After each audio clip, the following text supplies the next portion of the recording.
This is not a joke. It's not a turn-by-turn thing here. I wouldn't be here. After this election, stop coddling Sowore and having him running his mouth. He cannot win a single local government.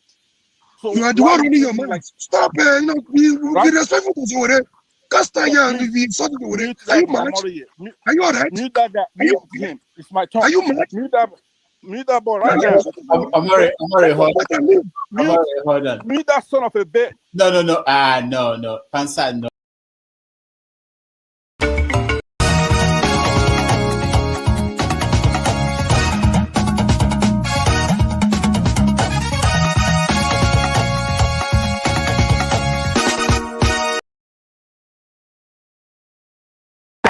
Thank you so much for watching. Thank you. Have you subscribed? Yes, you. Have you subscribed? You. Yeah, before you go, click. It's free. Click. Just that's it.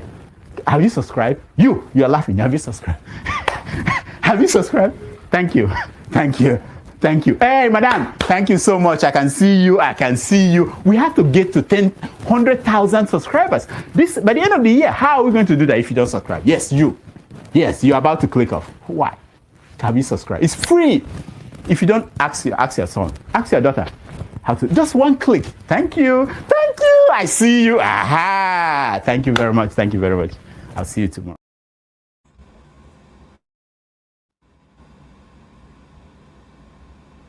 Uncle, right? I have the right to address Sowore the way I like. You don't know what Sowore did to me. So learn to control your emotion. Right? That's the only thing I'm going to tell you. But if you don't want to control your emotion and you insult me here, I'm going to insult you 100%. Okay. You understand? You cannot insult me on a normal ground. Fiscally, you can't insult me. Right? I will treat you like a child. If you insult me physically, I will handle you like a child. I don't care your age. You understand? You are powerful over the camera. So you can say whatever you want to say, but you can't dare say it to me physically. You understand? I can't do like a kid. Can we arrange the meeting ground? Can we arrange the meeting ground? So learn to control your emotion. I'm there with you. Okay. Please don't take him out. I also have a right to respond because you mentioned my name. There's no need to take him out. All you have to do is to meet them or something. And you're taking too long to admonish them. Comment. What did you say? Comment. I know, but he mentioned my name, so I'm asking to respond to him. When he gets your time, No. He mentioned my name. If you want to make it rowdy, I will take you out. Take me out, you son of a bitch. Take me out. You think you're a big boy because you're moderating. Take him out, please. Hello, come on, don't use such word now.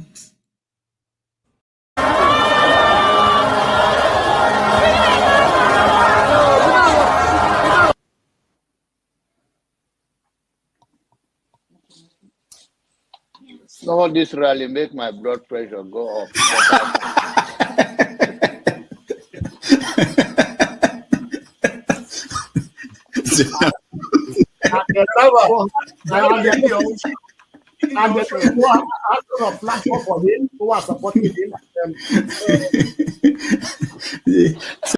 Dr. Damages, please, I want Soli to tell us who are the fools on this panel.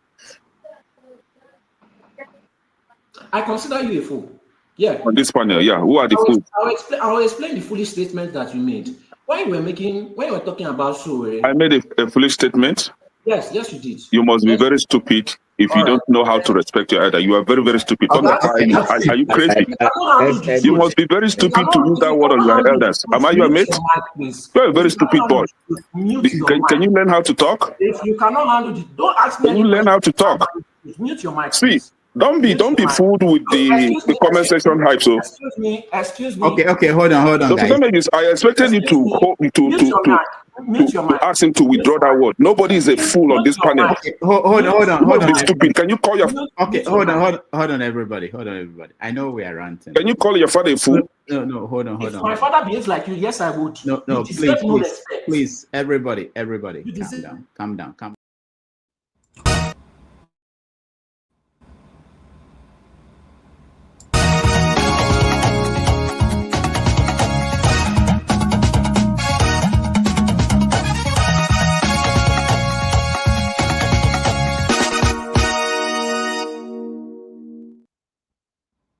Hello, ladies and gentlemen. As we say those days, boys and girls, you are welcome to another special day here on Dr. Damages. And we are today's topic is quite interesting.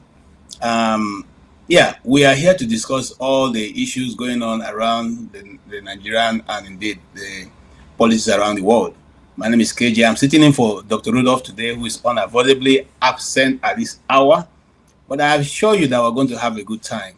So if you're all ready and your belts are tied and you're ready to have another ride, here we go.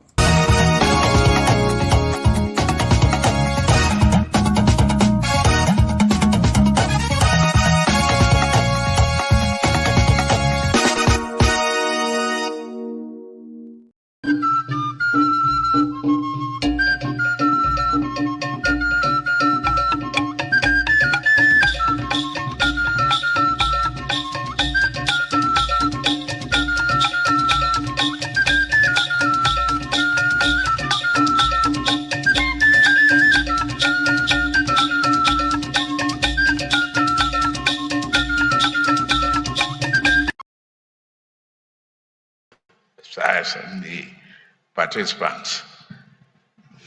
For me, Africa needs to put its money where its mouth is. Would you put your microphone where your mouth is? Thank you.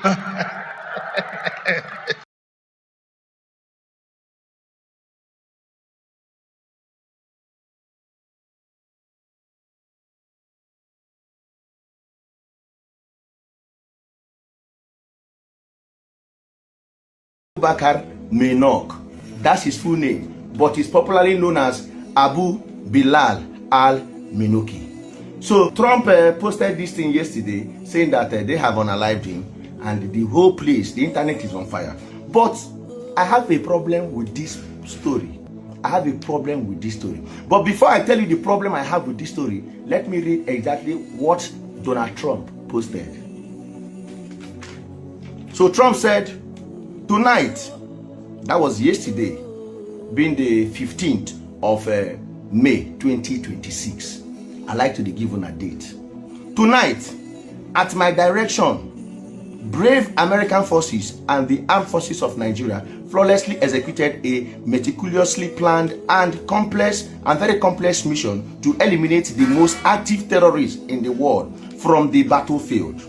Abu Bilal al-Minoki, second in command of ISIS globally, thought he could hide in Africa, but little did he know we had sources who kept us informed on what he was doing. He will no longer terrorize the people of Africa or help plan operations to target Americans.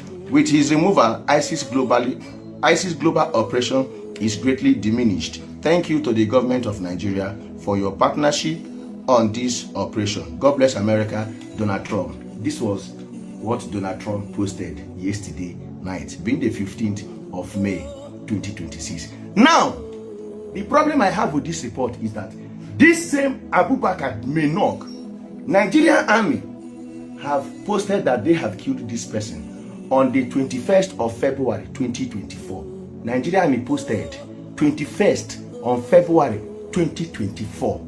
Nigerian army said they have unalived Abu Bakar Menok, full name, who's popularly known as Abu Bilal al-Minoki. He is the second in command of ISIS globally. And also, he served as a deputy to ISWAP commander Abu Musab al-Burwani. That's his name. That's the ISWAP commander's name. So this same person served as a deputy to ISWAP commander Abu Musab al-Brenawi.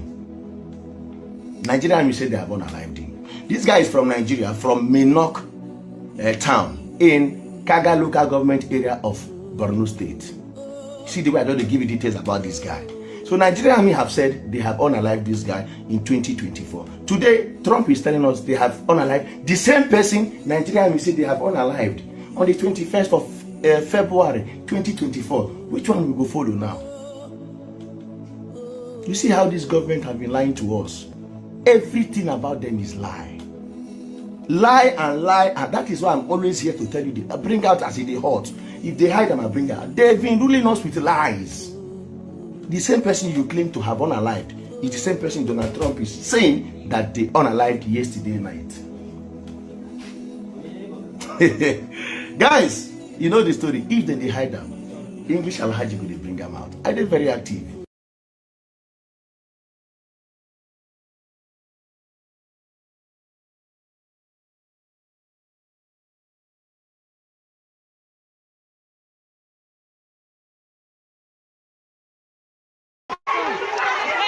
This is another air pollution in Djibouti, affecting the children now, affecting the students. You can see that students here in Djibouti fainting because of the air pollution. You can see.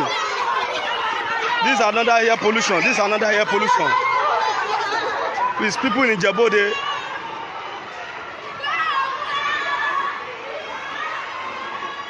This is another air pollution in Djibouti.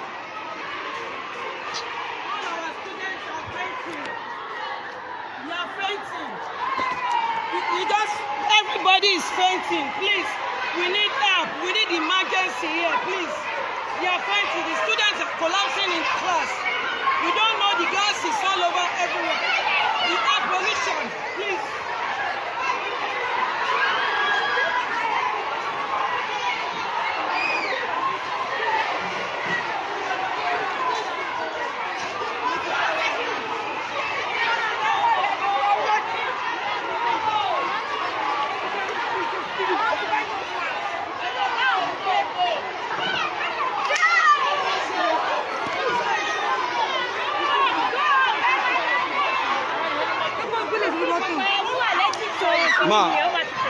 Ma, you're on live now.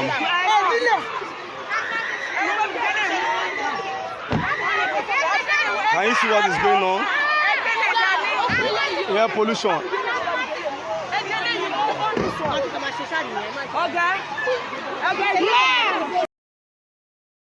Meanwhile, Africa's second richest individual, Abdulsamad Rabiu, the chairman of Boa Group, speaking at the Africa CEO Forum in Kigali, recounted how he was denied entry into South Africa last year while trying to enter the country with a visa that had expired by a single day. The billionaire stated that he was ultimately sent back to Lagos, but that when he was being turned away, 3 flights from Europe landed and every passenger got through visa-free.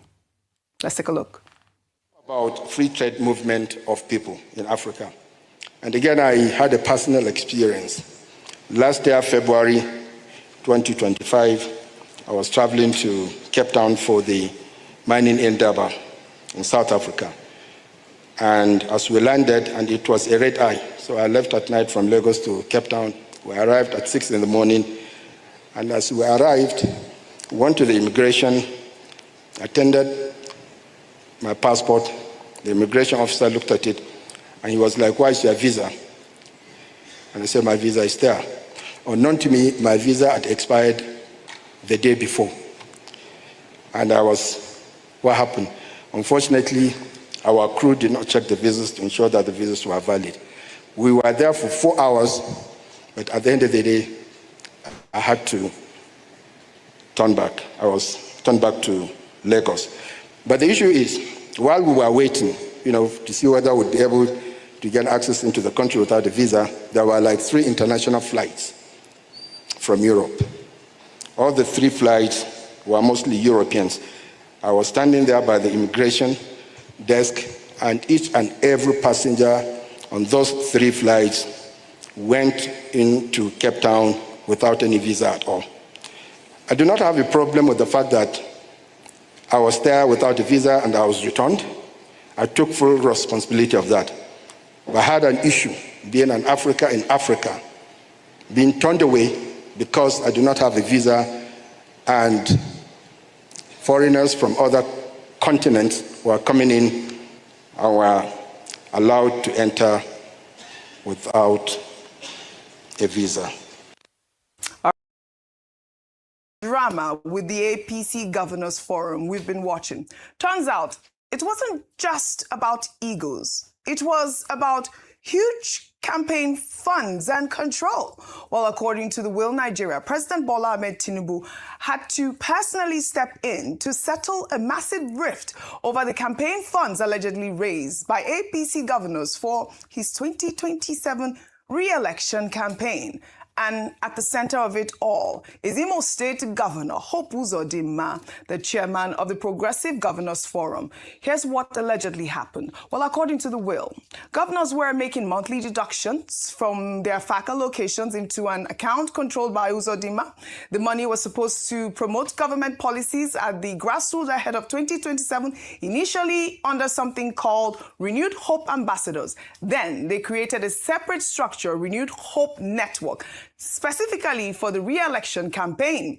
The funds were supposed to be transferred there, but Hope Uzodinma reportedly became evasive about rendering accounts. When pressed, he claimed the funds had to be expended, no breakdown, no receipts, just the monies being spent. Well, less than 24 hours after some governors allegedly tried to remove Hope Uzodinma as chairman of the Progressive Governors Forum, 18 governors gathered in Abuja on Friday to pass a vote of confidence in him. But the fact of the matter is that the APC Progressive Governors Forum is very united. We're stronger now than any other time. And of course, we are all supporting our president, President.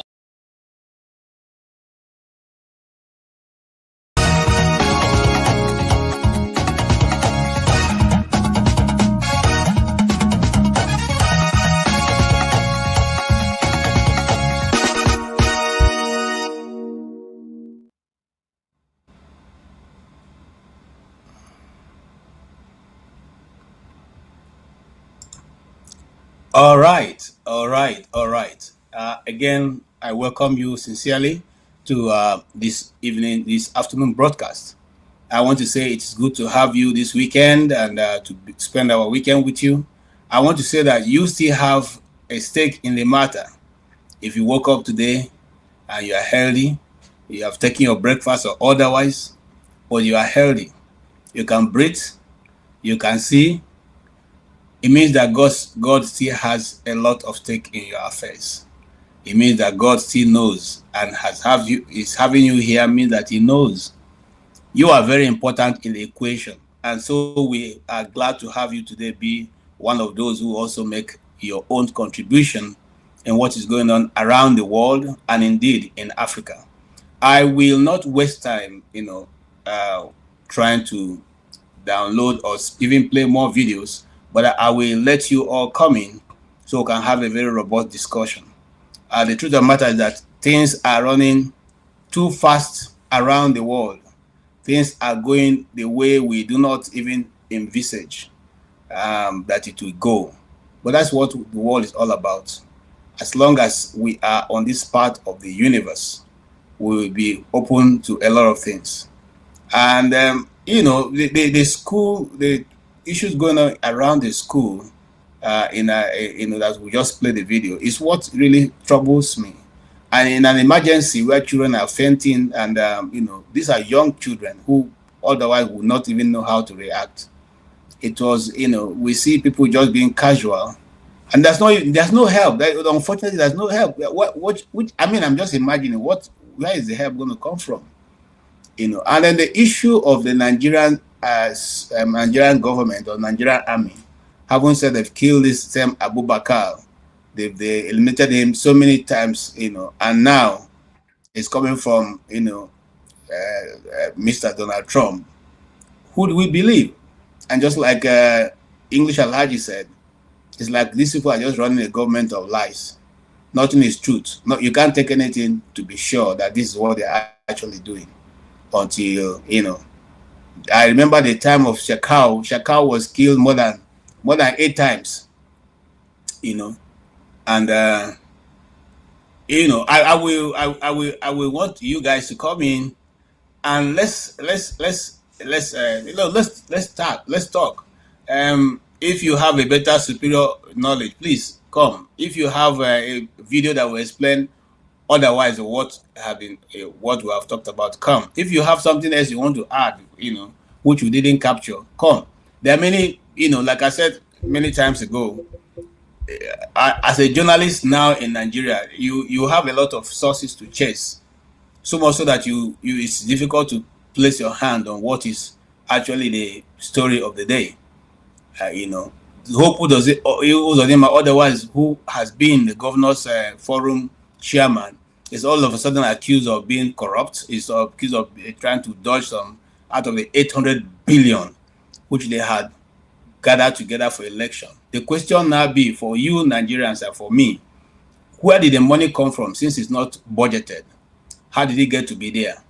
And if that is the case, if money is being taken out of federal funds for election, who is going to account for it? And is that part of what they have been called to do? There are many issues that we can discuss. There are many, many, many issues that are running and begging for answer. One of which is also, if you're from Lagos, of course you know of the story of Desmond Elliott and the chief of staff of the president, who now is trending as I beg my father and all that. These are issues that you don't see any other place except in Nigeria. A man comes to the national TV, or maybe in his private meeting, and is analyzing how the president called him and say, "I hear your boy. Better tell him to get out of there." These are grown-up men. This is supposed to be people who represent the people. So those people who think Nigeria is going to get become this thing tomorrow, I hope you are seeing these things. This somebody elected by his people. The president calls and tells somebody to tell him to get out of there. Well, those who are practicing politicians in other nations, please, if you are online with us today, tell us whether that's how it's done also in your country, whether the president can have the right to call you to get out of there. And then the man calls you and say, "You know what, get out of there." And they are proud to say it. They are proud to say it. And when we say we should find a way to split the country, people begin to say, "No, you are against." Who even formed Nigeria? Is it formed by our people? Anyway, I want to welcome Mr. James, who obviously is here very early. Mr. James, it's good to see you again, and thank you for joining us. I hope your weekend is going well. I said thank you for thanking me. Okay. I hope your weekend is going well. Well, the weekend is very weak. Okay. It's very what? Very weak. Okay. All right. You have heard the stories we are trying to pursue. What is your stake around, and all the story I've lined up, and then what do you make of it? Is there anything we missed out you want to include? You can equally go ahead and just make that discussion. I'm sorry. I'm just signing in right now. Okay. So I missed virtually everything you said. Okay. So the first story is the leader of ISIS. ISIS leader, President Donald Trump, announced that in collaboration with Nigeria, they eliminated him this weekend, yesterday, and that he will no longer be in position to, terrorize or even plan, terror attacks around the world and in Africa. Now, but this same man has been killed 2024 by Nigerian soldiers. Nigerian soldiers announced that they killed him. So the question now be, who should we believe? Obviously, I tend to go with the U.S. news. I'm not going to go with because Nigerian army killed Shakau more than 5 times that we know officially. So, is this the same case of Shakau that we are now seeing with this person, or is it that the U.S. is trying to play, a fast one on us? What do you say, sir? Now, the U.S. recently, they are still fighting with Iran. During the short war between Israel and Iran, Donald Trump announced that Iran has been decimated. They've obliterated their nuclear capability and what have you. But recent events show that he seemed not to be telling the truth, because from the performances of Iran, sir, I don't think their capabilities have been decimated. Very little or nothing is known about their military capability from the look of things. I'm not a soldier. I'm not a military expert in military science. If he said that they they've killed the man, it might be true, it cannot be, because you cannot believe a politician anywhere in the world, even in the Vatican City. They are politicians as well in their own little way. You can never believe a politician whenever he's telling you something. I remember when I was a little boy, Awolowo said, if East go, West will go. The Easterners left, or they attempted to leave, but he gave reasons for not going, for not leaving as he promised, because he was looking at it from a political point of view. So political statements and actual statements from people like you and me are not always the same. Not until I see the physical body, the corpse displayed, I will find it very difficult to believe that the man has been killed. But if he has been killed, that is an extremely good news. I have no objection to it. More grease to Donald Trump's elbow in solving this problem for us. Although in internal affairs, but what option do we have? We are caught between the devil and the deep blue sea. So if somebody is coming on his own terms, may God bless him. So that is how I see him. May he accomplish more of this kind of feat if he's telling the truth. But okay, I'm never here nor there. This is a statement. Okay. Yes, now I've seen the statement somewhere. Okay. Why? I don't know why, of what benefit it's going to be if they didn't accomplish that. I mean, it's not going to add any feather to his cap, you know. And well, they are not doing well. They are not living up to expectation in their war with Iran and the Gulf of Hormuz. These are just ways of boosting their morale. That is, if the statement turned out to be false, because I frankly don't know. Okay, telling the truth or not, just to convince the world that we are on top of the game. Okay, I do assume for any reason that America is not able to execute a war against Iran. No, that's not what I'm saying. You know, in fighting a war, you know, I'm not a soldier. I have no knowledge of military tactics and science. Look, the Americans, they are capable of doing it. I mean, they obliterated Iran, what's it called, Japan during the Second World War. They can repeat the same feat again, but for certain important reasons best known to them, they are taking a different route this time. So that is the capability is not, I mean, nobody should doubt their capability to obliterate the whole planet Earth. If they want to blow planet Earth to rubble, they can do it in less than a second. So I don't think it's because they're unable to fight the Iranians. Okay, thank you, Mr. James. And then there's another disturbing story somewhere in the West, where a level primary school, they had a gas leaking, and the people are running away right now. The children were in confusion and all that. And, you know, we played the video, but there was no immediate response from the government or any other person. I don't know for now, but when that video was shot, there was nobody to rescue those children. In fact, everybody, including the teachers, seemed helpless. So I don't know.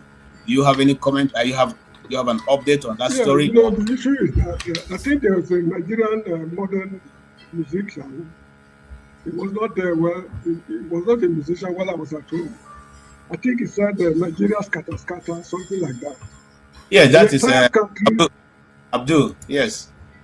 Okay, the entire country is in tatters. You get the point? So what led to it, I do not know.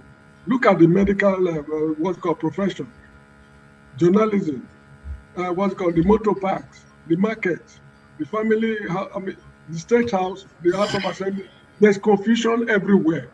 So if there's gas leakage somewhere in the West, it's pitiful indeed that it happened. But what do you expect? How do you expect order out of disorder? So this is how I see it. The country needs to be totally reorganized. Okay. To reorganize the country before going into elections. There's no need for the election. Take it from me, because look at all the presidential candidates. None is talking about manifesto. What will you do when you get to State House? How will you accomplish the goals you are setting? I mean, you are presenting before. They are not promising you anything. The only thing they are promising you is that I want to get into the State House. I'm going to Aso Rock. But what will you do when you get there? Nobody is telling us anything. So this is how I see it. The country is in disarray. So, okay. Anyway, Thank you so much. Thank you so much, Mr. James. Is there any other story that you follow that we didn't follow you want to talk about? I think Showore was having some issues with, is it called, somebody was sent back to DSS custody. Okay, the story of yes, I have that story somewhere. Yes. What's his name now? Yeah, yes, who was freed, and there was an issue with the lawyer. Issue of ego. The lawyer wanted it to be on his name, and since they were not letting him lead the council, he decided to withdraw the application. There are many sides to it, we'll probably get into that much later. Thank you so much. Ovie, you be like shadow, so I don't know whether I see more of the Tinubu face and Kwankwaso's face than your own face. What's happening? Is that a new style? Is the season? The season for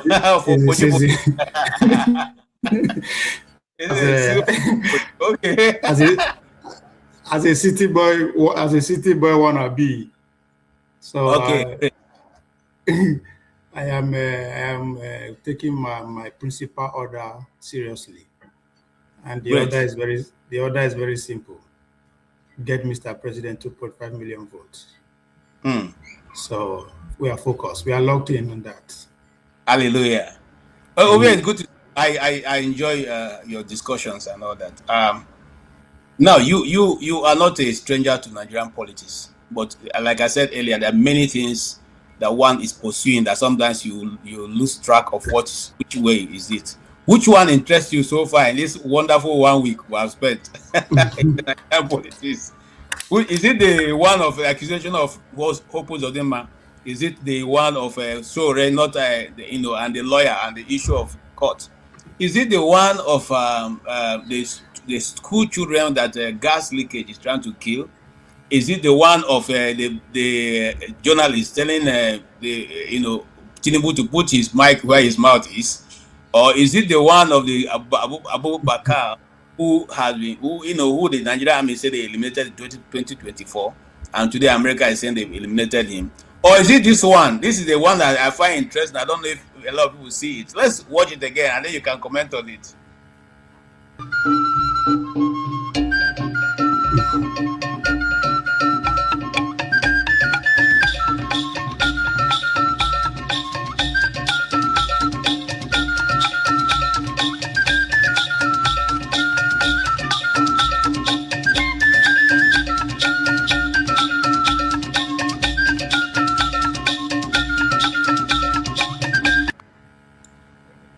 The man some time ago was chasing native doctors out of Onitsha and Anambra State. Now, is it that his son is taking the native doctors, or there's something happening over here? You are in a position to tell us what's happening, because we have not seen this kind of costume before in Anambra State. So what's happening actually? I mean, that's I don't really dabble into people's personal life. I mean, whoever that is, that's no, that is governor of Anambra State. He's now, it's not a personal life, but once you bring your life to the public media, which is the social media, it's no longer private. You brought it there. I mean, my point is that how that affects me. Okay, as go ahead. A person, or as a person, individual, as a member of the community. So it's just like me. You're asking me to pay attention to every Nigerian citizen how I should be. I am more interested in the people who are in position of a public position of power, that their action and inaction will affect me directly or indirectly. All those ones now, Yeah, probably he's living his best life. He looks happy. Whoever that is. Okay. All right. Go ahead, sir. Let me not fight you. Yeah, the week. I think to me, for Nigeria, Nigeria and this the the counterterrorism war that is going on in our in across Sahel region, in Central Asia and Sahel region, West Africa, pretty much. So I mean, if you follow the counterterrorism strategy that was published, I think was last week, if I'm not mistaken, and you understand they are taking it serious. It is pretty much the war that, quote unquote, that they won against ISIS, in the Middle East. So the way they are framing it, the way the Americans are framing it, that the jihadists, they've successfully located their base, to that region of Africa, the Sahel region, Nigeria, Burkina Faso, Mozambique, and all those regions. So the war there, so they decided to not take the war direct to them. They relocated their force and everything to the African command. So what they are saying is them implementing that strategy. But as a Nigerian, I think the fact that this is going to be our normal experience, our normal reality, is what I can't still comprehend yet. Because how will the leaders of my generation explain to either the people that give them the baton or the future generation that they failed? Because I don't know, Mr. James, correct me if I'm wrong. Other than the risk in to Gaddafi, nobody outside force don't ever throw away bomb for any of the African soil before in the name of that everyone with the fight civil war and all that. Am I right, Mr. No, please, something distracted my attention. Kindly repeat it again, please. Yeah, I think I said, if I'm not mistaken, other than Gaddafi, there is no time in the history that the foreign country will drop bomb on any African soil in the name of fighting that war. And I even do that was civil war across the continent. There was no time a bomb was dropped. Well, I cannot answer it categorically, but during the Arab-Israeli war, they fought. Egypt participated in the fight. I did not know if they dropped any bomb in Sinai Peninsula. But the closest I know is when President Samora Machel went to Zambia for certain matters related to apartheid. On his way back, no, it's not a good illustration. I do not know of any. On his way back, the apartheid authority shot his plane and the man died. Yeah. But during the Nigerian Civil War, the Allied forces, rather, the foreign force that was helping Nigerian government dropped bombs in the east. What are you saying? No, I know. I mean, that's why I said they should correct me. I am not making a categorical bombs statement. in the east. They bombed the east. Okay, right now. Okay, one will argue that that's a civil war, right? I get it. So the point I'm trying to make here is this going to be our reality going forward? Because very good discussion. Because the war that let's have that discussion. The war that they are fighting is coming in twofold, right? One, first, the Americans say first is to guarantee that none of the group can build a base of operation that allow them to plot and execute attack against the United States and American interests around the world. That's one strength of the fight. The second strength of the war is the protection of Christians. These were specifically in the counterterrorism document that was produced. that the second stage of the fight is the protection of the Christian, who have been slaughtered at the hand of those the jihadist group. They were very specific. So, and if their initial goal at the war now start to the throwaway bomb, the first one was on the 25th of Christmas. That one landed on the Caliphate. That's the direct statement. So, and now 3 months later, I'll be 5 months later, another one. So how many more before the year ends? Because this is since they target them as a war, and it's a policy that drives specifically for that, and they transfer a lot of armaments for that focus alone. And they are saying they are partnering with the Nigerians. So they are not, the way they frame them again is they are not coming in as the way the previous government or previous government approach the way they deal with Africa, which is pretty much direct colonization or whatever you like to phrase it. Now they want to partner, according to them, to partner with Nigerians, the local military guy to provide us. So how long will that partnership last? Nobody they ask, right? So my worry is, maybe the next 10 years we will receive bomb on monthly basis, and now since now Christian, now they protect Christian and they fight jihadists. The whole country, I mean, no just surprise when they wake up for any good and see them throw a bomb because some jihadists don't reach that place. All right. Yeah, Obie, you are correct. You are correct, Obie. But the issue is that we call for it.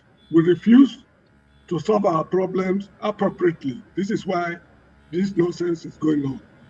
We have been caught between the devil and the deep blue sea. Since the days of Shagari, when the Maitasine uprising erupted in northern Nigeria, till today, thousands of people, tens of thousands of people have been killed. And from the look of this, nobody has been prosecuted. So we call for it, and we should stop complaining. That is how I see All right. This is a problem we can solve. This is a problem we can solve. If we solve the problem of armed robbery in this country immediately after the Civil War in our own way. We fabricated the solutions to that problem. So why are we finding it impossible to handle this matter? People have been identified as the sponsors of terrorism. What have we done to them? We are eating and drinking with them. They are promising us heaven and hell. My man, we are not serious people. Take it from me. We cannot solve the problem because, our leaders, because I think we need to put context to not every Nigerian that is compromised. Our leaders are compromised. So they all went in. Okay, before we get into that, let's see one more what's happening in other parts of the world. This is England. I hope we're walking up towards Trafalgar Square. The crowds go. Parliament Square is really full. The crowds stretch from here to Euston Station apparently, which is miles. Okay.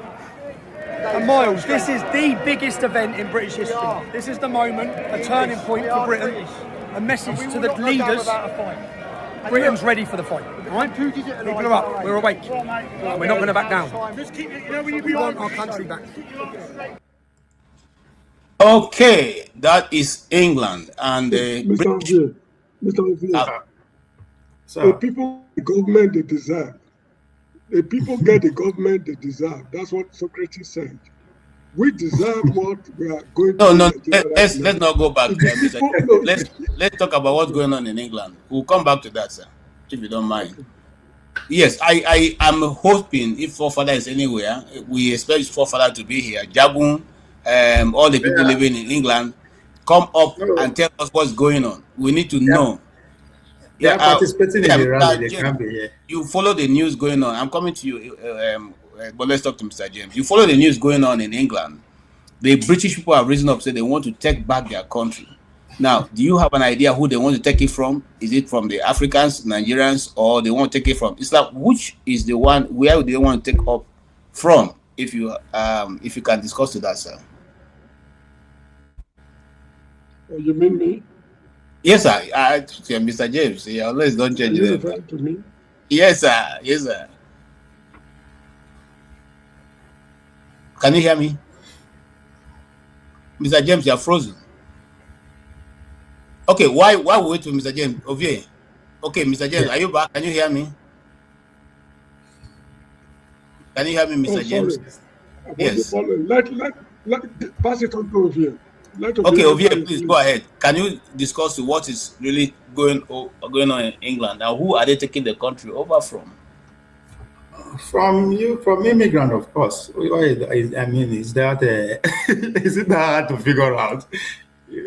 From immigrants, that's. But I think beyond some people fighting, but when I mean some people, I mean when we keep talking about the world is changing, but we don't take time to go into details, those things that are changing. I mean, of course, we treat the Iran fight seriously, which is part of the change that's going on too. But the also other part of the change is economical, right? Some people are going to lose, while some people are going to win, big time, and the obvious example I can give is the human robot that is coming, or the AI. So this is not something that we can compete with. So the question now goes, okay, how do those people who are going to lose out, the first group of people that are going to lose out within the workforce, what do we do? How do we do to them? So that's the clash that you are saying, and compromise we have to be made. And in this case, the easiest compromise here is to look at the visitor, so to speak. And who is the visitors here? If you are in England, people that look at me and you are visitors, but I will like it or not. So you are seeing them now, the compromise, they are throwing the immigrant people under the box. It's just the beginning. I've been saying this for at least for the past 2 years now. People think Igbo are the smoke. Europe is going back to where it was in the 20s and 30s. Everybody go and send Papa name. And with what we witnessed in China between the Chinese and America, it means that the Europe is out of the game. Economically, technologically, militarily, they are out of the game. So the question now is that how will they get back to their feet? Because whether we like it or not, some countries are going to be wiped out within the next 50 to 20 years without even shooting a gun, throwing a bomb. Economically, they cannot keep up. So the geography that we are seeing today is going to be redesigned, whether we like it or not. So the Europeans that you are seeing today, they are trying to say, okay, how do we survive this that is already here, not that it's even coming? Is to look at the foreigners and say, hey, it's time to go. So it's also direct correlation with what is happening in South Africa, the xenophobia that is happening in South Africa. So the question I always ask is that we are seeing it in England, and I started from America. And America will never even start safe. That's just like the rehearsal. So which country next? But the biggest question is going to be a civil war within the Western world.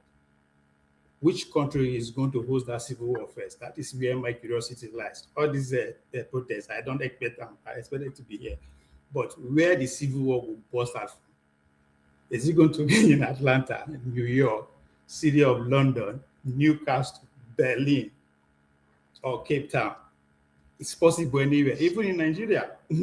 So something big is, or some people also pray that something big is going to happen.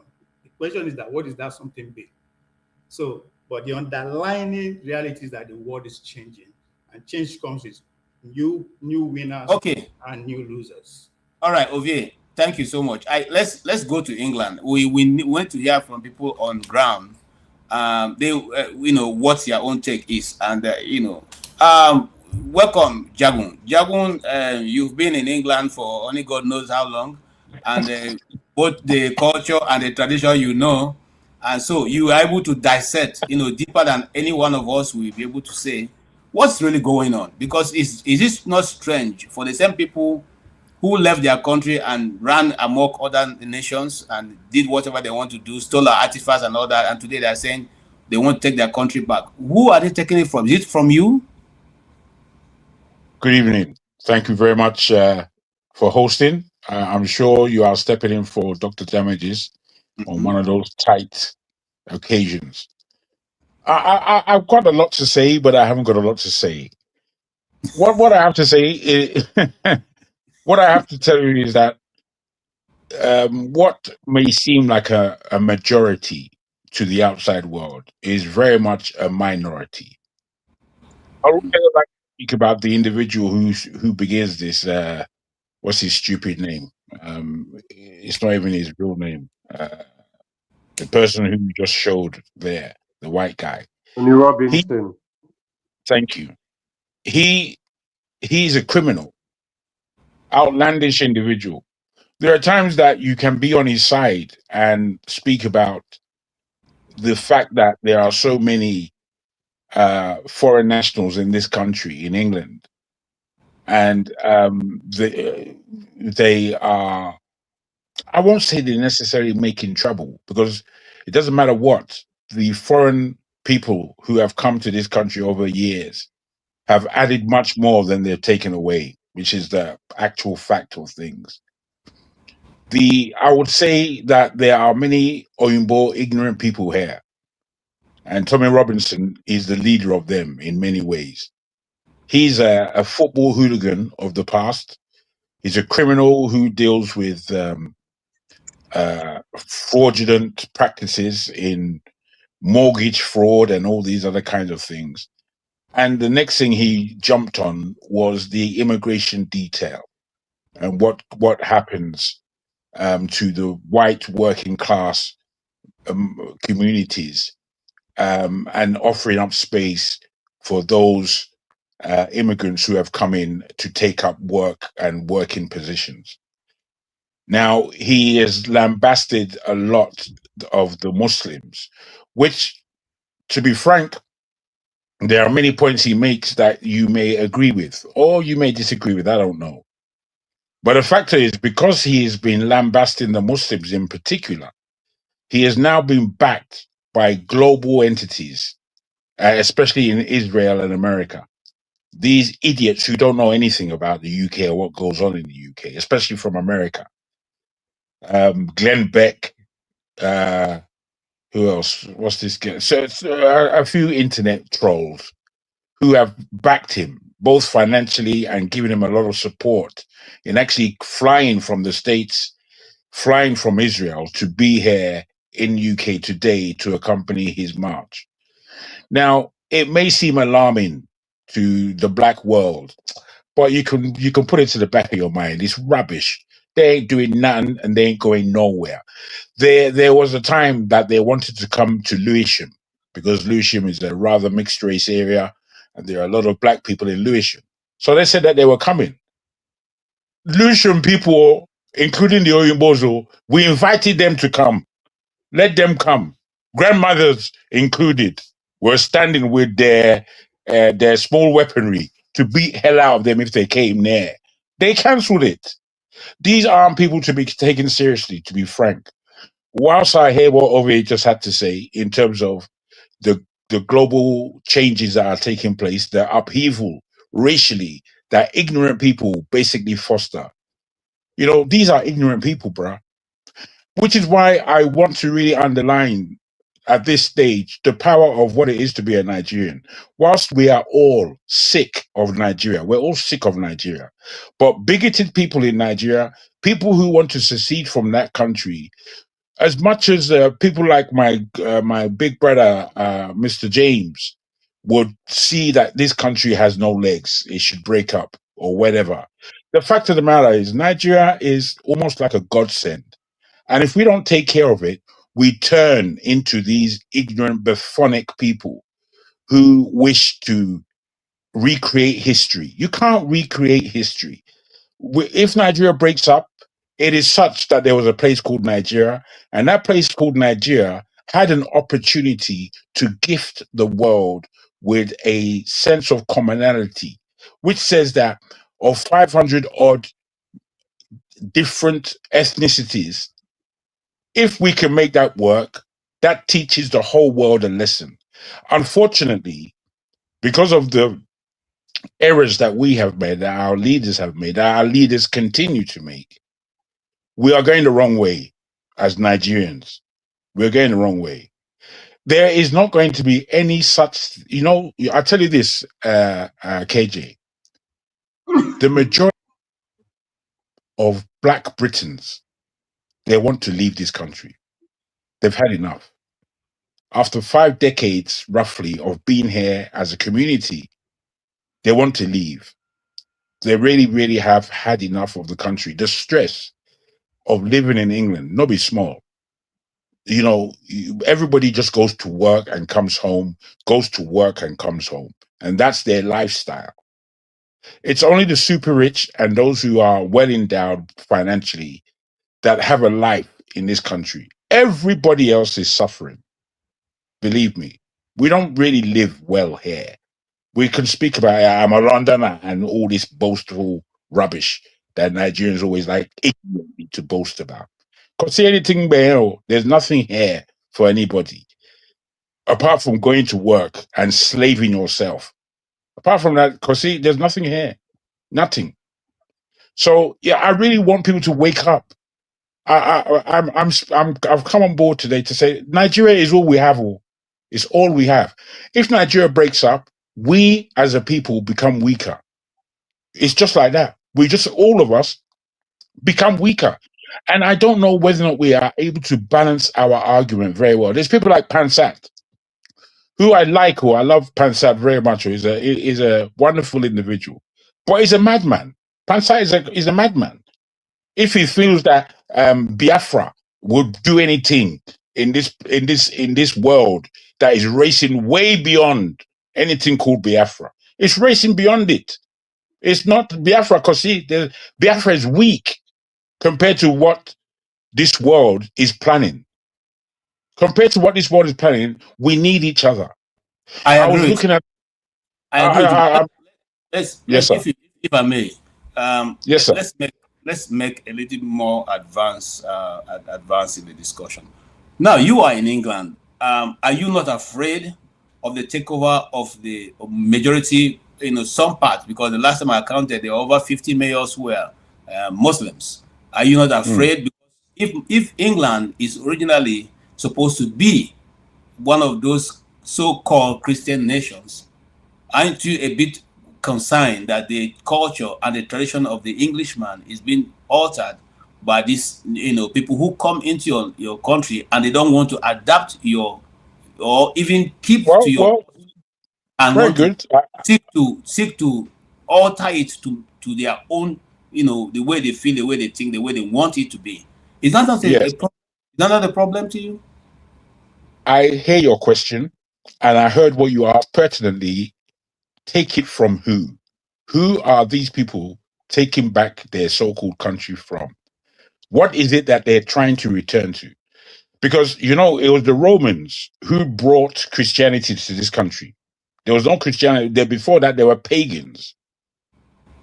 The Druids. I don't know if you know the word Druid, which is a pagan society.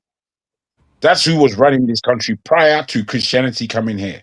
So if they want to go back to Druidism, which I suppose is similar to, I don't know, I won't say prehistoric religion, but religion that most of us in this world came from, which is to have enmity for the natural things, the wind, the air, the sun, the sea, the plants, the rivers, these kinds of things is what we gave enmity to all over the world.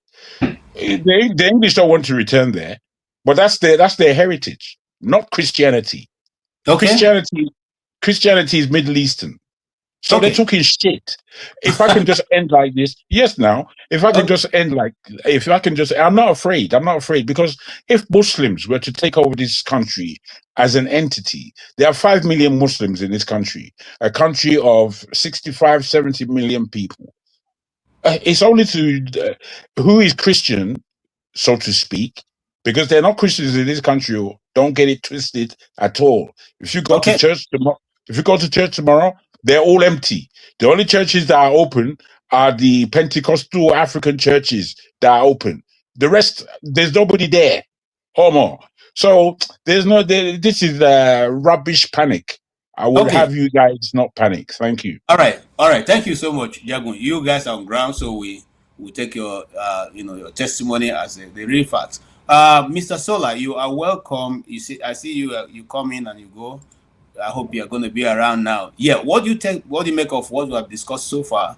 And I'm a bit concerned. And when I say concerned, not because if England is taking over, it means anything to me, but stability of the world and the population, and the reason for immigrants and immigration becoming a national problem. I mean, even if you go down, if you dig down even to the Christian Bible, you find out that immigration has always been there. People move from one place to the other, especially in terms of census and all that. Our Lord Jesus Christ was moved from Jerusalem, from Israel to Egypt, where he dwelled until the passing of the then King Herod. So migration has always been a thing that's been done, even before the advent of writing in Nigeria. The old tradition and custom says that there was constant threat between the north and the south, and the north and the west, and all around. People moved. No restrictions, so much restrictions. Why has immigration now become an issue in our time? And that's to the point that a group of people who supposedly say they are civilized, like the British people, now going out there to say, we want to take back our country. Who took it from them? Is it Jagun that took it from them? Because I'm suspecting Jagun to be the one they're talking about. Yeah, good evening, everyone. Good evening, Baba KJ, Jagun, Mr. James, and I can't see the last person. So 2.5 million votes. I greet everyone. You see what Jagun said makes a lot of sense. I mean, if you watch Piers Morgan, I think a couple of days ago, you will see some sort of like nutters that just spewing sort of nonsense. And there was one of them that was just talking, and Piers Morgan asked him, because he looked Asian anyway, but more or less like the Pakistani or Indians. And Piers asked him, oh, so where are you from? And he said, oh, my father is from Pakistan. But he's like, your father is from Pakistan, but yet you want people to have British culture. You yourself, you're not that British, because your father is from Pakistan. Simply because of the fact that he married a white woman doesn't more or less make you as well. But you're a Muslim. He is a Muslim. You yourself, you're a Muslim. I mean, we dub England as a Christian country, in which Jaguar has already said, yes, definitely what they worship in the time past, all their stuff is like in Stonehenge. They're all druids at the end of the day. They're serving the old gods. So, but when you look at it, out of 12 disciples, you always see a nutter like Judas Iscariot. So, and if you have so many children, you see somebody that is more or less gone haywire. This guy that is called Toby Robinson, Jago has already explained. See, one thing that UK need to understand is they are only surviving because of migrants. That, and Jagu can more or less, he can attest to it. They are only surviving at the moment based on migrants. What happened in 2020 during COVID, that when they said, oh, they were leaving Europe, and the Europeans, they left. They knew what was going on. That was what birthed loads of migrants also coming into the country now.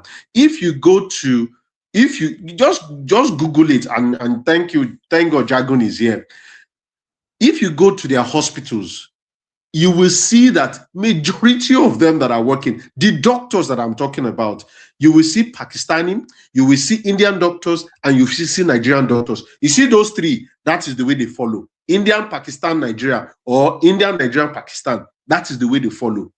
And you don't usually, you won't, yes, you will see some of their guys as well. But majority of these people that are working in their hospitals, in their healthcare sectors, they are all foreigners.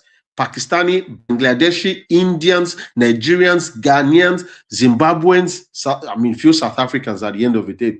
So, but they've taken us, for granted. But to be honest with you, I don't blame them. I don't blame them. You don't see much of South Africans traveling outside their country. Not that they don't travel. They travel.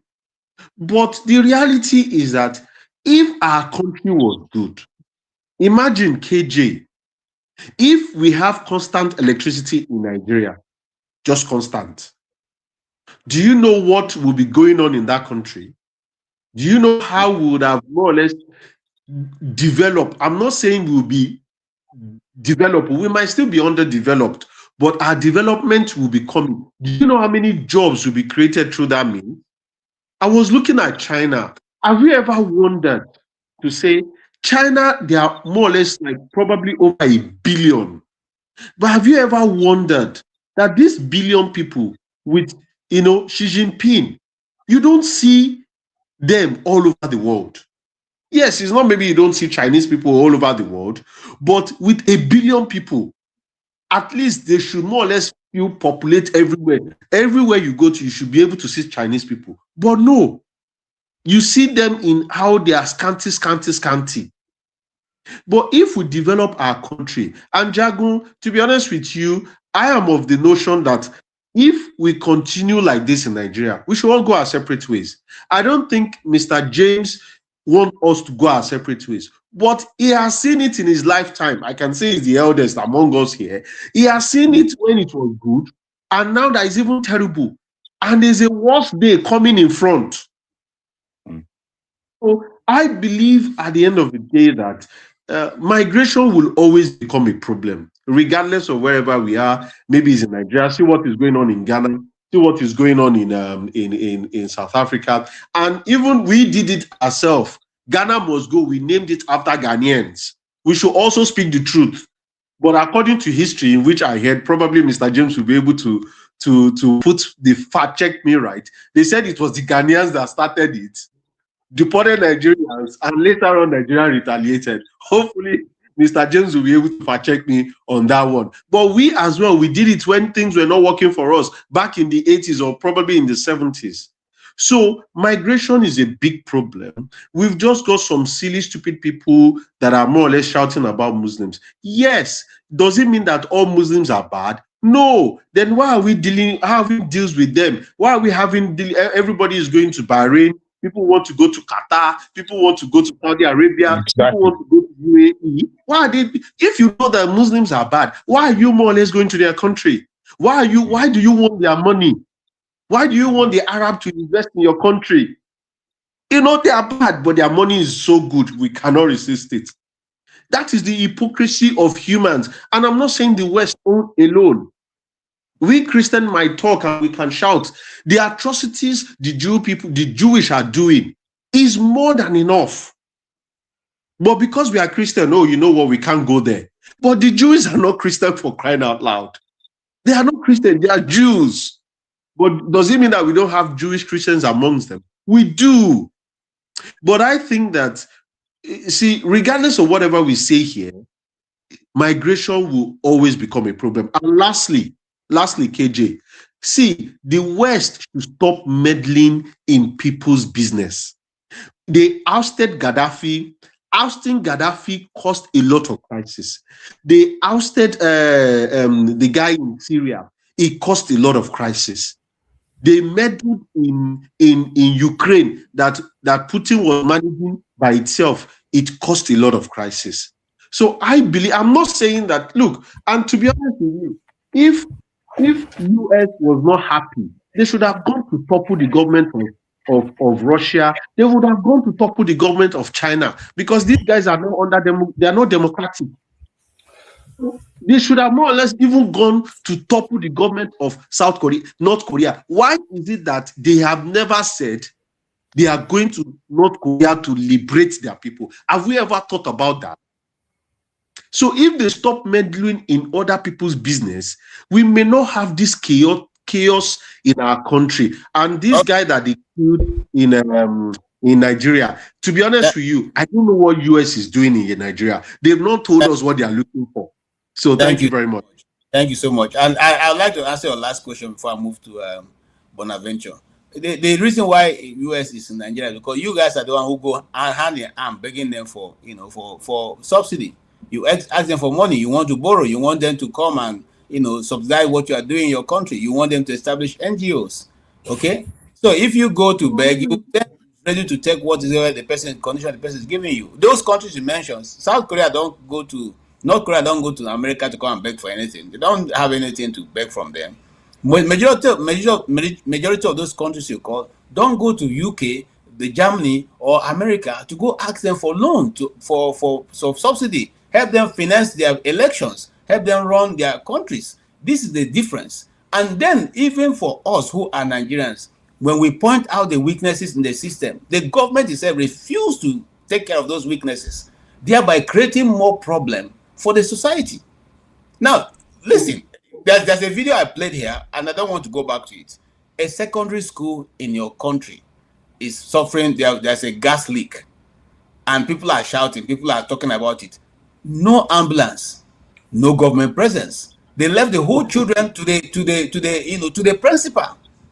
Okay? To do what? These are the systems that when these people see, they conclude that we are just animals. Okay? And then who can blame them?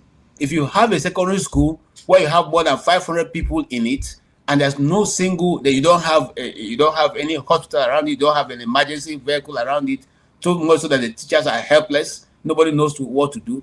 This is the problem. This is why we need to first of all organize ourselves to such a way that we can be able to take care of our situation before asking for external help. But if we think that every day we come to borrow, like we have just applied to borrow again, and then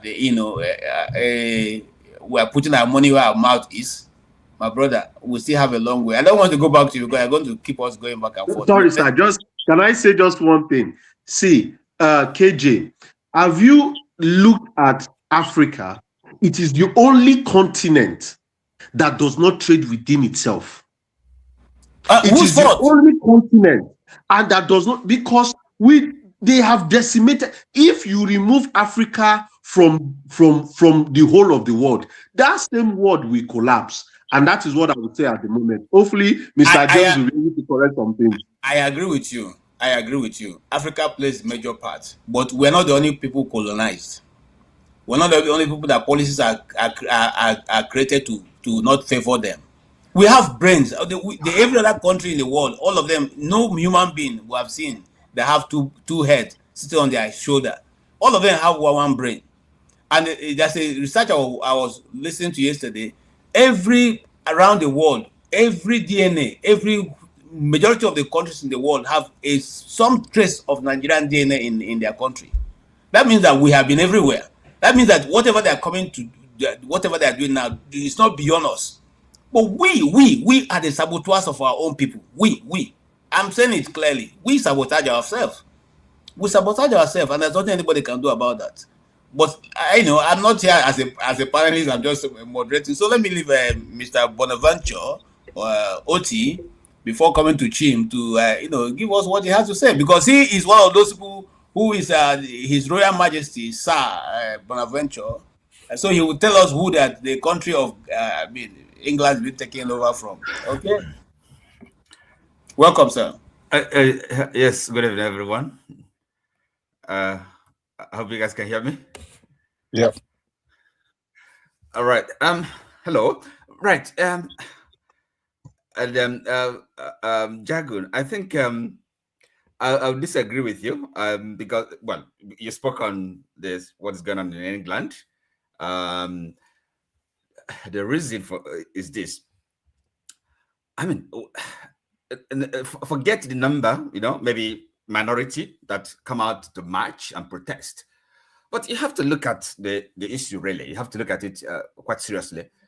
I mean, there's no country.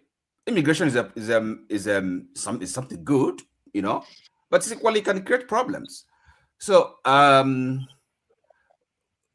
I think some people have kind of, well, it may be an arbitrary figure, number. Once you have a country, a nation with the immigrant population over 10%, you start having problems.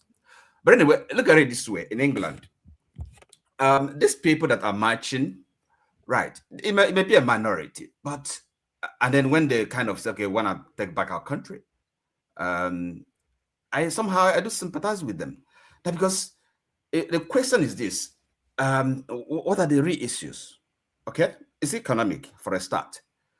And that's where we have to think in terms of classes.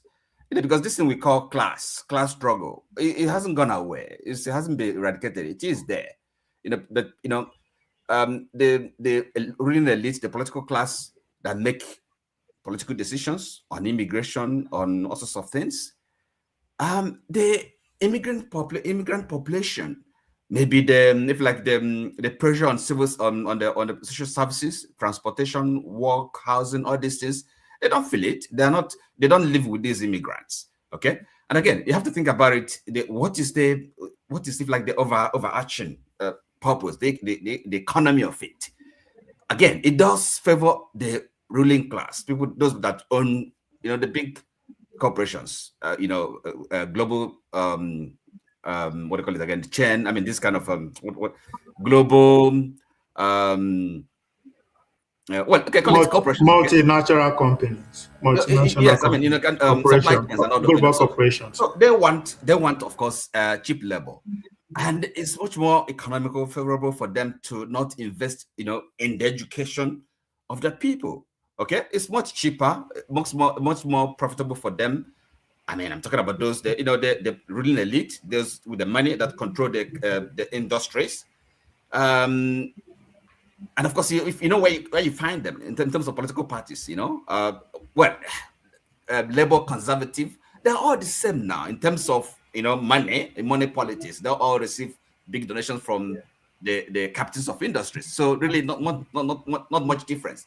But so these people, the ruling elite, they school together. The Oxford, Cambridge, in all these places, in the UK, in America, in other countries.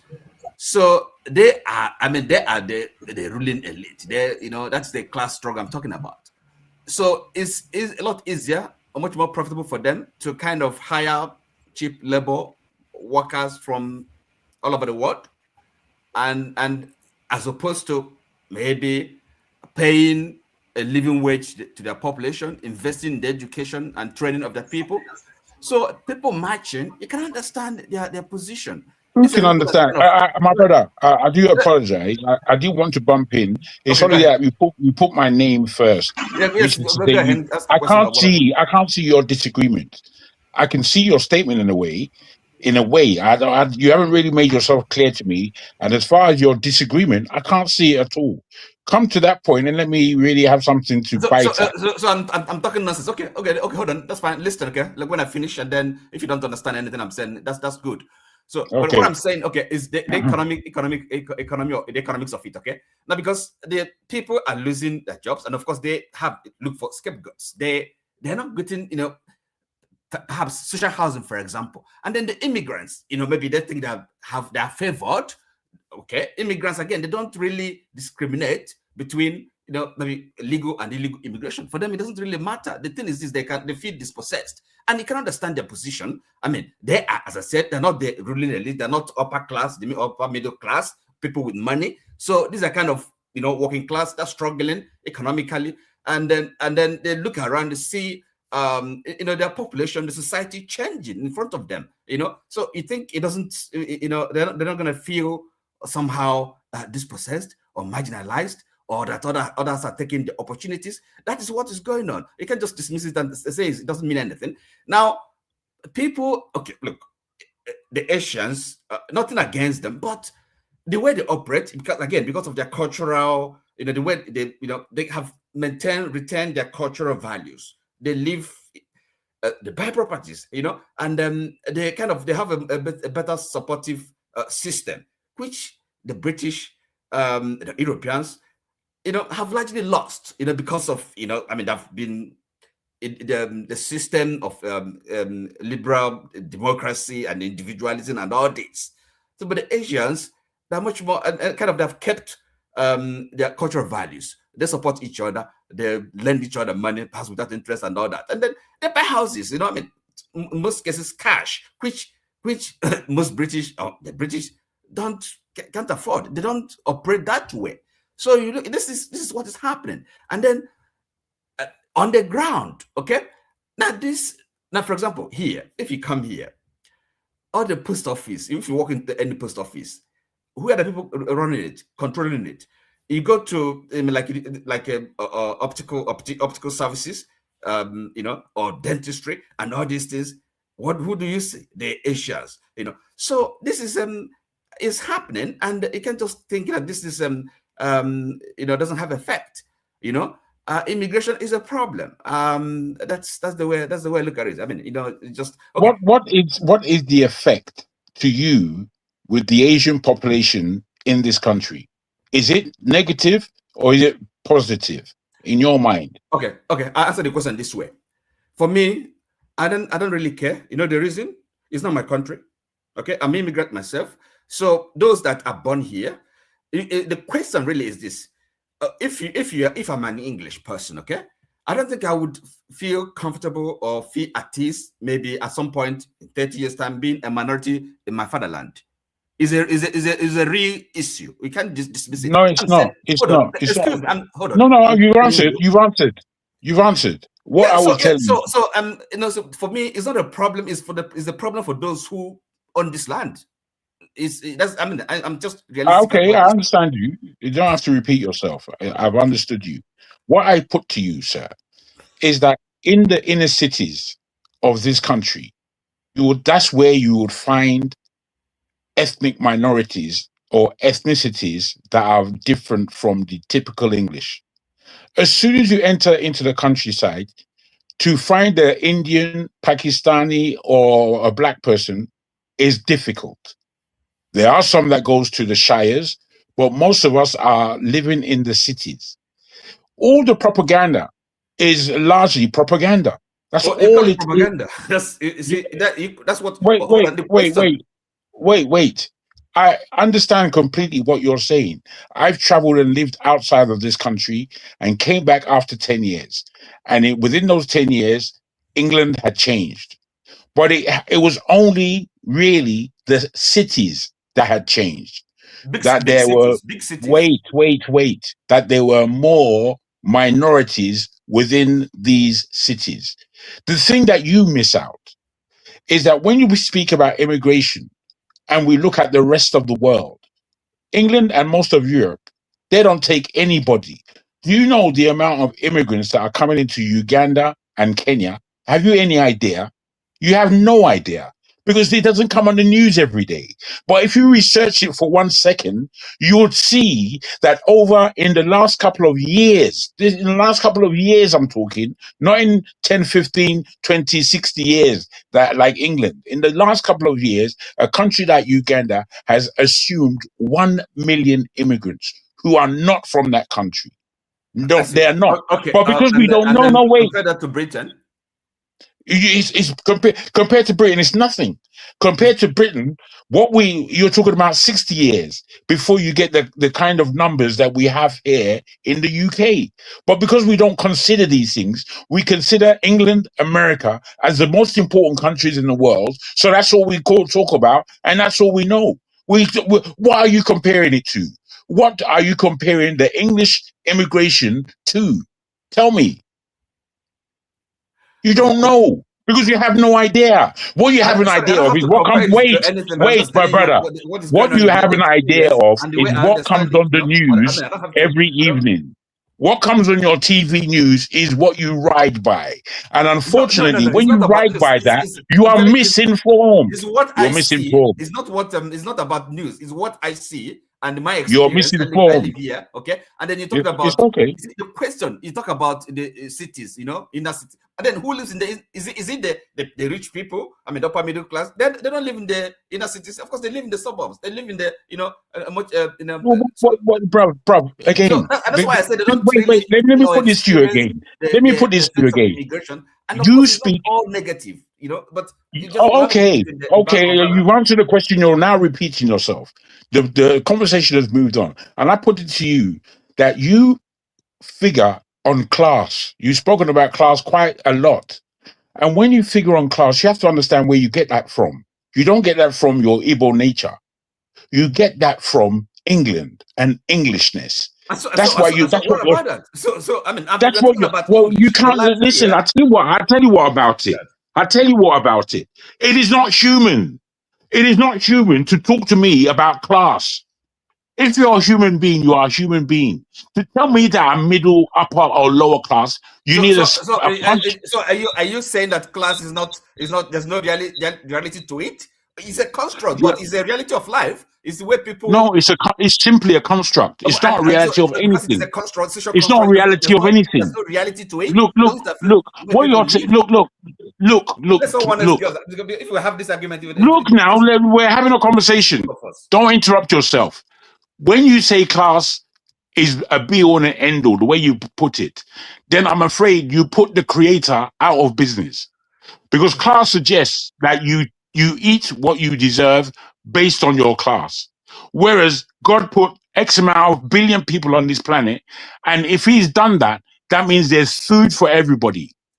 That means there's food. If both of us want to have an argument, then we can have an argument debate. But let's other people, because I mean, there's I'm just putting Jago, can I come in, please? Bonaventure, sorry, yes. I just want to, for the sake of argument or discussion, where are you based? I'm in England, in Manchester.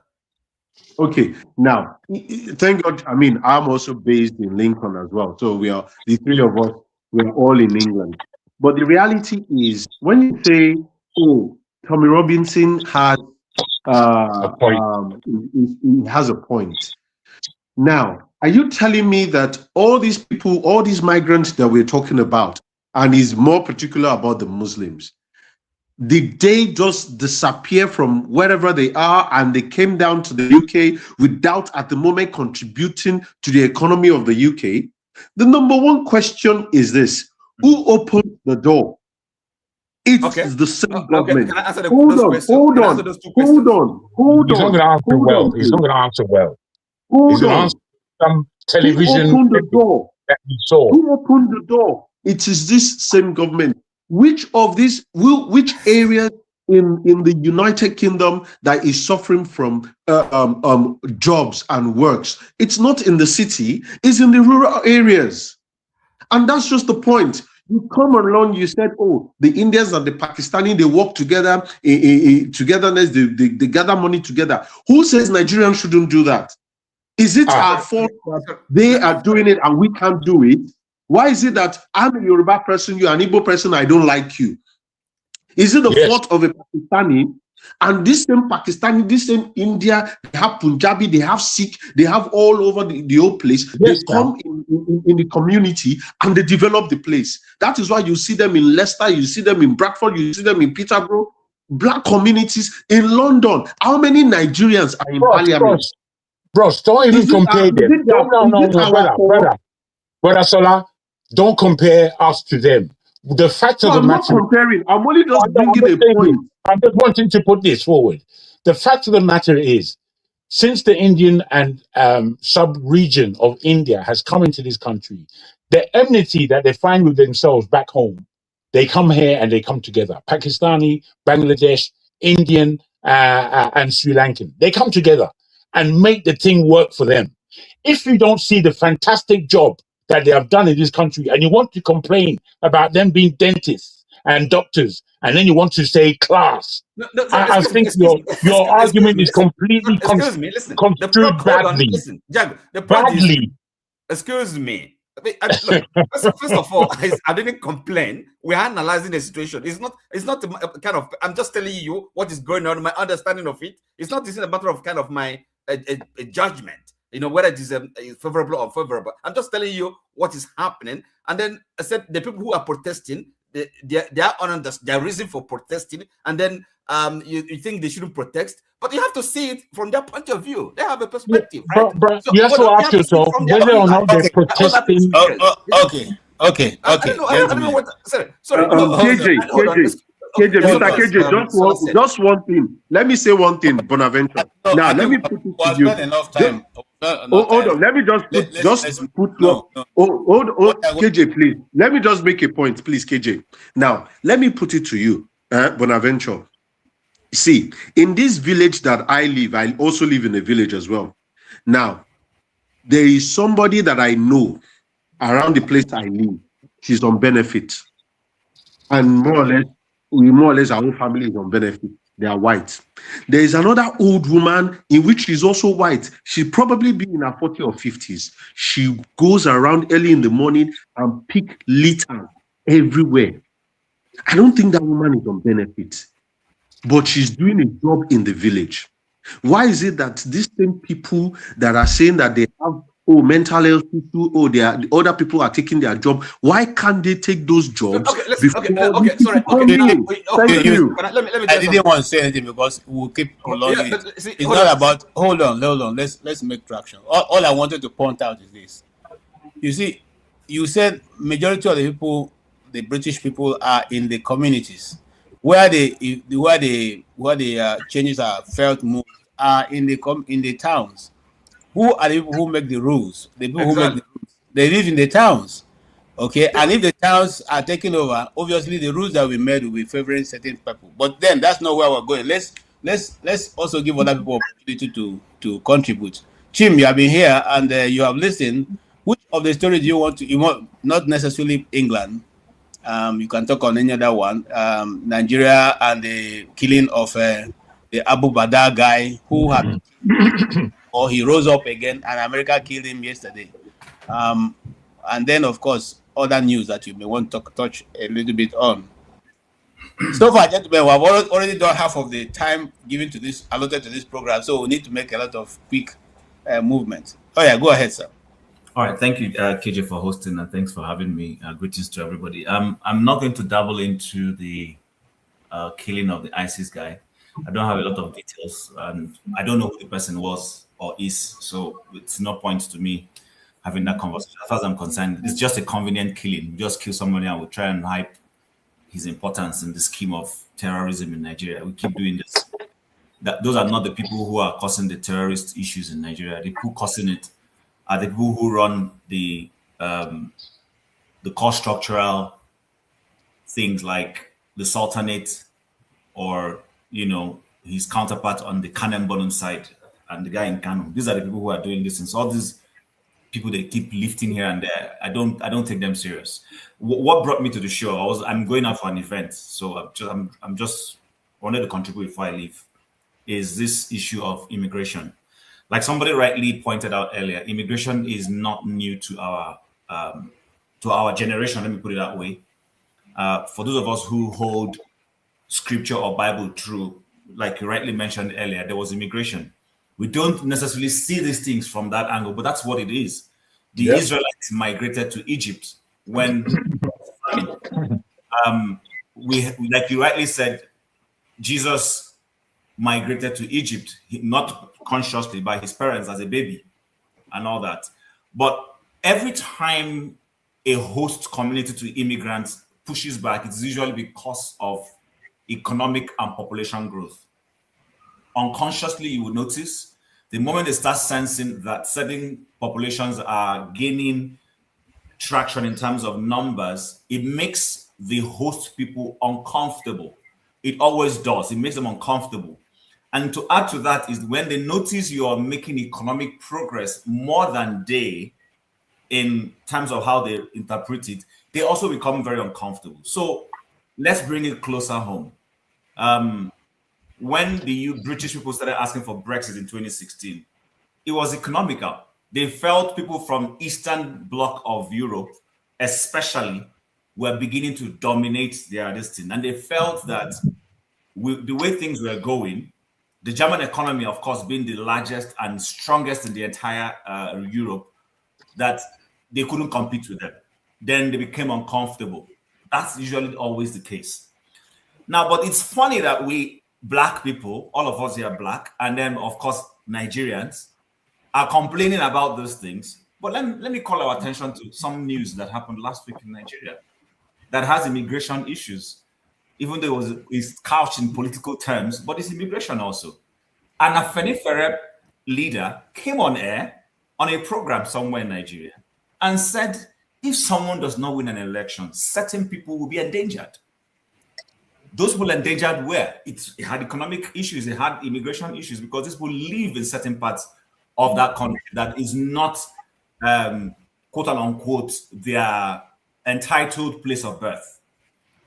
That was in Nigeria. Somebody made that comment. So as much as it's always easy for us when we sit here and we point to the Caucasian's concern in Alabama, or point to his cousin in the UK complaining, or sometimes we point to someone in Poland, how about we look inwards?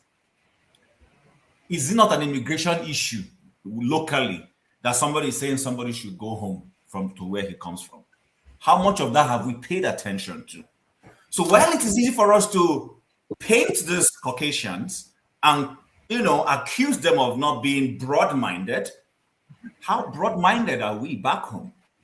We see these things happen back home. How broad-minded are we? So I think every time people who migrate to anywhere begin to make progress and their numbers begin to increase, it makes those who, quote unquote, claim to be sons of the soil very uncomfortable. They begin to think and say, a day is going to come, this will dominate this place. Is it not the domination, quote unquote, situation that accentuated in the election of 2023, where somebody won in a place he's not expected to have won, that frightened someone and they began to do certain things? Yes, to is a no man's land back there. But here we are now. Oh, the Caucasian is bad. Oh, it just happened back home. But we're all, everybody's covering and not wanting to say the truth. I'll leave that. Someone said something about, why are we always complaining? I don't know who's complaining about Arabs and Muslims. I don't. But what I pick out is, as much as I know that when it comes to the racist issues that are clearly documented, is against the Caucasian and white man. But please, can you point to one Arab nation that is very assimilative, that you would say a Nigerian migrator that has won election in that place? Somebody will migrate from Pakistan, from India, from Bangladesh, from maybe UAE. He will go to UK, assimilate, win an election, become a mayor. How many Black people have won elections in UAE? The UAE doesn't give anybody citizenship. Qatar doesn't give you citizenship. They will only give you work permit. Come and work, make your money, and go home. These are societies that are closed. They are very closed. They may welcome you to come out for economic reasons, limited economic reasons, by the way, because you can't go to some of those places and own businesses outrightly. There must be a portion of their people who have control of that business. Is their law. No, sorry, sir. No, I will not allow interruption. Is it a good or bad thing? Is my question. Take it or leave it. Take it or leave it. Jogan, let me finish, please. I've been listening. So the point I'm trying to make is this. Human beings, there's no better human being anywhere. It all depends on how the government systems in those societies have opened up or closed. The Western world, like them or don't like them, have been a bit more accommodating. Yes, maybe out of guilt of colonialism. You could say that a bit of that is because they feel guilty, so they try to open up. But the point is, they have opened up. They've opened up, but there will always be skirmishes like these that come up. There will always be pockets of people who will go against establishment norms and say, no, this is getting too much. And that is where I empathize or similarly agree with Bonaventure Oti. You understand? People start feeling, these guys are getting too progressive. We are losing out. Whether it is real or imagined, it happened. But the larger picture I want us to see, and I want us to take away, is that please, while you're pointing finger at these people, look back home. The exact thing you're complaining about is happening in your backyard. The only difference is the proportionality in terms of how the media has hyped it. Of course, the media is not going to hype the Afeni Ferrer matter in Nigeria. It's only local media. Global media is of no interest to them. But what that guy was saying is almost close to what the Johnson guy we're talking about is doing in the UK. There's no difference. There's just absolutely no difference. We can come here for one and just gloss over it and move around. All I'm just trying to call our attention to is, let's stop playing this. We come here every day, we point at the white man. It's convenient for us to do it. Our people are doing the same, if not worse. The only difference, our matter is not of international importance. That's why it doesn't gain that global, attention. But the UK one will gain attention. The one in the US will gain attention. But it's happening elsewhere. So please, let's be very honest with ourselves. Immigration is not new. People will open up. At some point, it becomes a problem. It's a forth and back situation. And then lastly, maybe we're in an era where I think we need to all start considering going back home. Maybe it's becoming that issue. We need to go back home and go and take care of our home front. Because that's probably where I agree with Jagun. But do we really see eyeball to eyeball? Can we really sit down as Black people, as Nigerians, and say, let's keep our, fix our nation? I don't know. But I think it's all hypocrisy when we come here and we say the white man did this. We are doing the same thing back home. That's all right. Can I say something, please, KJ? No. Don't say it. So it can go around, please. Let's not say anything, please. Femi, you have the floor. Good morning, good afternoon, everybody. I kind of was caught in the middle of what was going on, and I was trying to come to grips with what the exact conversation was all about. But that said, there was something that came to my mind as I was listening to Solar, and then Jagun, Bonaventure, and now Chim, and it still did not change what I had in mind to say per se. I said to say that on one hand, it's very true, in my opinion, that it doesn't matter whether black or white or east, west, Arab or whatever. Human beings are basically the same when it comes to immigration situation like this, and it just depends on how one wants to dice it. I remember there was a time when you had a lot of Iraqis being welcomed in Sweden, apparently in the aftermath of the second Gulf War. I don't know what the situation is right now, but I've heard, I hope I didn't hear it wrongly. At some point, there was beginning to be news about resentment about how they begin to have a lot of Arabs, namely Iraqis, in Sweden. Maybe not so loud as what we're discussing right now. And one thing came to my mind, and I was like, wait a minute. There was sometimes, apart from economic reasons, cause and effect, and which is why I agree with someone like Professor Maradi that sometimes when one looks back at the other causative agent beyond economic, has been demonstrated by what you were saying now in Palestine, as an example, or even in Ukraine, you begin to see where sometimes what's happening in one part of the world can affect even Nigeria or other parts of the world locally. Again, it depends on how one looks at it, Maybe if there's less interference, and again, according to Maradi and the likes of Meshema, for example, maybe if there's less interference and people just let other people be, there won't be upheavals to the point where you now start having refugees, because that's the other issue. Even in situations where there's not so much economic causations, which will always be there in any case. It could be the case that because of the wars and upheavals that's uprooting people from there, even people that did not intend to leave, that's sometimes causing these issues as well. That's one of the things that basically came to my mind. And I do agree that, and which is why I always point out something, just to land on these notes. I do agree that ultimately, there's a reason why I always keep pointing to the fact that the reason why I believe Dr. Damages came up with the concept of this program, that in trying to look at ourselves locally, we want to look at what's happening in other parts of the world, because we're not there's never been a time in the world like this before where we're so intertwined, whether through the internet. Basically, whatever is happening in one part of the world affects it causes, it has effects on what's happening in other parts of the world. So it's true. I mean, I agree that we should internalize it as well and not just point to other people. But the fact still remains that again, some of what these other people in quotes do sometimes also what's it called? Accentuates whatever we have going on locally. That's not to say that we should not look inside and actually look at ourselves. Okay, Femi, thank you so much. Thank you. And let before Mr. James and Ovie have been the first people here. So before I come to you, Jide, I will touch them. I'll touch on them. Let them, if they have a view to, to share on what the ongoing. I really wanted to move the discussion away from where it is.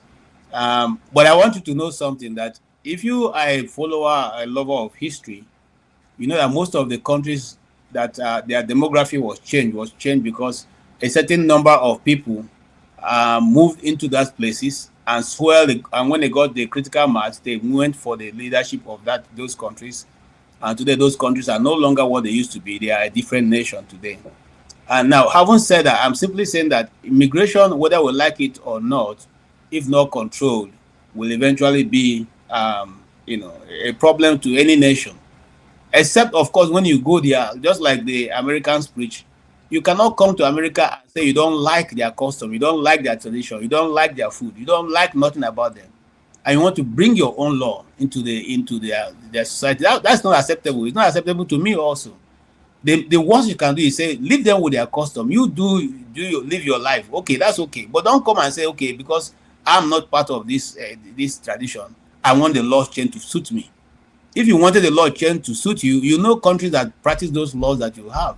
Why don't you go to those countries instead of going to a country that does not have your tradition? Nothing about you is, you don't have nothing in connection, and you want them to alter their own constitution or their laws to suit you. I would never say Igbo people should go to any place and ask that the country, these communities change their law to suit them. It's not right. It's not possible. It's not good.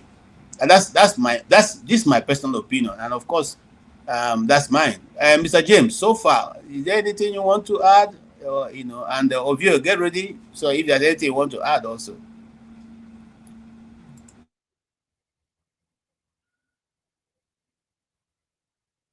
You are muted. I've got a lot to. Yeah, sorry. I've got a lot to say, but to save time, because there are a lot of things to discuss, I will send you an article on history of deportations in Africa, beginning from Ghana and even during the colonial period.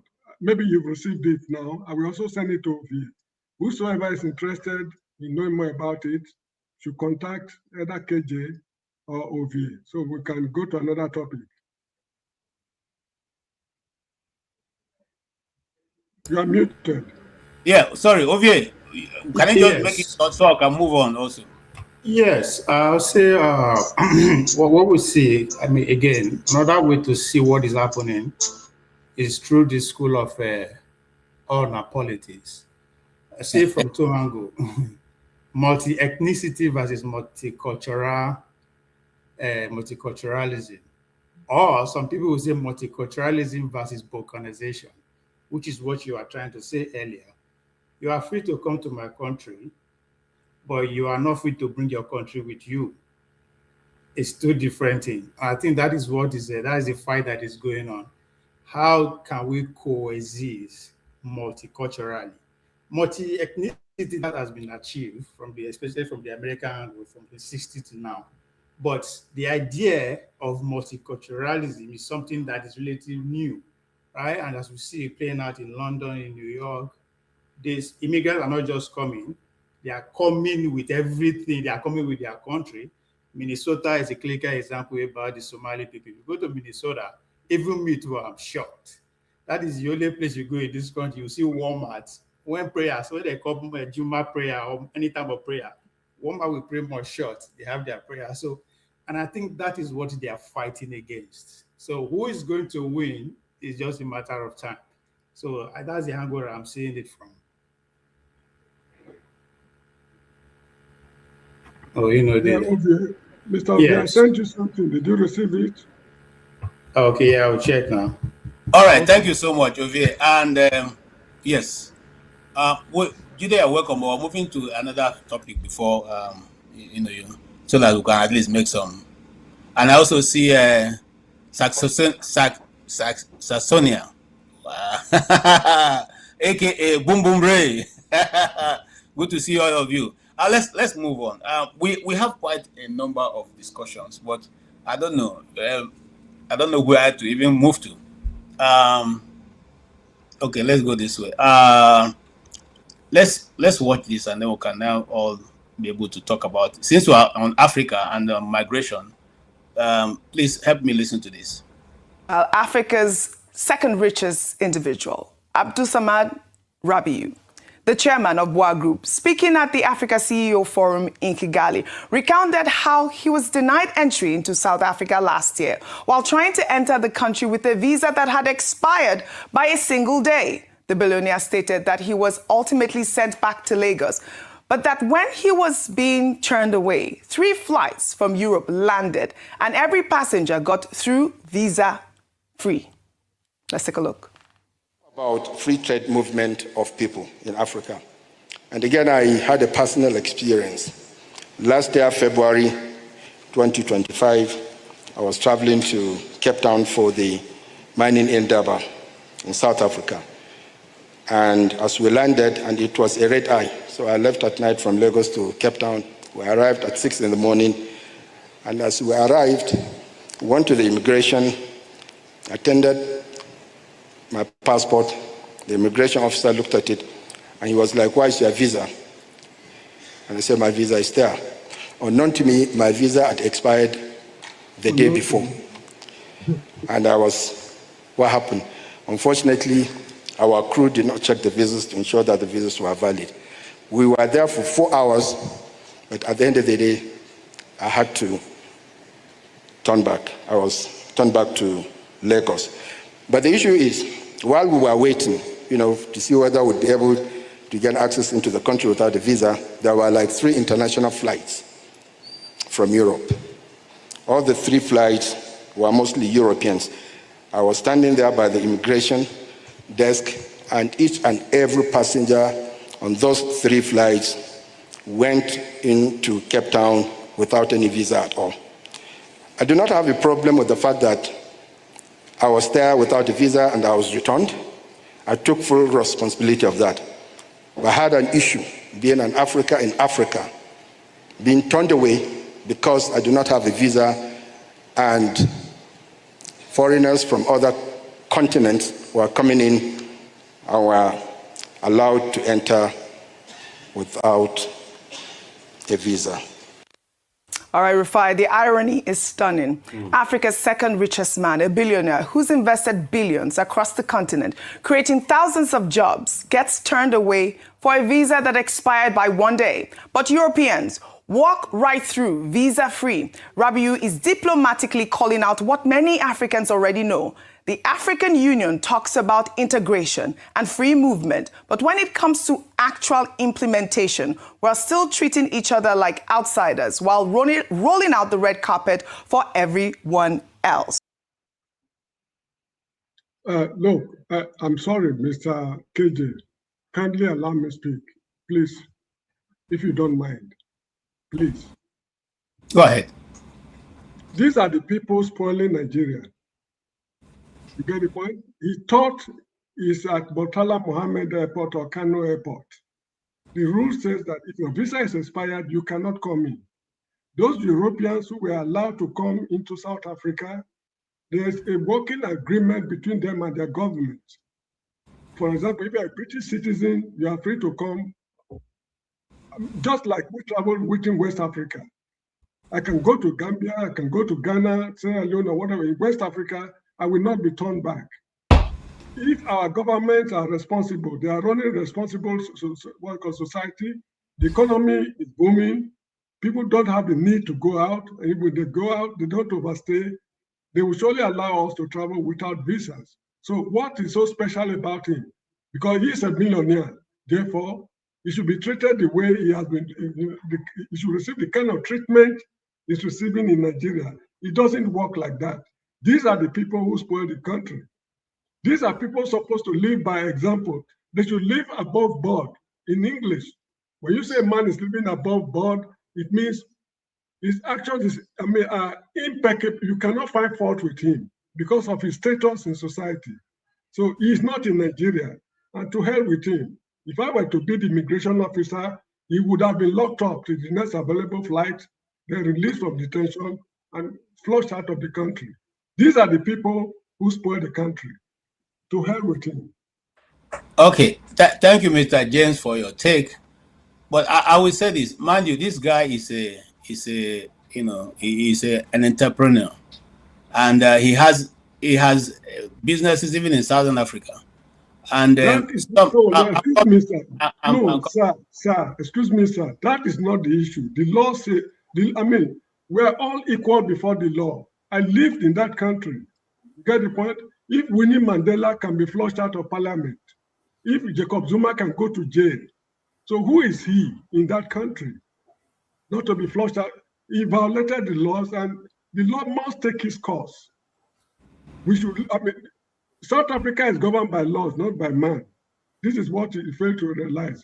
He's not in Nigeria. To hell with him. So can I make my point? I need to leave. Okay, thank you. Yeah, go ahead, Tim.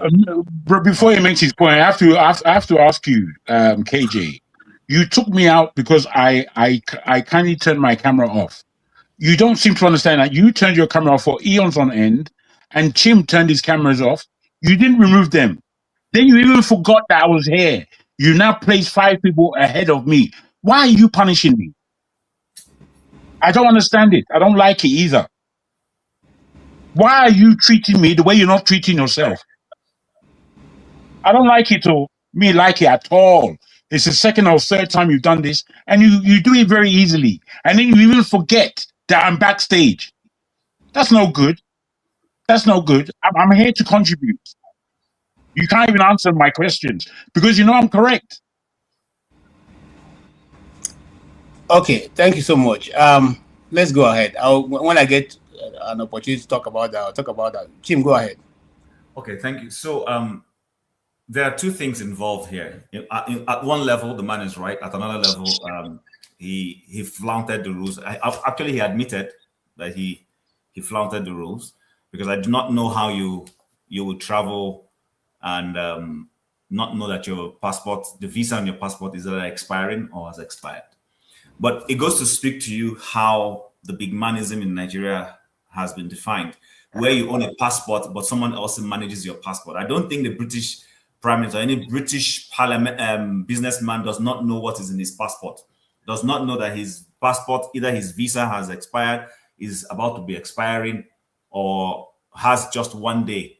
It's only a Nigerian entrepreneur, only a Nigerian big man that owns a property he does not control. Something as little as your passport is a personal item, but you hand it over to someone else to run that for you. As he was trying to let us know that his crew did not know that the visa had a 1 day expiration left on it. Please help me make it make sense. But on the other level, where I agree with him, is the fact that and it's not something. It's something that governments is an intergovernment to government thing. The British men, American men, or Canadians who travel and have access, this is what their governments have procured for them. They don't only enjoy it. The average citizen who can procure a passport enjoys it. There are some passports have 100 and so countries you can go to visa free. You get there at the point they just simply ask you a few questions and you're welcome into the country. Unfortunately, Nigeria used to have some of those benefits, but it has gradually eroded. There's practically no country outside of West Africa that we can go to and is visa free. Maybe Kenya, where we do visa on arrival, because Nigeria has an agreement with the Kenyan government where reciprocally, a Kenyan gets to Nigeria, you give him visa on arrival. The Nigerian gets to Jomo Kenyatta, you give him visa on arrival. But these things happen because of narratives.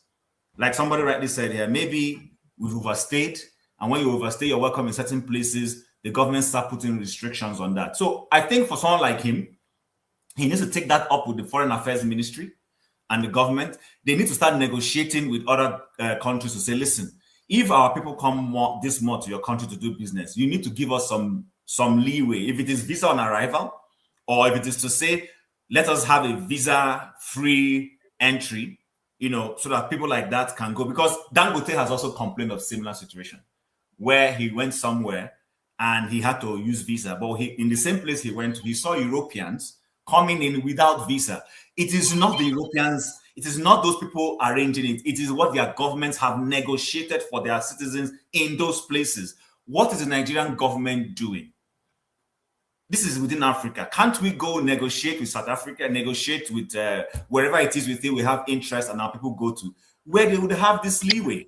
It's just a benefit. So in a sense, he has a point, but I'm not totally absolving him from the nitty-gritty of this is your passport. You should know if the visa is still valid or not. And so he cannot escape that. Not this telling us that, oh, the crew forgot. Is your passport? Is the crew supposed to be holding your passport for you? Are you not supposed to hold your passport by yourself? But again, like I said, it speaks to the pigmanism that has pervaded Nigeria, as it were. Mr. Chin, you've spoken well. When I was a student at the University of Lagos, we used to go to the United Kingdom without visa. There were some girls at the University of Lagos, they go to London for birthday parties or weekend shopping, and they fly back to Unilag on Mondays. You get the point? Now, it is because we've abused the privilege. The economy is so bad, people use all sorts of tricks to leave the country. That is why we lost these privileges all over. So leave the man to himself. What's called to his, I don't even know. May I not speak bad English in public? So, thank you so much. Thank you so much too. Yes. Let me not go to Ovia. Let me go to me now. I was KJ, the I haven't fourth. spoken. KJ, I haven't spoken. And we know. But I was the fourth person. You just did the thing where Ovia would speak again, Mr. James would speak again. No, me. Jide, I'm sorry, I said Jide. Jabun, at the beginning of this program, I gave you almost 1 hour to speak. 1 hour, Ken. Why are you exaggerating? Why did you do That's that? what I'm saying. You spoke more than every other person. Okay. And we let you have the debate. You became a guest. You see, it becomes a problem to me when people don't even appreciate what you do for them. Yeah, you were coughing. And so I said to take. I saw that. When I began coughing, I turned this thing off. I turned off my mic by myself. So, and you're still holding me responsible for that. It's not good now. Let's it's good. Anyway, not worry. Do as you please. As you are in a position to do as you please. Okay, thank you so much. Jide, please go ahead. So I can talk about anything. Is this ranting or? I mean, no, we're not ranting. We're not ranting. We're not going to. We are discussing the issue of immigration, and we got it down to the point where Isaac Rabiu went to South Africa and was not allowed to go in because his visa was expired by 1 day. And so we're talking about the Pan-Africanism and the intertrade that's supposed to go on within Africa. And our question is, if we are supposed to be promoting that, how be it that a man who is on a business trip to your country comes in, and because of certain things that are not complete, you couldn't give him visa on arrival. You couldn't, find any other way to do that. What again, Mr. James has raised. You see, I'm discussing on both sides, Mr. James, so don't feel this thing. Mr. James has raised the question. These people's government were able to procure for them a policy that allows you to get visa on arrival. And so what is the problem why African countries cannot on their own also go out to make this kind of arrangement for their people? Because, I have once gone to Kenya. I didn't have this thing, but the visa was on arrival, $50. You pay $50 and they give you visa on arrival. But I also haven't worked, where I was working. A colleague of mine came from the US, and he thought that, it was visa on arrival. We went to the airport to pick him, and we could see him. He could see us, but they said, no, you guys are you're not going to cross. And we asked the customs and immigration. They said he didn't have a visa. And he thought that he comes on visa on arrival. He can get visa when he gets here. And we said, well, you couldn't get here. I mean, you can't get in without a visa. Every other thing we tried to do didn't work. In fact, we saw him take the same plane that brought him back to America. So why am I saying that? I'm saying that to say it depends on, most times, like the law of immigration happens. The last person in the airport determines whether you come into the airport or not. It's as a prerogative, So if he decides, okay, you can go in, you can go. If you say you're not going in, even if you have your complete everything, the immigration officer can deny you entry. And there's nothing anybody can do about it. Nothing anybody can do about it. So if that is clear for all of us, then we know that we are discussing from a point of understanding. All right, Jide, what do you say? Yeah, I mean, this topic, I don't even know where to start from. So the thing is, first of all, like, I'm going to analyze it based completely from a different perspective, completely different perspective. And you see this thing about issuing visa, not issuing visa, giving someone visa to travel, around and all that. When it comes to immigration or movement of African people across Africa and all that. First of all, we need to understand that we as Black Africans, we Nigerians, because I believe the majority of us or all of us on this panel are from that country. We need to understand that we are enslaved by a Western hegemonic and capitalist system. For me to even begin my analysis, I need to make it clear. Either we agree or disagree that we are enslaved. We are submissive to a Western hegemonic, like my African American cousins will say. They'll say white hegemony and capitalist system. So we are enslaved, and we need to understand that first. Having said that, that means that we are oppressed people, and we do not have sufficient resources. Anywhere we go as Black African people, anywhere we go, either it is US or it is UK or it is South Africa as immigrants, right? The truth is, when the resources are limited, we are also competing with other working class people. And when we are competing with other working class people, particularly working class people that are the locals or white working class, when the resources are limited, we are the most vulnerable group. And when we are the most vulnerable group, we are definitely the group that will be attacked. That's number one. Now, talking about that video, you see, one of the major issues that we have, I haven't said that we as Black Africans or Nigerians, we are enslaved by a Western hegemonic and capitalist system. One of the major reasons why we are still enslaved, after over 500 years and up till now, we are still enslaved, is that we tolerate, number one, we praise, and we excel, we push and excel our oppressors. That's why, even if our oppressors are flawed, we still praise them, we still elevate them, we still tolerate them. And that's why we are where we are today.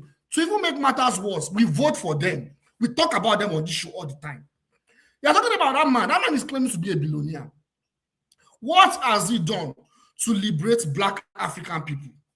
No, he hasn't done to liberate Black African people. What he has done is he has generated wealth at the expense of Black African people, Nigerians. He has exploited the labor of Black African people. Now, he's now claiming to be Pan-African because he cannot enter South Africa. Because his white masters, the Europeans, they are entering. Now it's not racism. This is what we're talking about. And look at the way that media is probably a Nigerian media. See the way they portrayed it. Like the way my brother James said, Mr. James said it. He made it very clear. But look at the way that lady said it. She was excelling him. That how come they did not allow him to enter South Africa?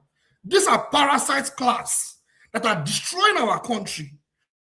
But we still excel them. We still praise them. So what now happens that in any capitalist system or a neoliberal system like the UK or US, where you have limited resources, the most vulnerable and the least powerful groups are the most attacked. Just like the way Black Africans or Nigerians are attacked in South Africa. Sorry, Jide, sorry, hold on, Jide. I'm struggling not to stop you, but I just need to. So how is Rabiu, what's his name again? How is he part of the parasite that is going on in Nigeria?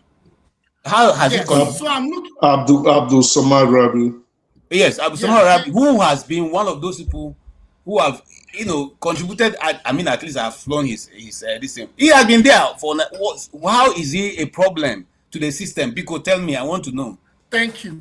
I'm talking about it from a class system, from a capitalist system. And the truth is that African billionaire class, they are parasites to our people. I'm not pointing finger at him. I'm including Dangote, all of them, they are a parasite class. With all the billions they have, you have average black Africans that do not eat barely $1 a day. That's to tell you that these people, they do not care about the development and prosperity of black African people. Like the billionaire class, they are a parasite class. They extract and generate wealth at the expense of poor working class people. I'm talking from an ideological perspective.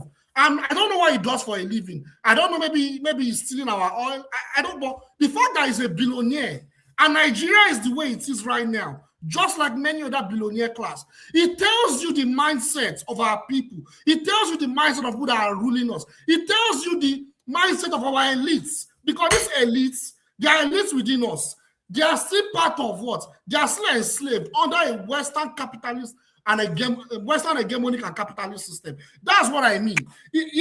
Claire, you are right. He employed many people, thousands of people. He gave them jobs. He might have developed a successful business.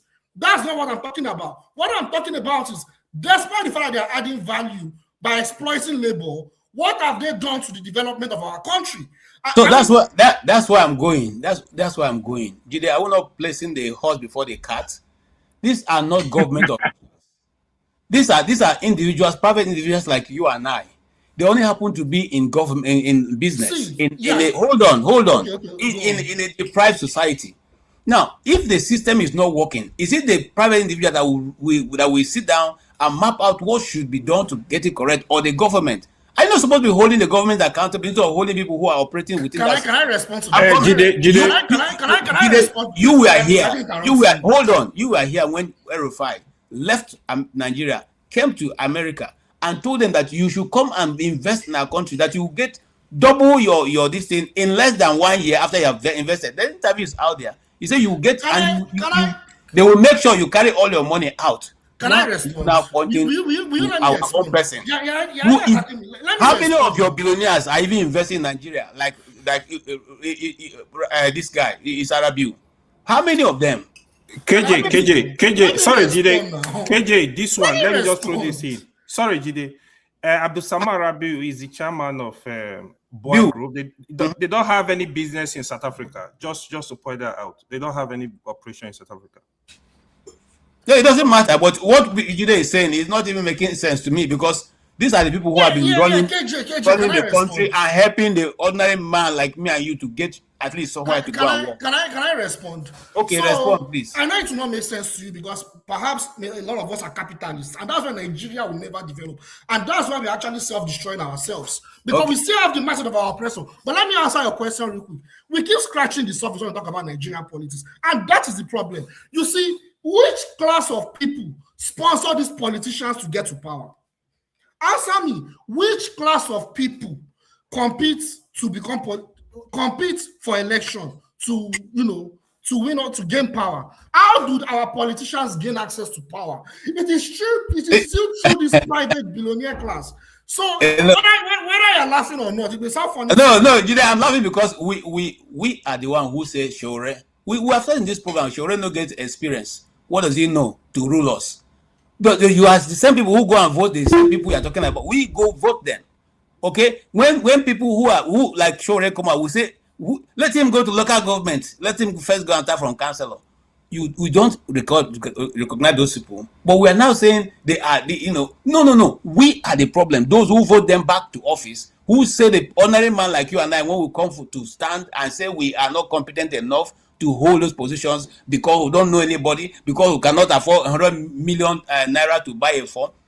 We are the problem. So don't put it on the people. If we decide to organize ourselves, we can take down the people. So that's the point. That's exactly the point. So the point is, why can't we, the people, we black Africans, we Nigerians, why can't we organize and say, okay, we want to vote for a competent thousandaire that is not even near to a millionaire at all. A thousandaire, a non-entity that is so intelligent and has a vision for Nigeria. Putin, before he came to power, he was I mean, yeah, he had government office, but he was not a millionaire. He was not a billionaire. Hugo Chavez, he was a bus driver.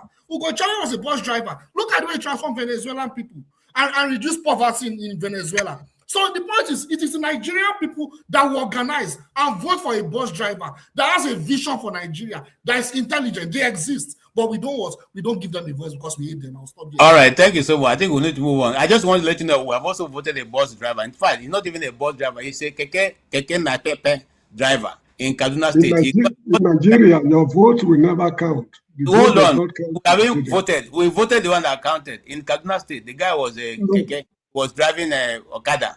He was voted in the Assembly. And then he went there and then he left the party that voted him in. He left the people and joined APC. And now when Agbada has cost 500,000 naira and to go about, we have done that many times. They all get there and they disappear. They join this now. They forget where they're coming from. The public doesn't have any ideology. We voted him because he came out. How many politicians in Nigeria have ideology? If you are talking about based on ideology, will you have any politician in Nigeria? Anyway, let's move on. Let's move on. Yes, my brother, I speak the truth. Please go ahead, sir.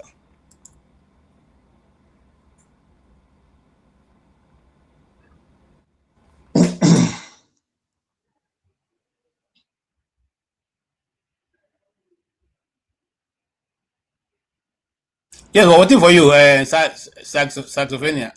Yeah, it keeps muting me again. Thank you.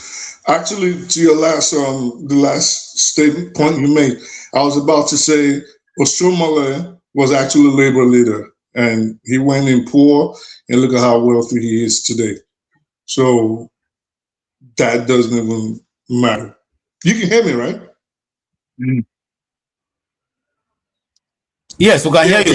We can hear you. We can hear you. Oh, okay. Thank you. Because, yeah. So, to what you were saying, KJ, I usually come on here and there's something I always espouse, and sometimes, I get shouted down. And I always say, Africa is not going to develop until somehow there's a framework for free movement of people all across the continent. Now, admittedly, the northern part of the continent, meaning the Maghreb areas, might be more difficult to agree to that kind of principle whereby there's free movement all over, just a la the Schengen countries in Europe.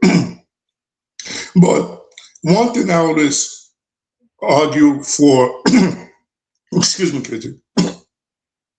One thing I always argue for is why can't, at least, and I always say this on here, why can't Nigeria, assuming we had the proper leadership, take the reins and push for some kind of treaty, some kind of bilateral agreement between all of Black Africa, starting from the western parts of Africa down to the south, where we can all move around and trade around and live without any hindrance. And I think that is the only way we will get what we all aspire that Africa should be economically, militarily, and developmentally. I just always say that. I know there's people on here that will disagree. But KJ, there was something very pertinent you said with regards to the immigration issue. And you did say immigration into that country, the decisions are made by the last person to come into the airport, and that is very true. Abdul Samad Rabi, being an influential person, being a man of his status, and I understand what Mr. James was saying, that South Africa is ruled by laws and not by man. True. But at times, there should be discretion made for certain individuals. I'll say this, at least based on the United States laws. While you have to have the proper credentials and the proper documentation to get into the country. It all depends, again, like what you said, KJ, even you can have the right documentation and they can still deny you. But it all depends on the immigration officer. They have the discretion, they have the power to even allow you in without the proper documentation. I would assume South Africa, being a developed country, or at least an African, using African criteria, would have this sort of provision in their constitution, in their law, because Nigeria does have it. You can go into the country and not have the proper documentation.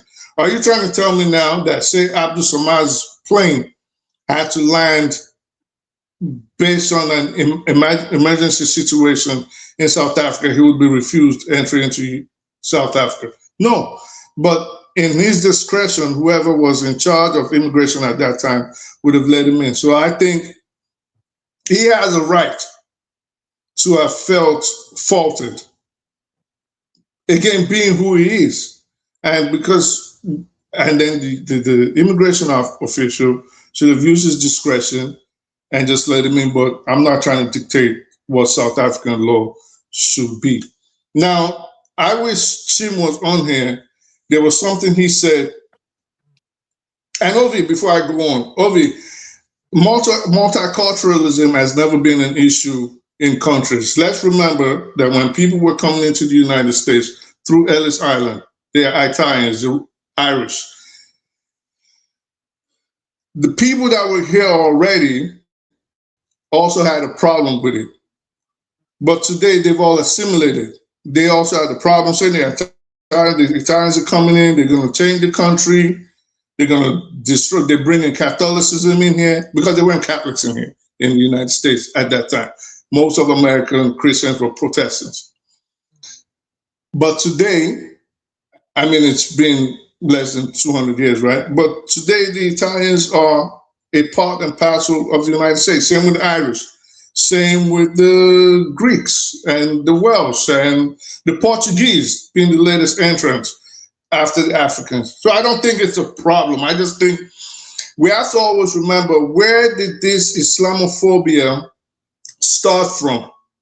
All of a sudden, has anybody ever thought to themselves and just decided to think and say, how did this just balloon out of nowhere? And in less than 18 months, there's Islamophobia. There's Muslims are going to take over the United Kingdom, where they're only 6%. 6% are not going to take over 99% of the country, or 95% of the country. It's impossible. Or in the United States, where Muslims are less than 2%. Some say 2, some say 2.5. But the point is, 2% of Muslims, a population, is not taking over 99% without military force. So we always have to go ask ourselves, where did this Islamophobia always, just all of a sudden, balloon from? And I'll help you out. And it's something I've always screamed on the show. The Israeli government has recently put out another $750 million. These are not things I'm bringing up. This is something Netanyahu, Smotrich, Ben-Gvir, Litny, all of them, they've said it. This is why they bought TikTok, for example. They said we are losing the narrative to the current generation on promoting Israel. And we have to promote Israel for its survivability. And the only way we can do that is to change and skew the narrative like we've always done in the media, because most people don't listen to legacy media anymore, traditional media anymore. So now what do they have to do? It's all propaganda. And like Jagun rightly said, what are we scared of? There's nothing to be scared of. So whenever we hear this propaganda going out, let us always remember the source and why it is being done. It is to divert attention from what the atrocities Israel is doing or committing in Gaza, in Lebanon, the same one they've committed in Syria or perpetuating in Iran right now. And they're coming for Nigeria next, and Turkey. So let's not ever forget that. An ISIS leader was killed in Nigeria. Beautiful. ISIS group was killed and murdered in, well, not murdered, they were eliminated in Nigeria. Beautiful. But I say, this is a groundwork being done. This is how I see it, and I understand. I know why I'm saying it. This is they're laying down the framework, they're laying down the groundwork for more interference in Nigeria. And the Nigerian government and the Nigerian people have to get their affairs in order, because these, as much as they are welcome, they are Greek gifts. And we got to be very, very careful. To Tim, and this is why I said I wish he was on here, ISIS has been eliminated. And you're on here calling for the Sultan to be eliminated. You're saying, well, the ISIS is not the problem, it is the Sultanate. Are you now telling us, and if you do, please let us know, that you have more intelligence or better intelligence than the United States government and the Nigerian government? If so, let us know, because you came on here talking about why ISIS has to be eliminated. And to the immigration issue that Tim also brought up again, condemning why the Arab countries don't have that much people, foreigners in their country. That is a lie. Places like Qatar and the UAE actually have more foreigners than their own home-based born nationals. So we have to be very careful when we come on here and we try to disguise our dislike or our innate hate of a group of people based on their creed or their ethnicity. We can all live to let live, without disparaging people or calling for the destruction of others just because we don't agree with their way of life or the color of their skin. Thank you so much. AJ, please, can you give me just 30 seconds? I want to just respond to something that was for a reply, real quick. So even if we vote for, and I will not exceed it. Yes, even if we vote for a dustbin carrier, as far as there's no revolutionary grounding and the structural and economic system still remains in place, the example of Oshiomhole will keep happening in Nigeria forever. Any significant change in Nigeria has to be ideology in motion. The leader represents the vector of that ideology. That's how revolution in Iran happened, in Cuba happened. Unfortunately, I only have 10 seconds. I'll stop there. Thank you. All right, thank you so much. Chagun, before I come to man of procedure, should I go ahead or you have something to say? Yes, I do actually. Again, I wanted to respond to Chim. You see, he made mention, he spoke in a strange way, which always tells me that, certain people haven't been in the diaspora long to have a real understanding of what the diaspora has done before certain people arrived. You see, we who are black in this country, we were apart from the Irish, we were the very next great immigrant force into the country. And as such, we had to fight physically. We had to campaign through law. We had to push politicians into parliament in order for there to be laws about immigration that gave us some kind of standing in the country. We were asked to come from the Caribbean and from Africa to fulfill positions after the war. In doing so, we have contributed greatly. In our contribution, we had a lot of backfire, reticence for our being here. And in that, we have from the 60s, 70s, 80s, 90s, now 2000s, stood up for every other immigrant that has come into this country after us. In this, we have a right, not just because we've been there for 70 odd years, but because our countries were colonized. Now, I don't know how people take colonization, but we had foreign nationals in Nigeria, for example, who had full control of our country. They were a minority, but they were heavily armed. So they had full control of the country. Now we here who has come here as a minority to the West, we are supposed to take it that we have no right here. Are you out of your mind? Are you serious? You know, he was saying that, pointing at the white man. I don't know who pointed at the white man, or in this country, I can tell you that the white people in this country are fantastic hosts. I can tell you that. As somebody that doesn't even necessarily have Oyinbo friends. I don't have Oyinbo friends in this country necessarily. But do I like them? Yes, I like them. They are funny people. They are people with a great history, whether we like it or not. They have a history. They have a lot to be respected for. However, does that mean that I cannot critique them? Does that mean that they're free to do what they want because they are Oyimbos over the last 500 years? They've been in control. Is that why?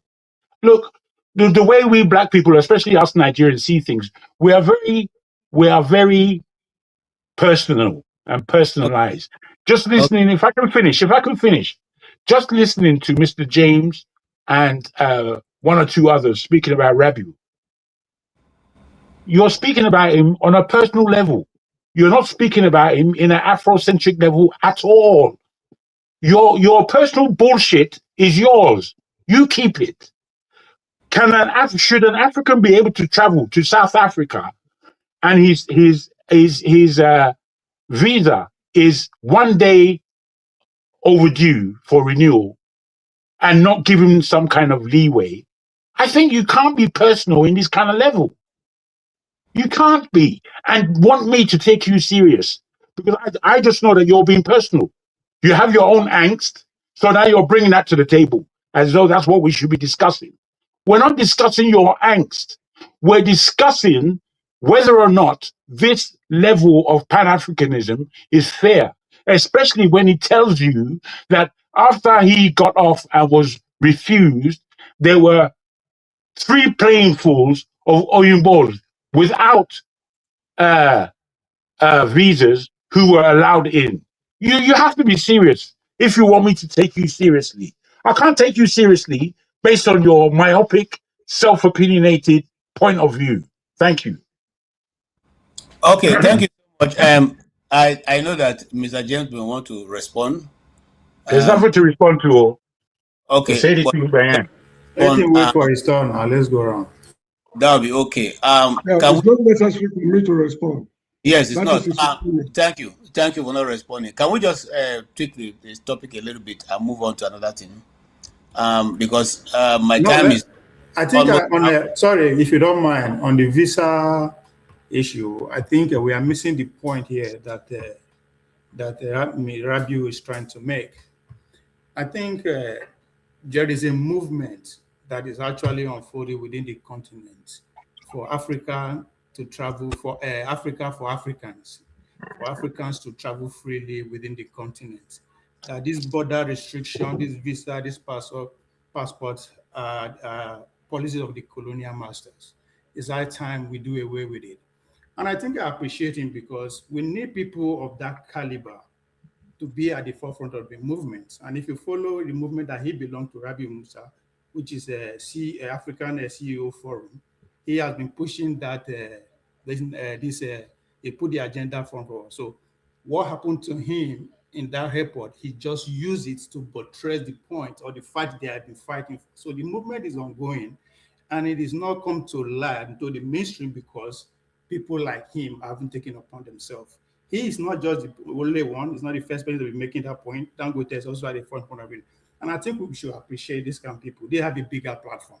And it's a conversation that is ongoing. And I think there's a need for us to key into it. If other countries are not doing it, that doesn't mean we should do it. If I leave Nigeria and I'm going to South Africa, I'm going to Kenya, how to cross border should be the least of my worries. Okay. Again, and that's where I disagree with Chima. I don't see any billionaire on this planet that is directly processing the visa by himself. It doesn't work like that. These people have a split of work unless you don't understand what a billionaire is. A true sense of a billionaire don't even know what color of passport he is if you want for the sake of. All right. Thank you. Can I speak on this topic before you move on to the next one? Just a minute. Okay, a minute. And again, sorry, on the Qatar issue, Qatar have 3 passports. One at the top of that passport is the Altanis, the Altanis family. Those ones are top of the food chain. Then we have the ordinary Qataris. than the expatriate passports, which is what they are giving the Africans, the Egyptians, anybody that comes here, the Americans. It is called the Qatari passport. There's a level you get you to. So I know this because I work in that system for 2 years. Thank you for that clarification. Me, I don't even know that one. Education educate me now. All right, go ahead, man of prestige. Yeah, thank you very much, Ovi, for bringing that up. Talking about Bua, I heard I don't know the whole story, but you just brought it out briefly when I was listening earlier. I mean, I kind of come with a different perspective in this. An isolation visa, restriction, doesn't necessarily imply any kind of Afrophobia. I mean, but having said that, judging by the history and what has been happening recently, I can see where somebody can, classify it like that,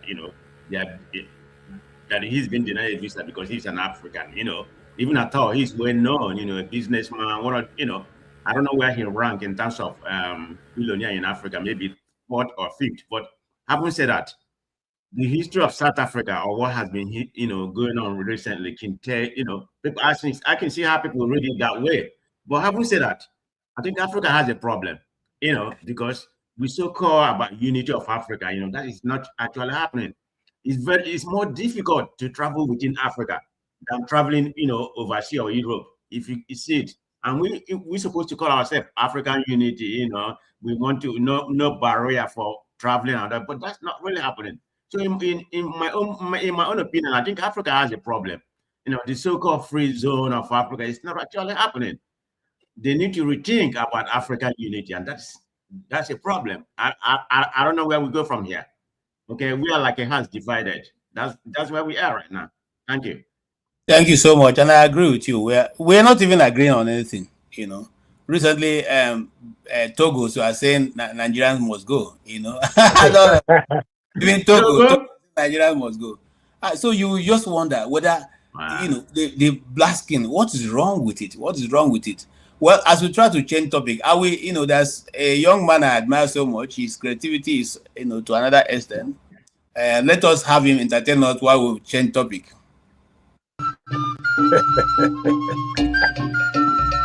What's the matter? KJ, you know, go make heaven for this, so if I see you for heaven, I will complain.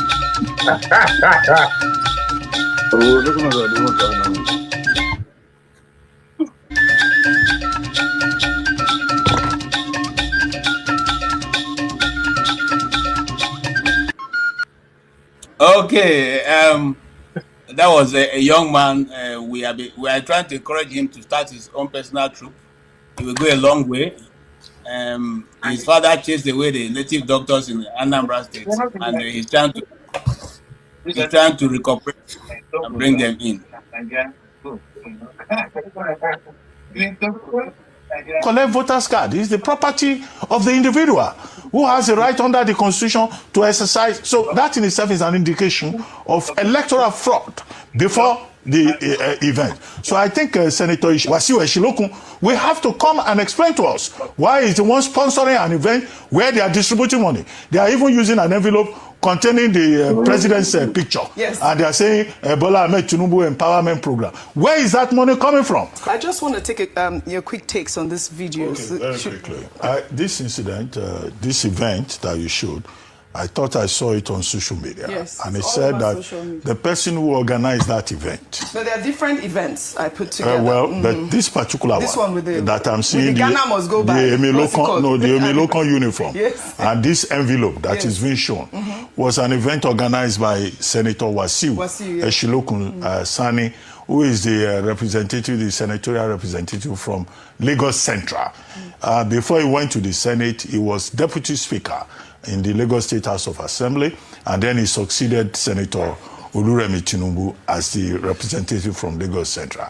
So they called it empowerment. But the empowerment, what we have seen here is a spectacle of Ghana must go, of the distribution of envelopes, with persons being told that, don't worry, you will all collect. Now, this is why they were... Okay. That is the how it looks like. The election is shaping up after all, and our president has this to say. me, Africa needs to put its money where its mouth is. Would you put your microphone? Would you put your microphone where your mouth is? Yeah. Thank you. That was funny, man. Okay. Zainab was able to tell our president to put the microphone where his mouth is. That was funny. Now, this is the problem we have. You see, the question she asked is very important. Why is there no African trade, inter-trading with Africa? And she even went ahead, because while he was trying to be vague about it, she brought him back to what he said. Why don't you start it? Why don't you, Nigeria, start it? You have the biggest economy. You have the biggest of everything. You have the biggest population. So why is it difficult for us to craft a policy in Nigeria that can affect and assimilate every other African country to that fold, so that we can now have a more level playing ground or more bigger field to play in, rather than waiting for Europe to come and do it for us? That's the question Zainab was asking the president. Some people on the internet say he distinguished himself by answering properly. Others say he didn't answer properly. Gentlemen, what is raising, and that will be our last topic before we call into further. Why is it difficult for Nigeria to use its weight, its population, its wealth, to be able to, drive a force through Africa that will liberate the whole of Africa, knowing that every 5 Africans, that you meet, maybe 1 or 2 or 3 must be a Nigerian? Why is it difficult for us to have a policy that can allow us be able to actualize what we see in other nations? Thank you. Who they go? Who they go? Yes. Well, I need to start. Why is the guy called? I saw him 2 minutes ago. Now, Benson Emmanuel is dead. All right. Yes, he has left. Go ahead, Ovie. Okay. Thank you. I think that question is very important. It also tied to the visa issue.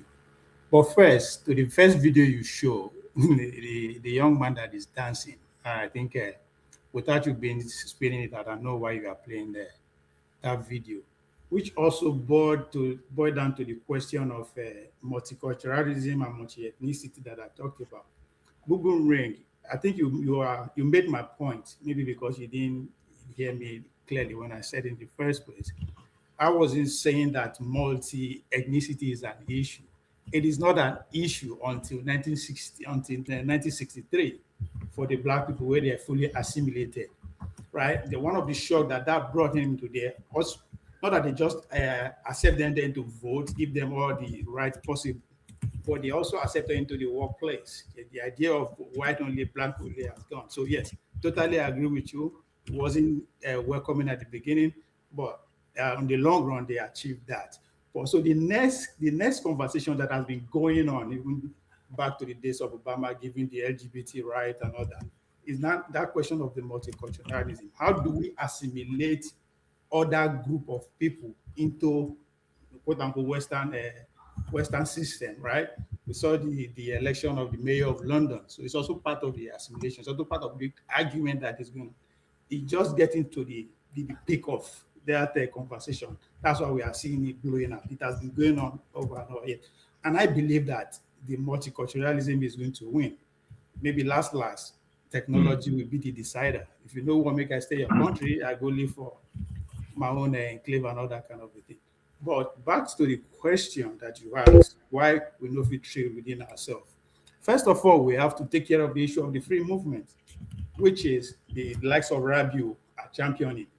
And I am more emphatic about the man, Rabiu and his class, because in terms of the Nigerian question, there is a clear difference between their generation and the class of 66, for instance, so to speak. The class of 66 are pretty much beholden, first of all, quote unquote, to the British Empire, right? Their policies, foreign, modern, everything is tailored and is enforced or is given to them by Chatham's policy. then the infusion of the American power. So those class of people, they behold to them. That's why when we argue, they are still able to control the country up to now, 60 years and counting. But if you now look at the class of Rabiu, the Dangotes, not just that they are native breed, even how they make their money, whether you disagree with their capitalism or whatever. But once you have to give it to them, they didn't need to go outside and look for dollars or pounds to actually start and grow what they have today indigenously. So their mentality is different. And we are beginning to see that even with the advent of Obi, the core Obi financier or supporters are the working class people. Those people who are within their born in the 60s, in the 60s, 70s. So they are the one championing this free movement within the continent, and most importantly, the free trade. So because most of our trade policy, I mean, let's go by the New Hope agenda, is anchored on what the World Trade Organization, the IMF, and whatever that is giving them money to finance. So those people dictate directly how they should implement and how things should work. So that's why even the conversation around West African currency that that gathered a lot of steam a couple of years ago just died like that, because the Ogas, the foreign influence, the externals don't want it to happen, because if that happens, that is the first stage of development.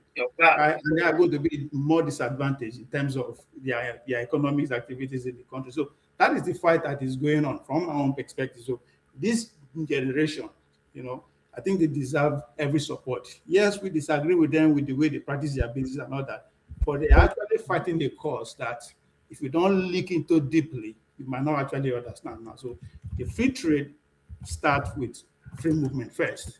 I think once they achieve that free movement, it's just a matter of time. The free trade will follow suit. Okay, thank you so much. I'm just a bit concerned. I'm not sure that you actually addressed that issue, because that was the same thing that I think Zainab at the end of our interview, I think she too was as lost as maybe many of us, because people didn't answer. No, you said why did Tinubu and why did Tinubu start out? Yes, that's what I'm saying. I just said that our policy is building to the external sponsors. Okay, so dictate, that's what I said. Right. They dictate how we should run our policy for us. So okay, that's it. Just within the now my next question. I think he actually answers. He answers very well. But again, the second part of it. My question.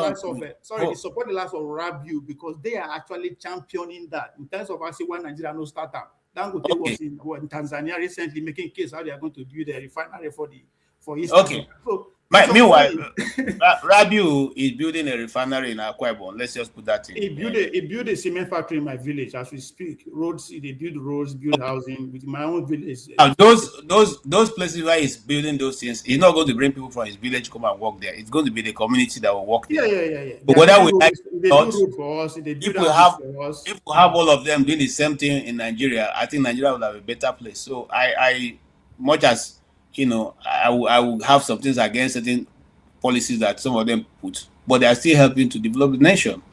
And so the next question will be, Oti, do you know of any country in the world or in Africa, let me not reduce to the Africa, that have followed the World Bank and IMF policies and strategy that have become developed? Because I'm yet to know anyone. That's the one, when we were in primary school, when they introduced SAP, that was when it became scarce. We had to go and queue for bread. So do you know? Because Nigeria have not become the same after that. I see. Right. No, I don't. And if you ask me, well, it's just look, when Jide, for example, talks about this ideology, and I was just asking him what he really means by ideology. Well, for me, the problem is the economic system of course, the West in the Western world. There are so many problems with that, okay? And for we Africans, developing nations, my view, is that we just have to sit down and, think hard about the kind of economy and society we want to build. looking up to the World Bank or IMF is that's even for me is a nonsense. So the prescriptions and is serving the interest of, if like, the owners of capital. I'm talking about the large multi-corporations, multinational corporations, the global banks and financial institutions. So anybody, any government, any country taking their prescriptions, listening to them, and following their program has no future. So and quite seriously, this is a task for, well, our let me say so-called, if like, intellectuals, the professors and the economists and the social scientists. We have to think about what suits us, how the kind of development we want. Okay, it's not what works for in Europe or what is not working for them. We don't have to follow them. We have to follow their system, their pattern. We have to, for example, look, it's now, for example, let me again refer to Jide when he's talking about if to be concrete, like for example, if these our billionaires, rich men and women, they honor these if like the mainstay of the economy of a country, we're talking about something like refinery or maybe factory, industrial conglomerates. In other words, really what develops a country, a nation. Now the question for me is, now what do Nigerians earn? What do Nigerians earn? I mean, Nigerians, right? What is our wealth? What is the basis of our wealth? And from which we can provide for ourselves. So if we have individuals, right, owning banks, big financial institutions, owning refineries, owning all these things. So what is the wealth of Nigeria? What do Nigerians? I mean, the population of over 200 million. What do we have? Just debt, which a government has kind of the government has borrowed and squandered the money. So Nigerians only have debt to pay, liabilities.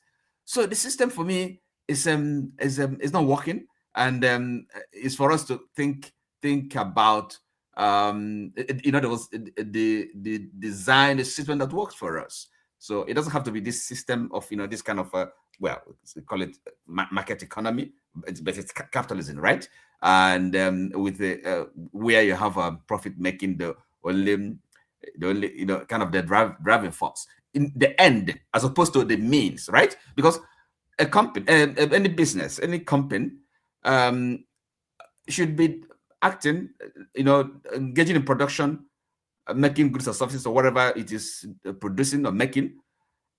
Profit should be, if like the means, okay? It should be an index, a signal that is succeeding, but that shouldn't, the profit making shouldn't be the goal, the end of it. Rather, it should be the means. So, there's a lot there really, because that is kind of the debate or the we should be having. Well, I don't mean here, but such debates ought to be had.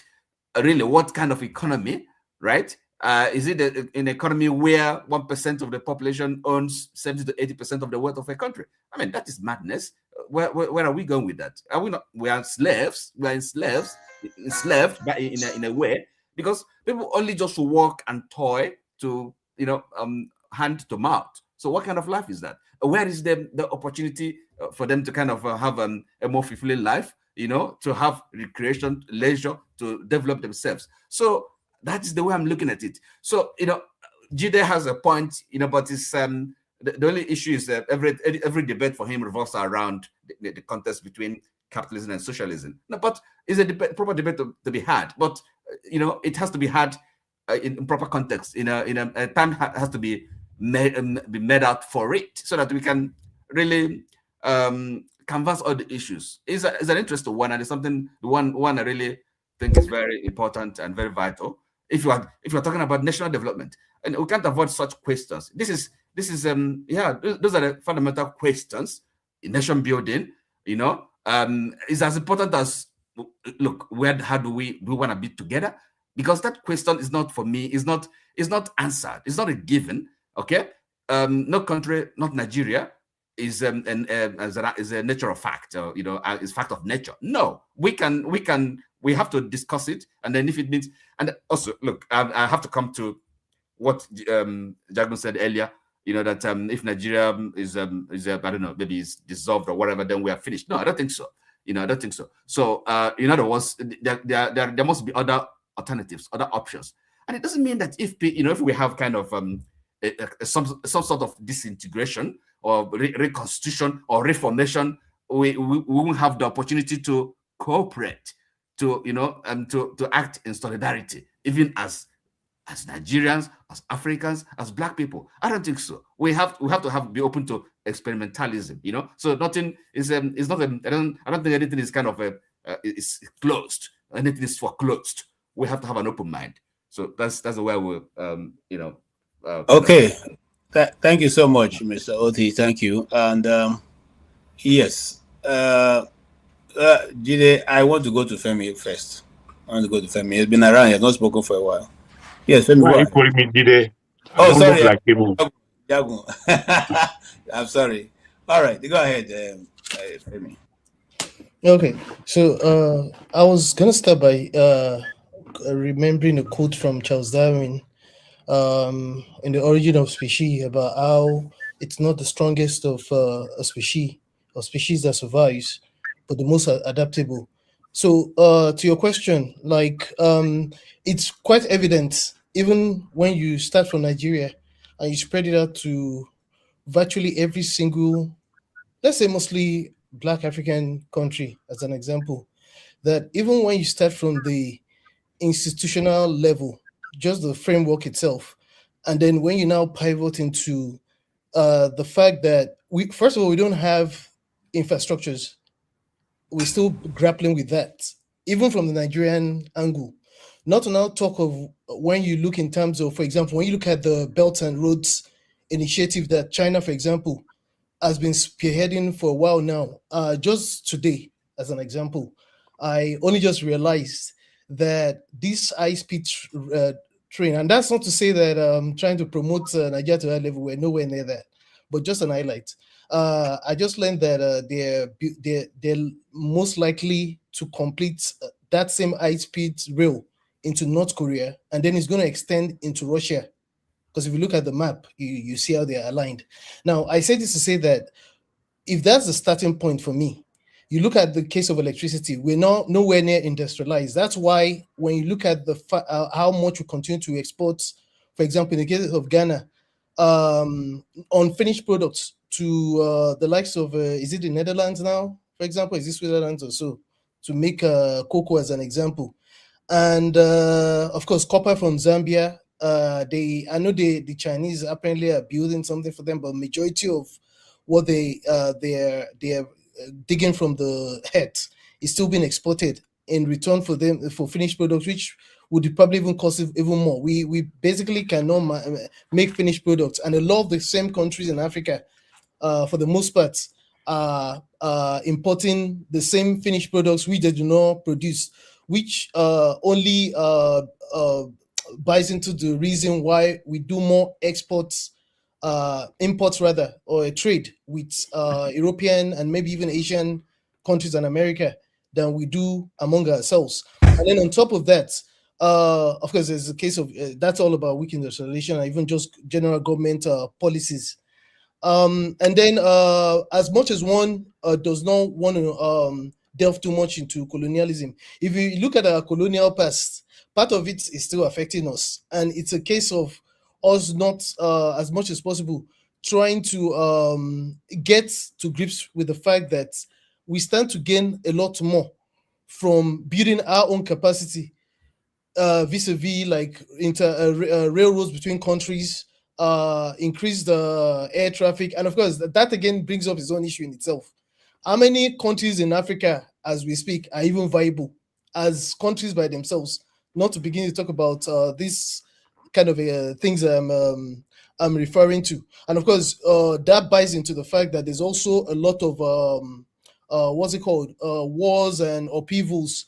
For example, if you have to navigate within the Sahel now, I'm not sure that you're confident in yourself. For example, KJ, to even make a trip between Lagos and maybe Ondo, not to talk of trying to go as far as Niger or what have you. And of course, you can't take away the fact that the not so small matter of problems like custom delays, and you see the problems you even have when you even send things from abroad, not to even talk about within ourselves. There's always that problem. And if you have to go by road, there will be issues of checkpoints. These are the kind of, and of course, the political dynamics that come into play as well. Instability all over the place. Remember when you also had the case of closed borders between Nigeria and Benin Republic, and all kind of shenanigans. And of course, you see what's happening even with the likes of the Sahel, the Nigerian Republic, for example, and Nigeria under Tinubu, when the issue of the generals that took over the Sahelian countries came to play. So, and then, of course, there's also inconsistencies in policies. We're all over the place, basically. We're not organized. We're only organized to the point where we'll continue to go to like the likes of France, to Britain, because again, as much as one may want to blame the Western world for certain instabilities that occur within ourselves, we're also the reason on the other end that we continue to heap some of these things on ourselves. Finally, just to add to what I've been thinking I've been thinking out loud before you turn to me, there's also the issue of currency exchange. But who is actually going to sit down? Is it going to be the East African countries, their own association on one hand, and ECOWAS, the SADC, the AU that doesn't even really exist and is not really independent? Who's actually going to sit down, and whose interest are we going to be acting on? So we're all over the place, and first of all, we have to get our act together as individual countries before we even begin to talk about African intertrade policies and trying to make ease of doing business, trying to make things easy. And let me just land on this note. I do agree with whoever mentioned the fact that it's not necessarily the government that necessarily going to end up doing things. It's individuals like the Boa guy, the Dangotes of this world, and the other millionaires and other people that actually have interest. Yes, hate or love them, at least they're doing something within the continent. As far as Dangote is concerned, I do not know of anywhere in the world where he's investing. So, I mean, there's a lot to be done. We have a long way to go. Thank you so much, Femi. I just want to tell you, based on your last point, that Dangote just went to court because Nigerian government just issued new import license. Yeah, I saw it. I was just shaking my head. We're not ready. You see what I'm saying? Saying we are the one that sabotage our own people. We. It's not anybody. It's not any Igbo man anywhere. Dangote, if Nigeria decide to buy all of his petrol, we'll not even be able to finish everything. But we're still issuing fresh import license just to sabotage the man. What else? So I have quit blaming any Oyibo country. Even if I see them tomorrow carrying my father's village, I will not say anything. I'm telling you, I will shake them because it is we. Now we like it. We like it. Somebody put in 20 billion for what people have not been able to do, and he's giving you that supply, but you still want to make sure the man fails. KJ, remember what I always remind you of, that the people are falling in love with the oppressors. Anyway, you see, I don't want to get emotional because sometimes I go to bed, I just ask myself, which can't thing be this? You know, what is wrong with our people? What? Okay. Now, for the purpose of even trying to synchronize or streamline our exchange rate, it's not going to happen. Didn't we try before? The echo was what was going to happen, and the French West Africa sabotaged it through Emmanuel Macron. Ghana. Yeah. So, and that came to a nothing. So I don't know. When I come here, I just come to try to, sometimes just my frustration, listen to people, and maybe I feel better when I do that. But most of the time, you guys bring out the worst of the things that are going on, and you begin to just ask yourself, what kind of people are we? Yeah. So I want to give Benson an opportunity instead of going straight to you, Jagun. Benson, Adama wants to finish me if I don't call you. So let's have you speak. Thank you, Doctor. Thank you, Dr. KJ, and all the whole panelists. Good afternoon, good morning, good day, wherever you are. I want to talk about the issue of South Africa refusing Rabiu the visa. You see, somebody said about discretion. South Africans have a law, and everybody maintains that law, no matter whom you are. They don't behave like Nigeria. They don't behave like some other West African countries. And that is what makes them to be strong, and what makes them going forward.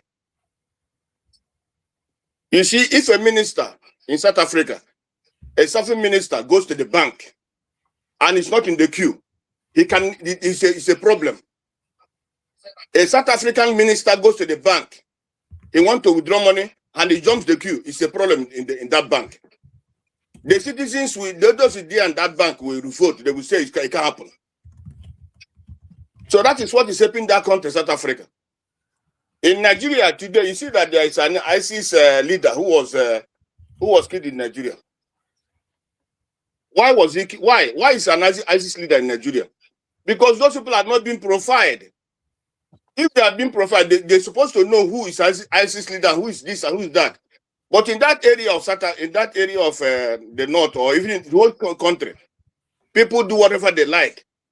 I heard that man goes out from Kano airport every time he goes to Pakistan, he goes to this, he goes to that country, he goes to that country, and everybody's looking at him. But in South Africa, such a thing cannot happen. Even in Namibia, it can't happen. Even in Botswana, it can't happen. You see, that is why Nigeria is where it is today. We do things, never mind, do things with like that man, Bill. He knows what he's doing. He believes that when he goes there, when they say I'm a billionaire, they will take him in. Yeah, that is how what you say. I'm a billionaire. If I go there, they will do that visa there. Or even they will allow me in as soon as I'm a billionaire. But that people, that South Africa, they don't know who's a billionaire, who's not a billionaire.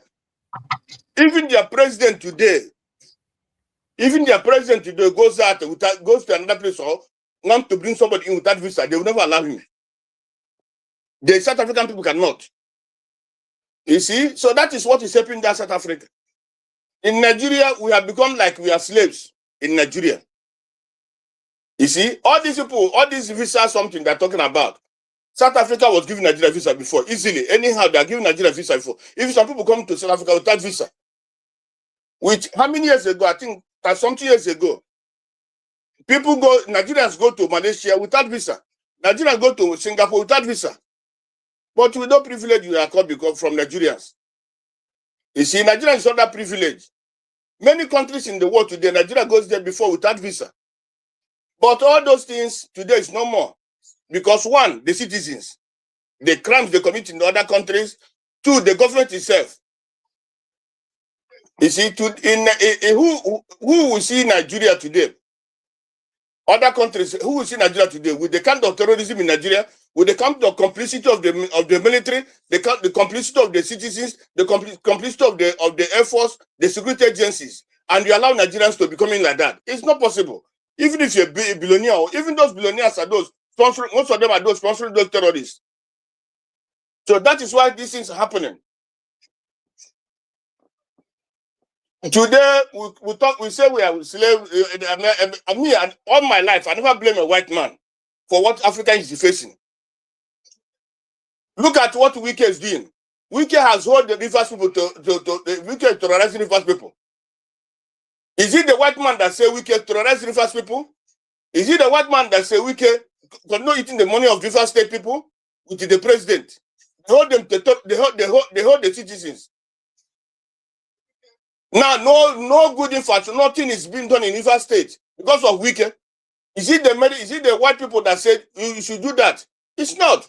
Is it the white people that say Tinubu go and buy this aeroplane? Tinubu go and do this? Tinubu go and this? Hold their people to ransom. Don't do anything good for your country. Is it the white people? It's not the white people. Let us not be deceiving ourselves. White people. White people are not. We not a white man's country. How many of them have killed us? How many of them have destroyed us? We are in white man's country today. Many of us are in white man's country, but things are going normal. What their citizens eat is what you eat. The job their citizens have is what you have. But in Nigeria, it's not like that. In the east, in the south, how many of them have good job in Abuja? How many of them have a good job in Abuja? Nothing. The jobs are being passed to some people who are not even educated, who didn't go to school, who didn't qualify for those jobs. That's where the jobs are going.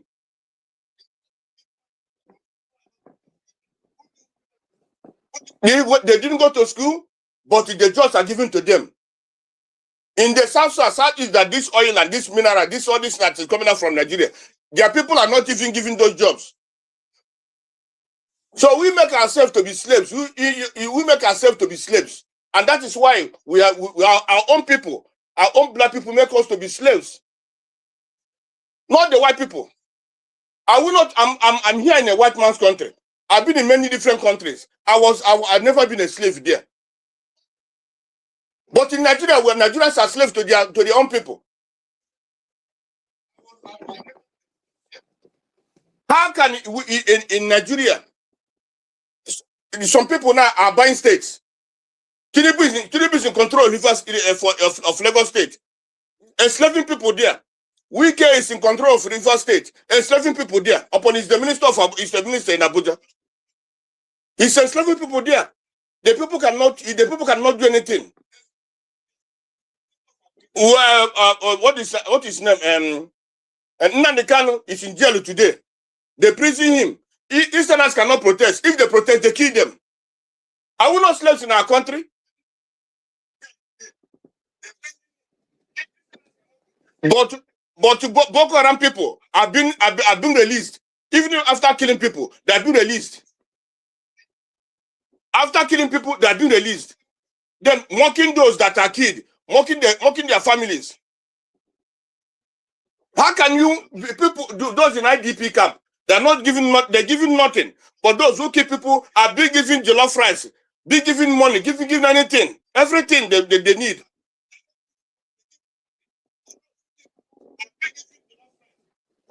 They are being paid. Most of them are being paid. Most of them are giving money. Most of them are just giving cars to stop killing while you have the military. Not because there's no military, but the government doesn't want to kill. They doesn't want even to deal anything to them. They just want them to control killing people. So we are slaves to us. Our people make us to be slaves. And when we go out, let us not stop complaining. If our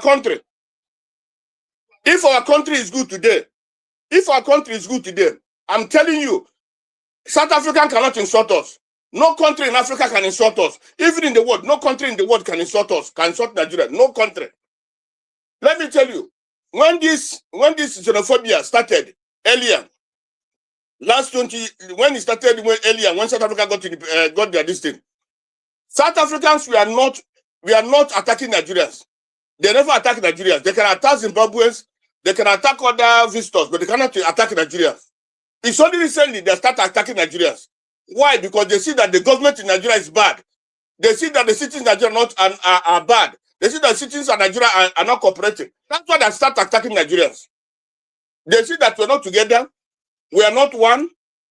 We are coming to their country to do. Our ministers, our presidents are using our money anyhow.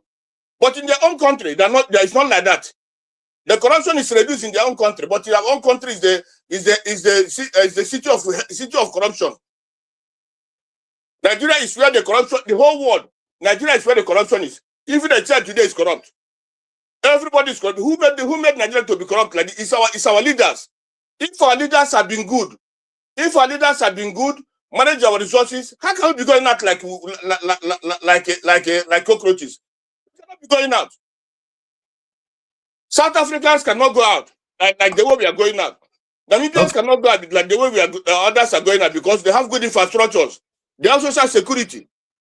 They have all these things which help their country, but Nigeria we don't have.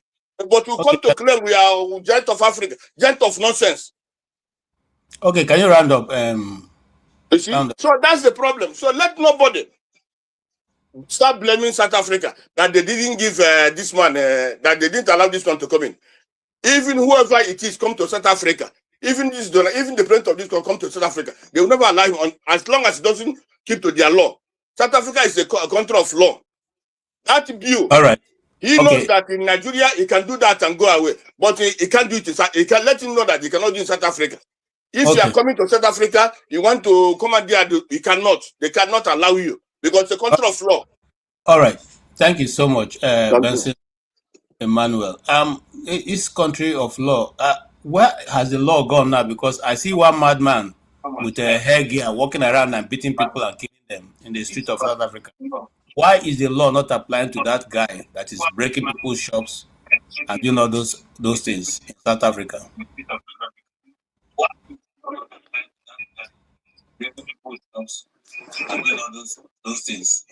It's unfortunate, KJ. These people, they have personal issues with Nigeria, which I understand, but those personal issues have got nothing to do with the questions that are being set right now. Yeah, so that's so South Africa is not really a country of laws. Let's not, misplace this. Don't leave them with their bias. Man walking around the street and breaking people's shops and doing all that. It's not an immigration officer. It's not a government official. It's not an immigration officer. It's not a police. But the police are standing by and watching them do all those terrible things. So I don't think they are really a country of laws. Let's not miss that. If they decide not to give Rabiu, visa, it's okay, but not because they are law-abiding country. Yeah, South Africa is a. The guy spent his time arguing about his Mr. KJ. Mr. KJ, let me tell you, South African citizens, they have right in their own country. They have right in their own country. Do they have right to take the land back? What do you mean? Take what? Their land. Which land? Yeah, they're trying to do that. Which land? Also. You know how many people that are being killed? Let me tell you about this land issue. Let me tell you about this land issue. No. Let me tell them about this land issue. The issue of land is that the money for now is still in the hands of the white people. Listen. But again, exactly. Let me tell you. The black people. Let me tell you, there was a time the black people were complaining that they are not given anything, this, that. Then these people empowered them. The government empowered the black people. You know what they did with the money? They used the money and buy high cars instead of investing the money. So listen now, Bessie. You're not hearing us. Listen to what I'm saying. It's not. Let's not. Yeah, I know Nigeria is bad though. I know talk say our country is not bad. But when you come to talking about a country that maintains law, South Africa is not better than us. The person beating people they are shocked. They are not police people.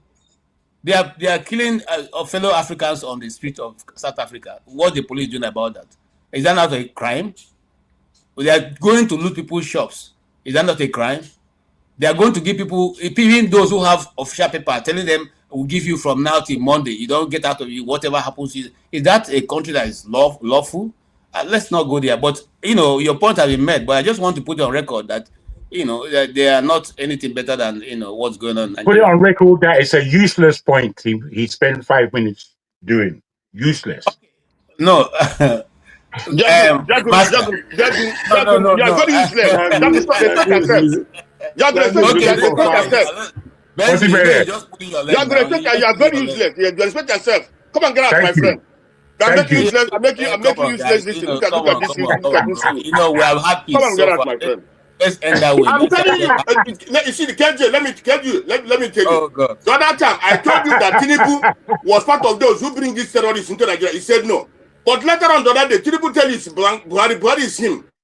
What does that show you? I told you start asking again another question. Okay, they have their own law. They don't want foreigners to come and break their law. You are talking about what South Africa they're breaking shops. My brother, you know what foreigners are doing in South Africa? Do you know what they are doing in South Africa? They cannot. Those people your own people cannot do it in Nigeria. Other people cannot do it in Nigeria. South Africans are even. Let me tell you. If you want me to tell you about South Africa, I'll tell you about South Africa.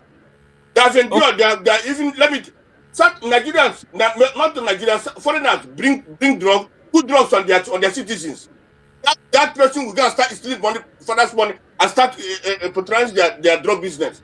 Okay, so have endured. No matter anything, isn't that how the world works? we do not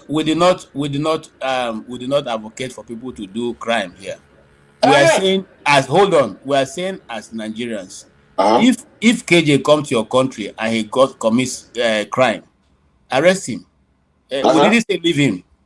We are saying that if the people in South Africa are committing crime, use the system, the police, to arrest them. Don't go and break their head or shoot them as they are doing now. Don't go to the street and loot their shops.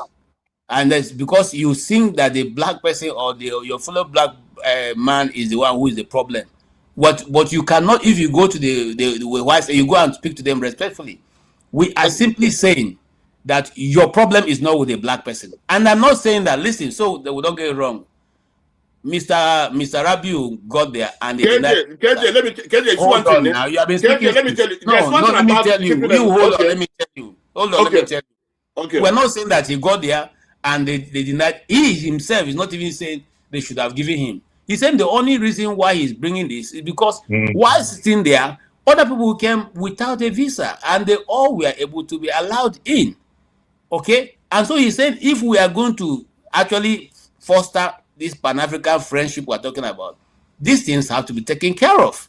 And let me tell you, whether you like it or not, his going there will be more beneficial than those other white people they let go in. Because he himself going there to look at the business opportunities available in Southern Africa. But I would never go to South Africa. I don't even like the place. That's the truth. Really? Okay, so, but KJ, let me give you. Let me. So let's KJ, let me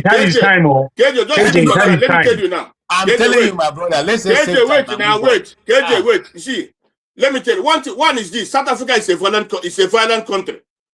That is what you have to understand. South Africa is a violent country. Okay, so understand. Not that they don't have law, that they keep to their law, but it's a violent country. Okay, you see, so that's the problem of when they're talking about law. They've been trying to maintain their law, but when they arrested Zuma, when they imprisoned Zuma, you know what happened? South Africa can rise up, they can rise and kill it, and they can destroy many things. It's not that it's not a country of law; it's a country of law. Being a violent country because of the way the apartheid treated them, the way the Germans treated them. That is why some of them do what they do. But it's not that it's not a violent, it's not a law country. They keep to their law. No matter whoever you are, no matter what, they don't discriminate in terms of keeping their law. That's what I'm trying to tell you. All right, Nigeria is not a violent country. That's different. But South Africa is a violent country. You understand? So if you are not been there, if you don't know about South Africa very well, South Africa, it's a violent country. So because of one, it's a drug country. Those people not even cocaine they take different type of drugs, and their country, their government is trying to see what they can do for them. Understand? So what the issue of Rabiu and not Rabiu, that is law of the country. They don't want to. They don't want. If it is Nigeria will bring him in. They can give bribe to somebody and they bring him in. But those people cannot do that. All right. I've already given you an example before. I said in South Africa, if a minister goes to the bank and goes to the view, they cannot allow it. It's a problem. Wow. Okay, now you have made. Thank you so much. I agree with what you have said. That is what you said. Great. Let's move on. Maska, welcome. Solly, welcome. Maska, you followed the debate so far. I don't know if you want to. I was trying to move, but right now we don't even have enough time. So let's just take people who are going to rant, and then poor father will be waiting by the wings. If he's not there, then we may continue. But if he's there, then we'll have to vacate so that he'll come in, and then the rest can be discussed. Master, go ahead. No, you have before Master, you have to be. Oh, Jago, please just so that you guys can hold, bros. You have to be holding yourself to your own word. You put this man in front of me saying that I'm going next. Now you are just doing as you like. Okay, please go ahead.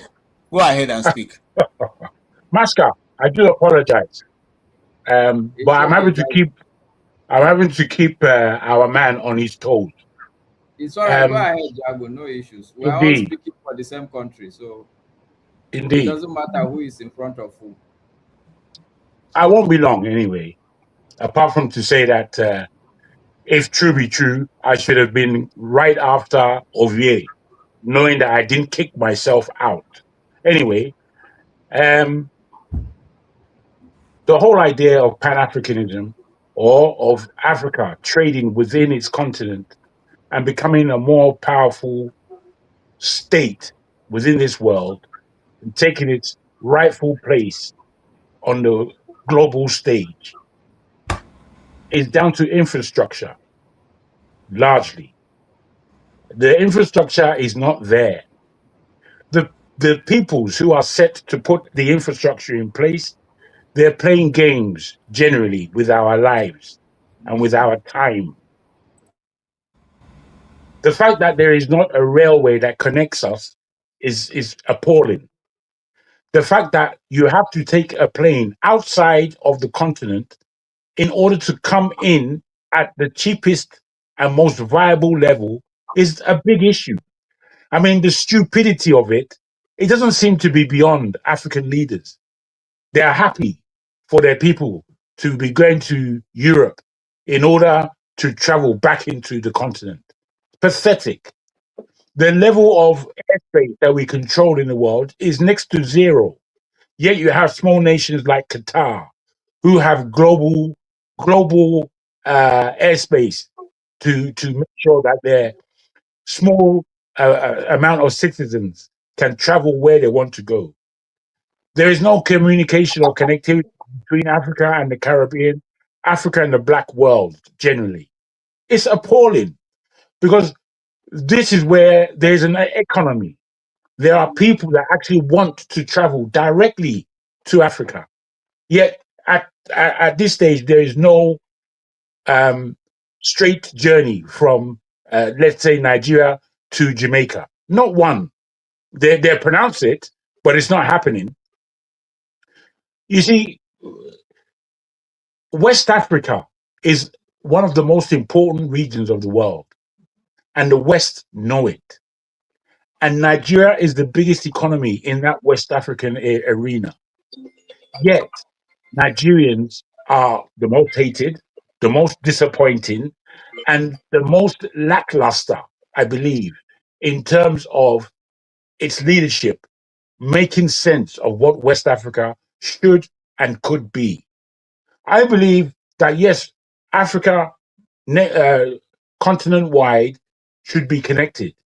But if you can't even start in your own backyard, in your own corner, then to speak of the greater Africa is almost like it's a pipe stream. It's a pipe stream. It's such a shame that we are in the state that we are in. And it's such a shame, it's down to our leaders. But it's a greater shame that our people generally are not conscious. And the education system in a country like Nigeria is appalling. If the education system had any nous, they'll educate the next generation to come into prowess. Why? Because even through our half-educated people, we are storming ahead. To be factual, there's no other African really that you can compare to a Nigerian. And really, that's quite poor. It's not a boast. It's quite poor. It means that if Nigerians are stupid, what are the rest of Africans? What are the rest of us? Because the whole of Africa is still looking, as much as they dislike us, they are still looking for us to perform. Okay. I don't think we understand our responsibility in that Nigeria. I'll leave it there in order for Masker to have his turn. All right, thank you. Masker. All right, thank you, KJ, and good evening, everybody. Good evening, Ovie, even though I see he's absent. Bonaventure OT, good evening. Man of Prestige, the one and only Jagun, and I don't know why people keep changing their names. It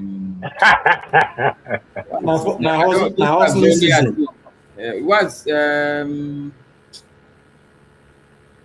Boom Boom Ray. I think that's more. It's a more amenable name. Benson and Soli. All right, I actually joined. Well, okay, so I've been listening at the background, and I actually joined because of what OT was saying.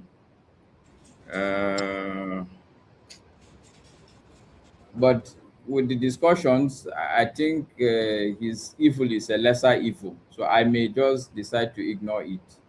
But let me just highlight it because his question was he was criticizing capitalism and that we should ask questions The about economic system that we would practice. And in my mind, I'm like, see, this is the problem with us Black people.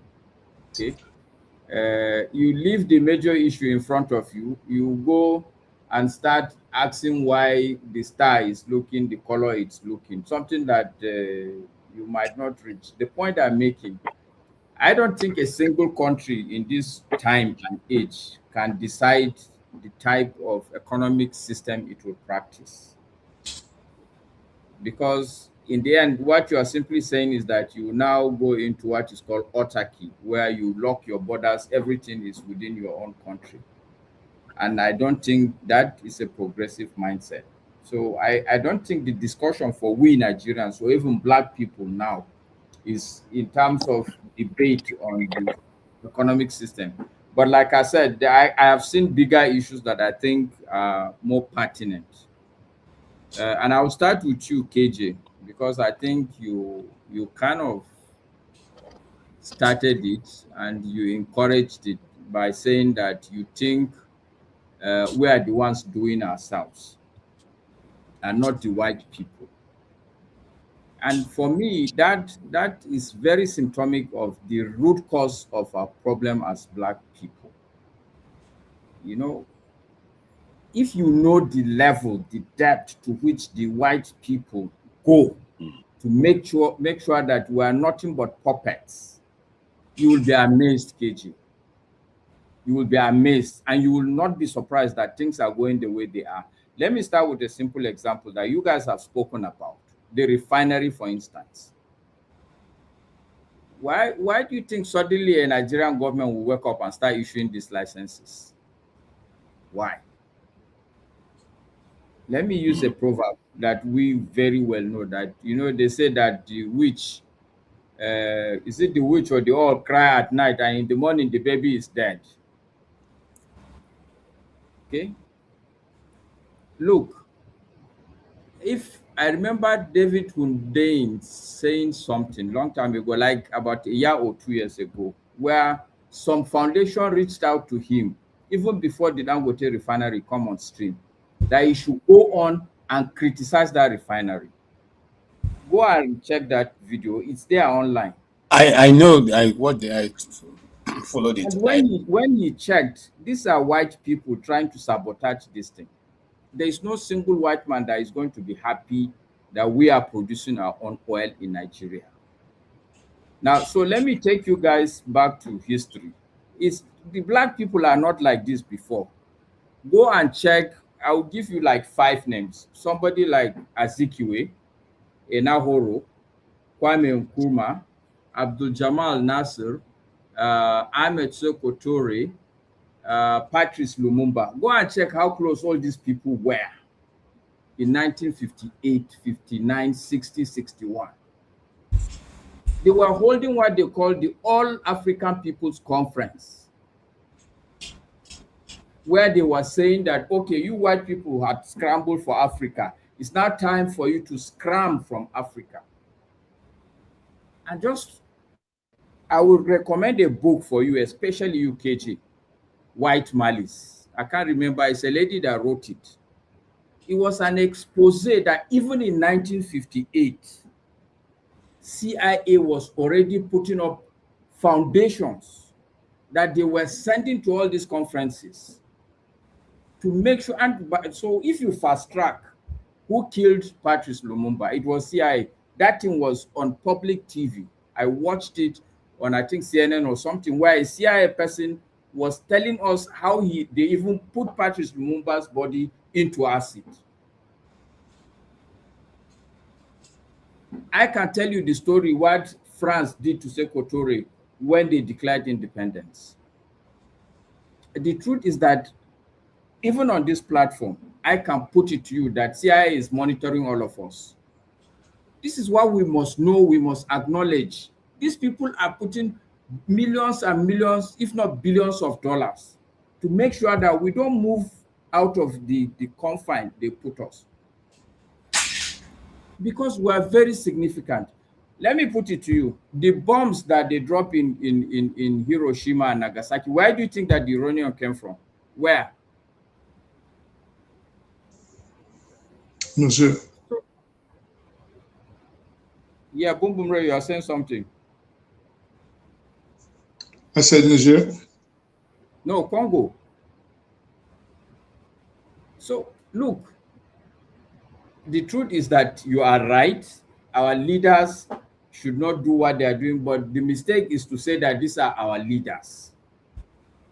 If you leave this like 5-7 people I mentioned, people like Sokotoro, Kwame Nkrumah, it's long. Let's acknowledge and understand that it's long since we have leaders. What we have had is agents that are being foisted on top of us. They may not even know it. Just to look, KJ, these people are deep people. They don't do things on the surface or the periphery. So let's not belittle the interference that is in our affairs. If things are not working well, we must really understand that there's a big force that is scuttling every attempt that we make. We've had good leaders, but every good leader that you see come up, what will be his story? They will kill him. If we don't acknowledge that fact, we will continue to miss the point. Yes, we should take responsibility, but the crop of people that are in leadership positions in Africa, these are people we know that they put them up. If a classic example was the same Congo, what's the name of this guy that had houses in France? The man that was wearing leopard skin. Mobutu Sese Seko. How long did Mobutu rule? Mobutu was put up by these people. And he was plundering the whole place, and they were okay with that. Any leader you see, look at all the African leaders now. Look at it now. We should use our sense. The problem is not with us, black people. I've given you an example. Go and check these 7 people. They were Pan-Africanists. They were going to all the miles and lengths to make sure that this continent is a good place.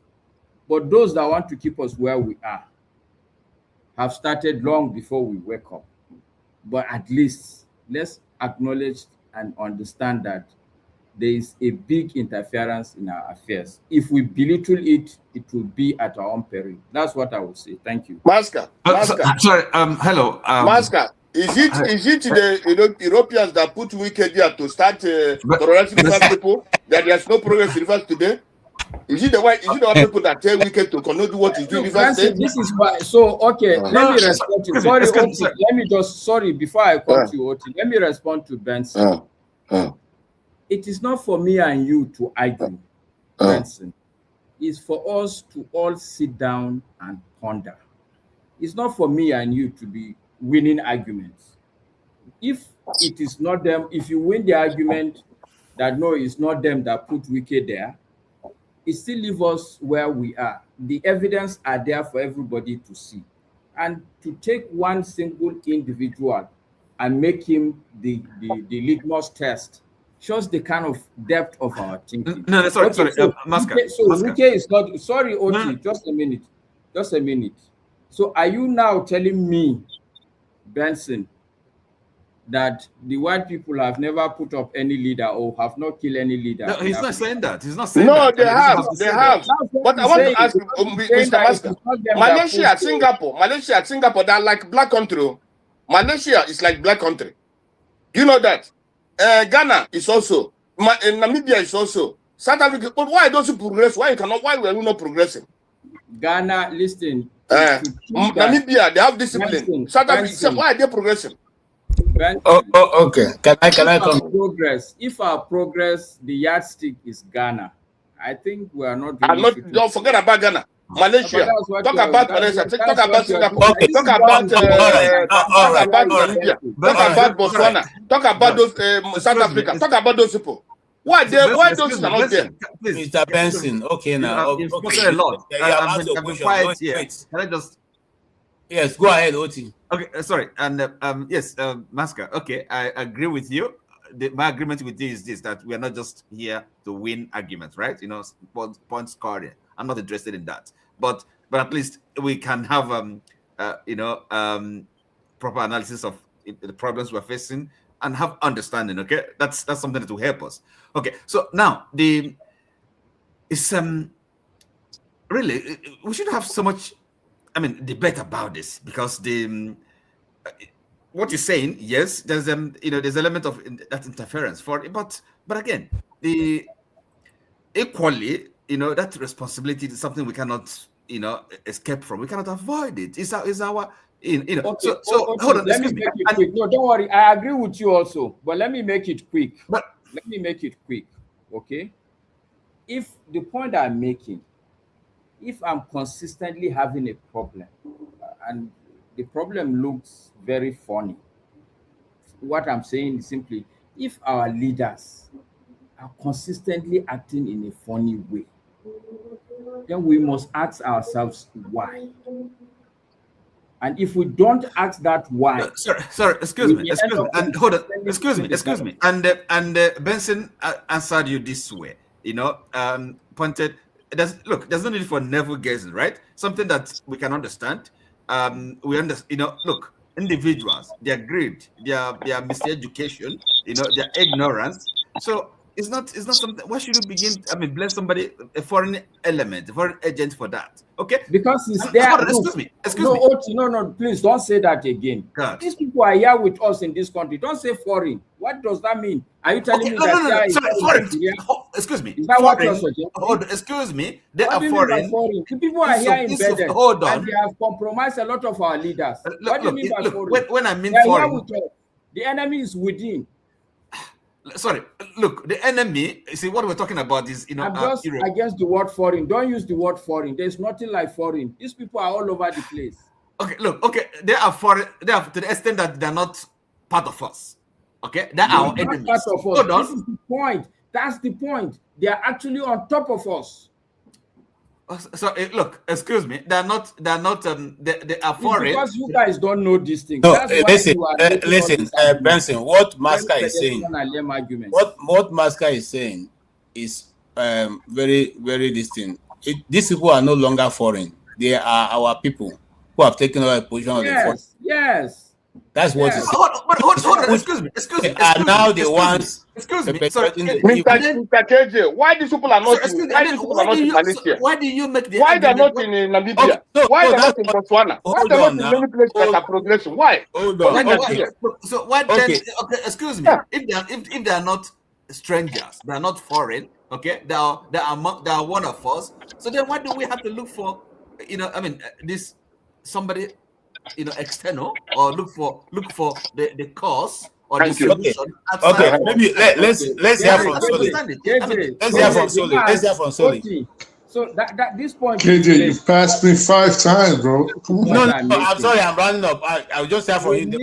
We need to begin to learn. You're rounding up. You've passed me 5 times. I don't complain. Like, come on. Okay. Sorry. All right, guys, calm down. We have passed. This guy. I'm sorry. Excuse me. Can we just have him speak so that we can? Yes. Okay, Master. And also, let me ask you. Now, the kind of when no, I'm not going to answer any question. Me, I've made my point. I will let it. What you want to think? Oh God, can you just wait? You don't have to answer, but let me. I'm posing the question to you. You don't have to answer, okay? Now, so you talked about we shouldn't. Can you just quiet? My point. I'm not going to sit here and be answering your questions. If you don't believe me, answer my question. No. There's somebody who has said that they haven't spoken. He's been missed out. Why are you now going to talk over? I beg, carry on, Joe. Masker.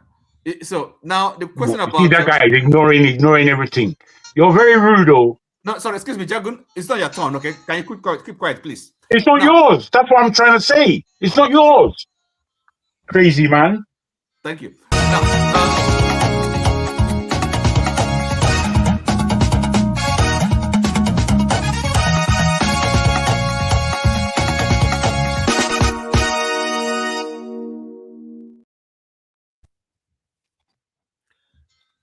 KJ, can I finish what I was saying in a minute? Tell him no. KJ. Okay, so let's move ahead. We think we have done more than we need to do. Sully, can we hear from you, please? Dude, you've missed passed somebody me out, 5 times, bro, and I've been don't do that. Okay, I'm sorry, Mr. Boom Boom Ray. Can you speak now? Sully will come to you after. Yeah, I have no problem with everybody speaking, but I don't complain about, oh, I have to speak. I don't do that. What I don't get on here, and I'm still going to come to my brother OT, because one of the things I wanted to speak about Someone's disturbing us with music. is that beautiful music is disturbing you, Jack? Okay. A little bit, bro. Is it you? Yeah. One of the things I wanted to talk about was his statement about the economic system based on what G.D. brought up. But this is taking an interesting turn because of what Masker said, and I want to speak on that a little bit. And what I'll start off by saying, I don't understand, and I will never understand why it's so hard for an African, not just a black person, an African, to realize that the number one problem facing black Africa today, no matter where we meet ourselves, no matter where you were born, no matter where you were raised, no matter where you live, is that there is a group of people, namely Caucasians, at the top hierarchy of the world, the West, that is determined to keep Africa and subjugate it, not just Africa as a body, black people based on your skin color on the bottom. I understand a lot of y'all are proud of your jobs to go make these billionaires richer. And again, I'm not a proponent of communism or socialism, and I'm not against the capitalist system of government because I am an ardent capitalist. I love the system, the economic model. I love it. But for you to not understand what Masker is trying to say, and I've come on here a lot of times and I've had pushback from, namely like G-Day and forefathers, and Masker is saying something very pertinent. And I don't think this applies to OT, because OT obviously is very versed, especially when he talks about market systems and the forces and the governmental systems. So he does understand these things. I'm not going to mention anybody else because I don't want to seem like I'm putting anybody down. But Masker is very right. I think sometimes it goes, and maybe we have to have some, I don't know if empathy is the word, we have to have some sort of empathy for those that do not understand. So if you do understand these things, but you're still agreeing with it, the subjugation of Africa is what I'm talking about, and black people, then there's got to be some deviousness underneath your proclamations. And why do I say there's some sort of deviousness? Now let's take it back home. When you ask an ardent Biafran, if you think Nigeria is so corrupt and Nigeria is so bad, aren't you the same ones electing these leaders? What the Biafran always tells you is that, well, they're forced on us by the Nigerian system. It is Abuja. We really don't want these people. And you'll see, whenever we break up the country and we have Biafra, we're going to have a different set of leaders.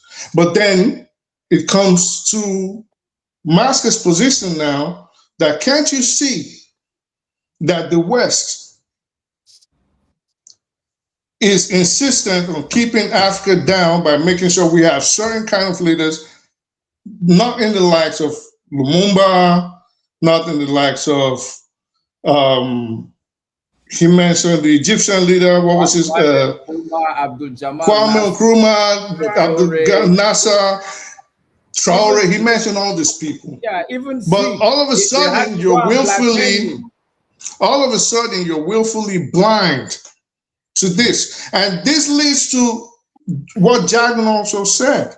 There was something Jagan said that I think flew over everybody's head. He said, why doesn't Africa, our closest relatives on the other side of the continent, for good reason, because they took our ancestors over there, why doesn't Africa have free movement through the Caribbean or between the Caribbean and Africa?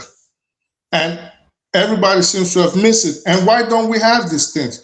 Because there are treaties in place. Again, when I first met Jide, I think this was our first argument. They weren't getting it. And I think Masca had to come in that day too. Ovi was there, Jagan was there, of course, and we were trying to explain to himself and forefathers how there's this coerced and planned subjugation of Africa to stop us from developing economically, and in fact, in all ramifications of things that could propel the development of Africa. To the issue of why we do not have this contact transport-wise, go look at how, for example, the Open Skies agreements are formulated. Go look at how the air agreements are written. They're written in such a way that you cannot, without getting to Europe or North America, you cannot come directly to Africa. But they also stop these African or these Black countries from being able to access free movement to those places without these strenuous impediments to seek visas. So you have to seek a visa to go to Europe or North America, but they're not going to give it to you before you get to Jamaica, and vice versa. So I don't understand, and I don't understand how you say you can't see these things. This is all open. And no, sorry, let me just finish, please. So to the economic system part of it, I don't know. I was trying to figure out, and I've heard you speak on these things before. Are you a communist or a socialist? Because you said what? All right. No, I just wanted to say. Sorry, I'm not. Okay. Are you asking me? No. We're not going. No, I just want to finish with that because listen, when we look at the system the world currently runs, it is relatively new. This education system, the financial system, the economic system, all put together by the Rockefellers and the JP Morgans and the Schwabs and all of them. So in this regard, OT, I agree with you that we don't necessarily have to do things in the same mode as the West. Maybe we have to look for an economic system or a governmental system that will suit our traditions and cultures and our understanding of our society. But to that, I'll just see. We don't have enough to be able to do good. Okay. So this is what I'm going to do next time. I'm not going to be I'm not going to be polite anymore. I'm going to start complaining like everybody else and saying, "Oh, it's my turn." Like, you know what I mean? So yeah. No, like myself, bros. You don't know the score now. What I'm saying is, what you're speaking about will require a lot of time for us to trash it out. And I'm already pressed for time because there's another show that was started by, like 53 minutes ago. No, I understand. It's okay. It's cool. So I need to round up and then let the sorry, KJ. I understand. I'm just playing around. I understand. With the forefather show, we can go there and trash it out. No wala. Okay. Thank you so much. Solly.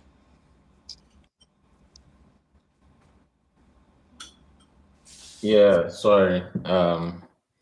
So a lot of the topics that they are not really my topic, except for the one that Shea Makinde, if not be your topic, make we go back to Boom Boom Ray now. I don't know why you cut him half. You cut him half, man. It's not fair. It's not fair. So with Shea Makinde, I think he's just trying to be petty. He wants to cut off, maybe his article that sent him message. He wants to cut off some votes in the Southwest because obviously he will chop some votes, but he's not going to be Nigeria's president. Then what I expected to see, but I didn't see, was that Labour Party is not giving Alex Otti the ticket again. Hey God, wow, that is so. I can't even. I don't even. Can he run as an independent candidate? He can't leave the party anymore now. They've passed the primary final dates. I'm trying to attach a word to it, but I can't get the words to my head right now. But that was such a criminal move, and it's the people of Abia State that are going to suffer from it, So yeah, that's just it. As for the South Africans and I don't know why we discuss about South Africans. Their intellect is below us, We should never be taking them seriously. And when you are talking about the white man, I think the time of blaming the white people is expiring. It's our own people that are doing the work right now. It's our own people doing the groundwork. Even if you expose all these things, you show them how the white man coordinated everything, they are not going to change. Some of them believe that they deserve where they are right now is where they deserve to be. Some people deserve to be poor, some people deserve to be rich, and nothing should change. And the youths now, they are looking for savior. They have savior complex. That's why you have the likes of Randy Peter, Aisha Yusuf, Very Dark Man. They don't want to work. They don't want to hold their local governments accountable. They are looking for somebody to, always champion. Just at the end of the day, it's just because they don't just want to work. It's just because they don't want to do anything. So that brings a problem in the society because Nigerians don't know how to counsel people. So that means if somebody comes up, does a little bit of eye service, does a little bit of good, and the person starts doing bad, Nigerians will start defending them. We're seeing right in front of our eyes, because when people say, oh, how does Tinubu have supporters even though they are suffering?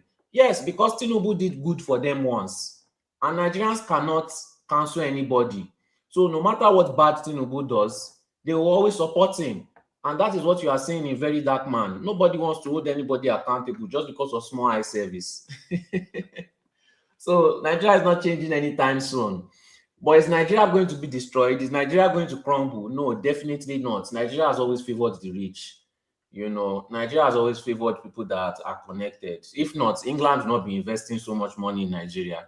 So all the people that are hoping that Nigeria is going to crash and crumble and then you build it up from scratch, they play.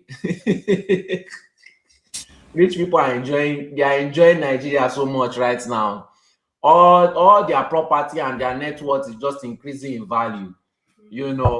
So it's the poor people of Nigeria that are keeping Nigeria this way. If you want to say the truth, Tinubu just needs 25% in each state. That's just it. Let's just hope that we Nigerians, anyways, we are going to come back whether we like it or not. The white people are already showing signs. we are going to have to be forced to come back. So are you going to come back to a Nigeria you didn't invest in and all the international investors have taken all that you are meant to take, or are you going to go into Nigeria right now while it's muddy and try to do your best? Nigeria is where USA was, let's say, I would say how many hundreds of years ago, when the Rockefellers and co were investing in America. That's the state of Nigeria right now. So are you going to be the next Rockefeller, or are you going to be the one complaining that the Indians are killing all the white people? So that's just it. We should stop complaining. Nigeria is not perfect, but if white people and foreigners are investing in it, then you don't want to miss out, even if it's just a land in your village. Because when you come back to Nigeria, you will not be able to buy land in your village again. So people should think about that. Thank you. Thank you so much, Soli. That was interesting. And well, we all need to ask ourselves the pertinent question: which way Nigeria? We will continue to ask these questions as long as Nigeria remains a country. Right. Forefather is supposed to be gearing up right now, so let's take our rant. Ovie, you have 2 minutes for the rant. You can rant on any of the topics, but it has to be 2 minutes. 2 minutes only. Play. No addition, no question from anybody. 2 minutes only, please. All right, that fall into the 2.5 million votes that we are working on. So I think the conversation that we are having, especially Mascard Point and other people, two things can be true, right? There is no doubt the outside world. There's no doubt the continent of Africa is a conquered continent, right? That is what Mascard is emphasizing on. Now, to those who are saying, yes, we know that problem is that problem, what are the locals doing? I think that's also a valid question, right?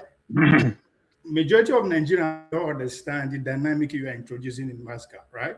I don't expect them to understand. And that is where I fought that argument that leadership in Nigeria is a problem. Yeah, but leadership at what level? Right? Those men who are in power, they are gone. You don't expect them to change the status quo that get them there. In fact, you take an oath. They were so now it's not left for those people who are looking for power, right? To educate the followers that this is the way to go. But unfortunately, the trap that got the leadership who are there now there, those who are emerging leaders are also in the same trap. We are all what? Compromise.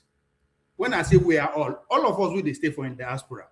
There's none of us that will carry the presidency now and gives a go that you can do anything, because deep down your road, for the fact that you don't live for this place, just wanting to implicate you. So in solution, we have to start educating the next generation, that nativity, the local standard, and that's where economic activity, economic system will be born. What we that are already alive now, we that are grown up, we are already key into the Western way of life. Because, as I said, you are conquered people. Now, very few countries within no country don't fight for its freedom in Africa. Let me put that way. But in the Americas, the Brazil are still struggling. They are also conquered. The South Asian is now we see China finally have come to age, fighting for their freedom. Indonesia, one of few other countries too. So if you look across the world, every problem that Mascard was pointing out, every other country they experience now.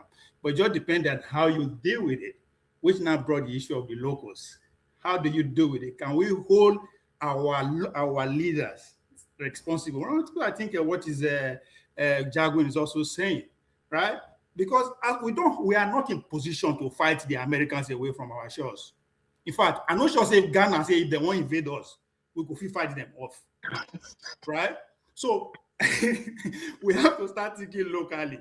All these leaders, they are gone. Ovie, relax with that Ghana talk. Relax. It has not reached that level. Don't boost those Ghanaians' ego. So the team we did. So we need to look for. We have to start, as I said, in our next generation, because all of us will stay now. Thank you so much. All right. Thank you, Ovie. Bonaventure. You are muted. Quite frankly, I don't know what to rant. I don't rant. Okay. You know, so I agree with people. Just say vote for Tinubu and vote for Mamman. Okay. That's your right. All right. Thank you so much. Meanwhile, I need to let you know that your fellow countryman, your statesman, chief priest, didn't get a ticket. So it's not my. Well, I know that I've had that. But it's not. I don't have. I don't have any fellowship with him. Despite the fact that he's a city. I'm not from his state. You know, okay. We're not, so. Thank you so much. Saxonia Tin. Yes, sir. Well, everybody has spoken well. We didn't have a chance to drag a tie today, KJ, but good show. You know, you moderated beautifully. I think you did. I understand. There's some pressures behind, and there has to be some mode of operation behind how you're doing things. So I just hope you didn't think I was antagonizing. I think it was beautiful show. So to move on, I do agree that yes, what I was trying to bring up would require more time, and hopefully we get to do that in the next show, because it seems we all have views that we really want to put down, and hopefully Forefathers does not turn it into a monologue and allows. Allow me to put in. There's also Rudolph are giving you guys opportunity to come up with debates. If you feel the topic, you can have one topic debated for 3 hours with anybody you choose. Here is Jagun, here is you, here is Oti. Well, people like OT, people like Jagun, people like Masker. I wouldn't mind discussing or debating with them. I would not mind at all, because there's a chance that if it's a debate where one person has to win, there's a probability that I could win. And why would I be able to win? Because they are intelligent people. Now, trying to put me against a wall, I'll never get across to a wall. So yeah, people like Masker, OT, and Jagun, I wouldn't mind being put on bring it on. Let's bring it on the opposite side with them, because Okay, they're very. sorry, Bonaventure said let's bring it on. So you decide the topic. Whatever. I like to talk to him. It doesn't matter. Yeah, what topic you want to discuss, we'll talk about it. We'll put it on platform, and on Friday we'll be here to listen to both of you. Nobody's I wouldn't mind. In fact, everybody on OV, even Soli, anybody on here today, I wouldn't mind. Even you yourself, KJ. I wouldn't mind. Bonaventure has said he's ready to do debate you. I'm going to forward that to Mr. Rudolph, and then Friday next week we'll have both of you here. We can say something else. That's fine. And him, and all of us are going to be just the spectators, nothingness. Okay? Yeah, that would be beautiful. We can do that. But you guys are going to take the center stage. That's just it. That'll be fine. Yeah, no problem. Okay. All right. Thank you so much. Thank you so much for that. I will let Dr. Rudolph know that. Thank you. And let's move on real quickly so we can move on to Forefathers. Mr. Benson, are you there? Okay. Sorry, Jagun. Jagun. Jagun already spoken before now. It's not that. No, he has his 2 minutes to rant. Mr. Benson. Thank you. I'll take 2 minutes. My first minute would basically be about the channel in terms of a rant. This channel is very important, I believe. And I know it's not about what I think or what I believe the channel should be. I've accepted that the channel is what it is. And I've also accepted that the way forward may not be pronounced from this channel, which is a bit of a shame. But what I detest, and I don't blame any individual moderator, but if rules are rules and rules are to be respected, then those rules should go cut right across the board so that people can behave. Me, I would misbehave if I see rules are just being truncated.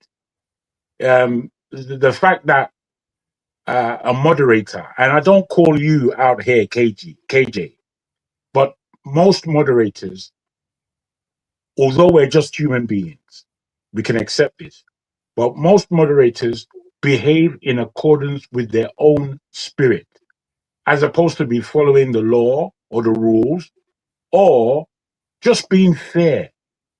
I think it's important that fairness is portrayed on this platform. Why? Because we are Nigerians, which means we all come from an extremely unfair and imbalanced society. We shouldn't be showing that here.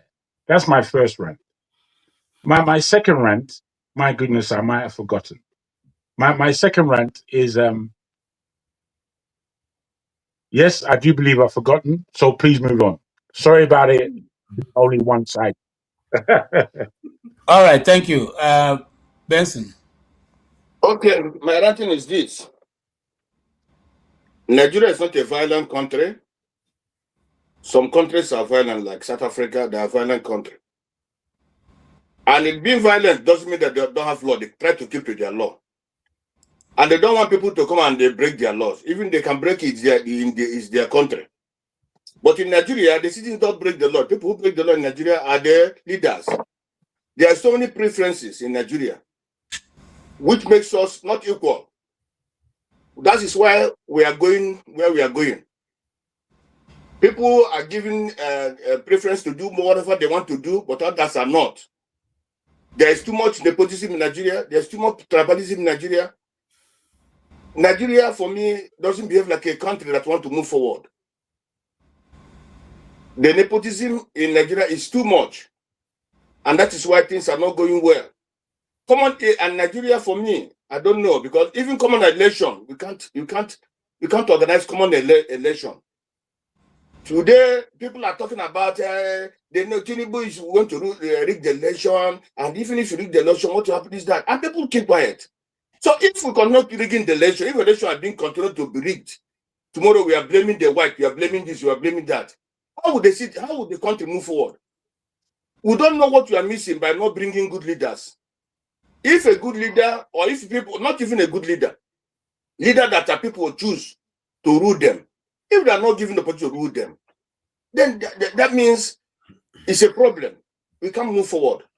And all those who cannot to blame the white, like Soli said, the time of blaming the white people or white is at least we're supposed to stop that by now. But Burkina Faso, you know Burkina Faso that shunned these white people? They are moving forward. So why can't we? Malaysia, Singapore, Namibia, Botswana, all these people, white people supposed to take over their country or to disturb, but they are not. But because of the greed, Nigeria is so greedy. The people in Nigeria are so greedy. I don't know whether greedy was born in Nigeria. We come to help some people. Hey, these are billionaires. These billionaires, how did they make their money? How did they make their money? They subdue the people and make their money. And today we are hailing them. And we think that we can move forward. We think that we can grow. These places, they say there's no law in South Africa. South Africa don't hail anybody. They hail no. Even if you're a billionaire in South Africa, they don't know who you are. They don't want to know whom you are. They only want to know what you are doing. Let me be. If you go into this office, let me go into that office. If you have that opportunity, let me have that opportunity. That's where they are moving. In as much as for me, it's a violent country because of they're not violent because they want to be violent. They are violent because of what the Boers did to them. The Boers did destroy their mental. That's the problem. So that is why the country is like what they are today. All right. But in terms of is the time over? Yes, they're out of time, sir. Thank you so much. Okay. Happy New Year. Hey, Happy New Year. All right. But again, one Jagun before one day I slap him from here. I will slap him for one day from here. I want him. I don't like with his beards. Like he look like Osama bin Laden. As you are slapping me. Now Kung Fu you go receive. I will slap you one day from here. Osama bin Laden. All right. Osama bin Laden. I will slap you one day. You need to understand when Jago is in Ire mood. That's what he's feeling right now. Not my still in the pin. Can we hear from Master, please? Okay.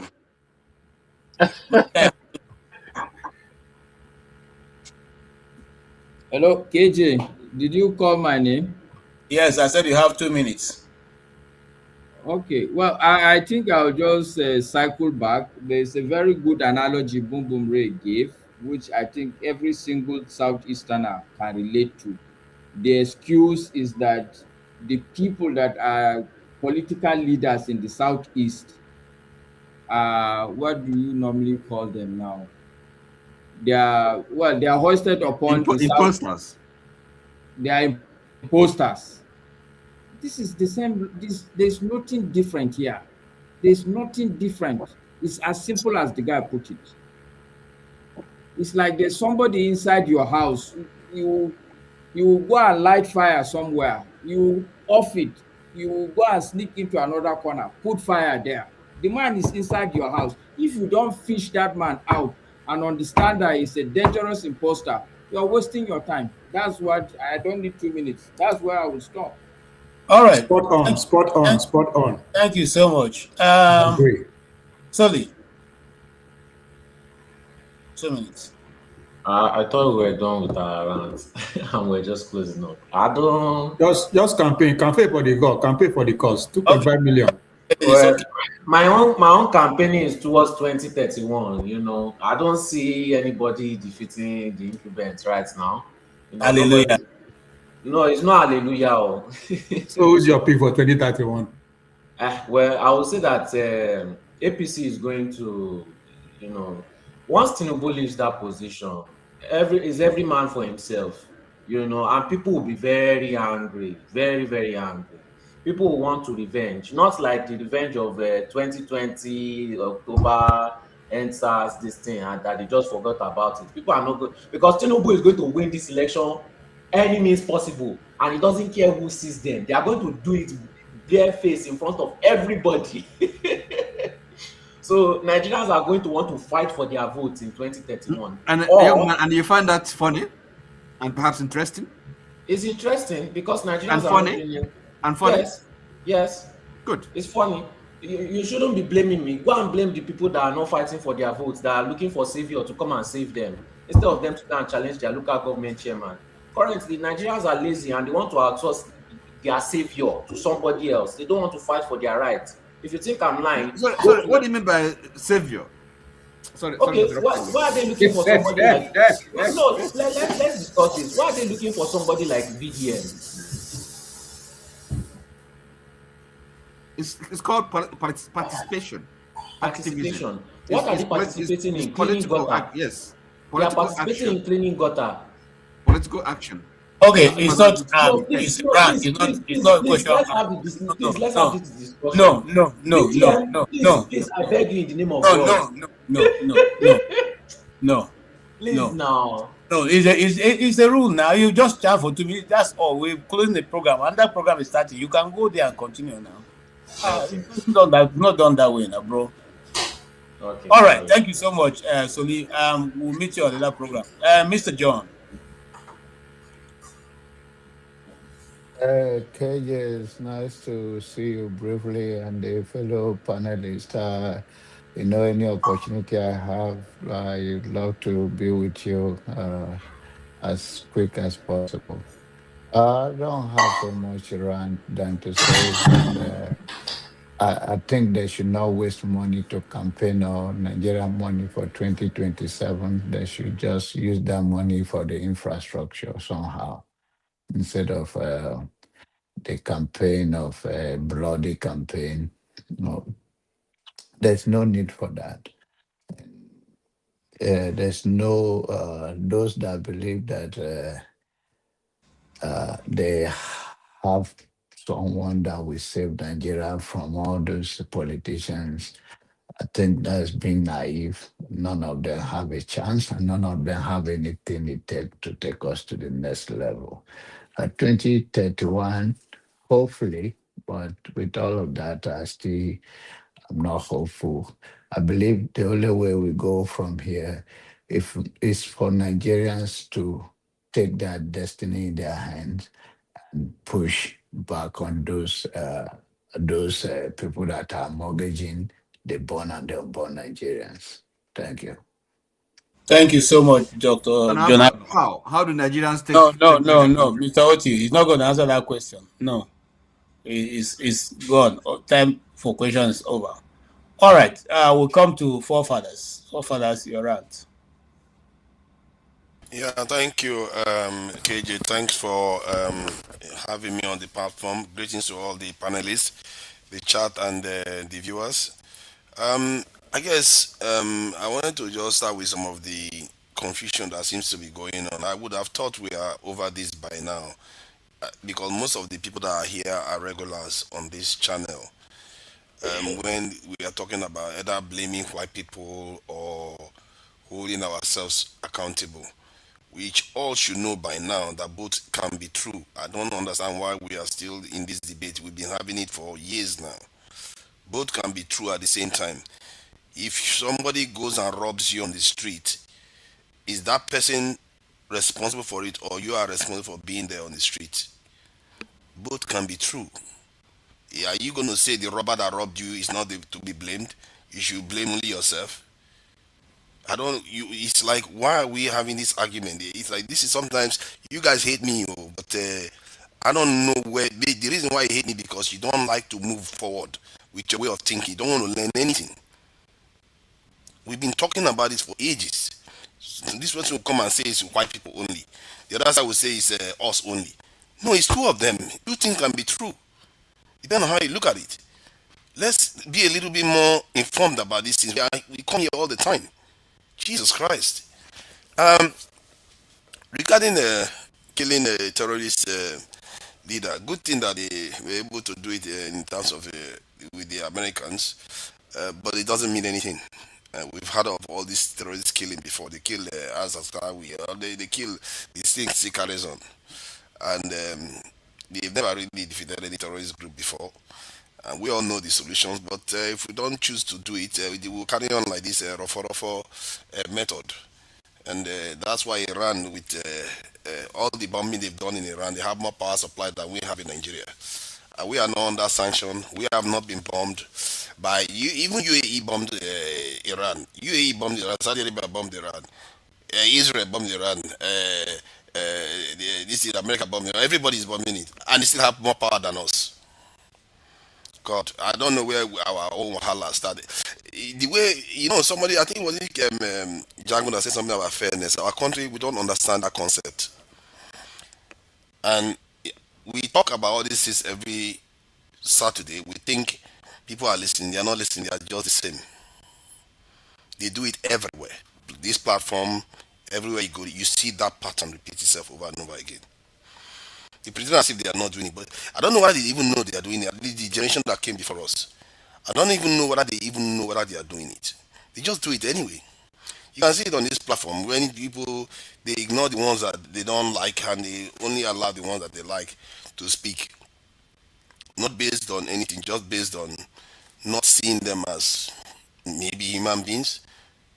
I don't know what is wrong with us. Because if you look at Nigeria now, I've been to on platform where there will be lambasting Obasanjo. Like Obasanjo is not a good person. He did this, he did that, he did this one. But yeah, he's the only man that you cannot say is discriminating against any major group in Nigeria.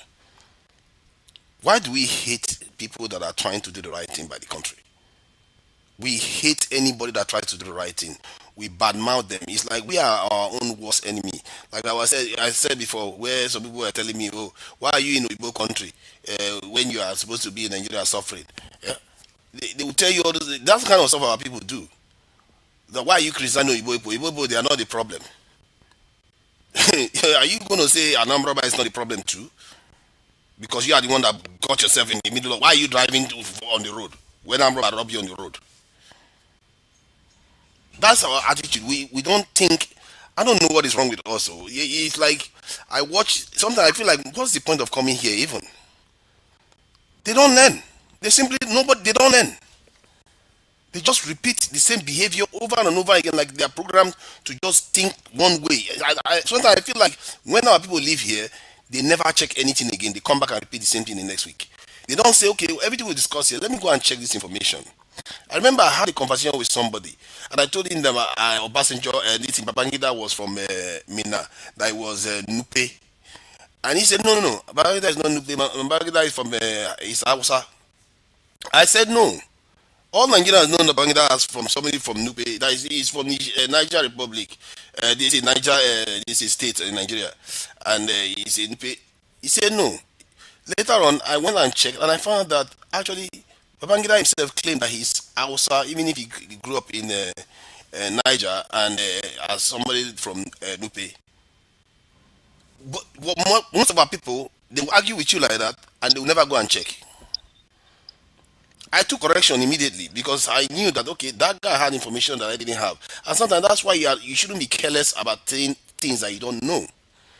My own take is that if you want to call it a rant, it's like our people, I worry that the only time they will learn their lesson is when something drastic happens, because all this talk, they don't care. They will just come and hate you and curse you and repeat the same thing over and over again. And the fact that we are still arguing the same point about who to blame tells you everything you need to know. Thank you. Okay, thank you, forefathers. My own, I'll just say that don't be too quick to saying people are trying to cut people off from saying what they need to say. Nobody on this platform is trying to cut anybody off, especially if I'm the one moderating. I don't have any desire to cut anybody's off, because even for me, the comment I make here is not going to change Nigeria tomorrow, and it's not important either. So I don't see myself as too important to make any comments that we have to be, I must be heard. I don't have that penchant, if you call it. So when you moderate, you find out that you have a lot of things going on. For instance, Jagun came early. That means that if there are more people on the platform, Jagun's position will be very up. I will not be able to see it, except I have to deliberately scroll up to find out if there's anybody up there. And there are many people on this platform today. That means that we'll have more than 3 lines of people on the platform. So that means that the first line of videos or cameras will not be open to the person moderating. I wasn't referring to you in particularly. I'm just talking about something in general on how we conduct ourselves. I have no desire whatsoever for only my voice to be heard. As a matter of fact, anywhere that, even in my family, when we're having family meetings, I don't agree that anybody should. Once we are all saying the same thing, then the meeting is closed. I say, everybody go and think, because we can't all be saying the same thing. There must be dissenting voices. There must be other people who are bringing in other kind of thoughts, not just my voice or the voice of the person who has more, who is the leader. That's not a good way of doing things. Having said that, I think I want to thank everybody who have taken their time to be with us today. It's not easy, I must say. It's not easy to sit down. I beg, sorry, KJ, before you close, let me make a plea, I beg. 1 tiny second. Can I go ahead? Yes. All right. Forefather say he takes correction.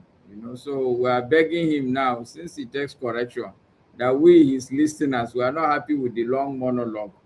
You should keep it to like 15 minutes, I beg, please. No. You are not my listening. You are not telling me I'm a host. That's a different thing altogether. You are your customer. You are not my customer. You are not a customer now. You are a learning moderator. See, when Dr. Damage is done, you will let him go. I'm going to time it.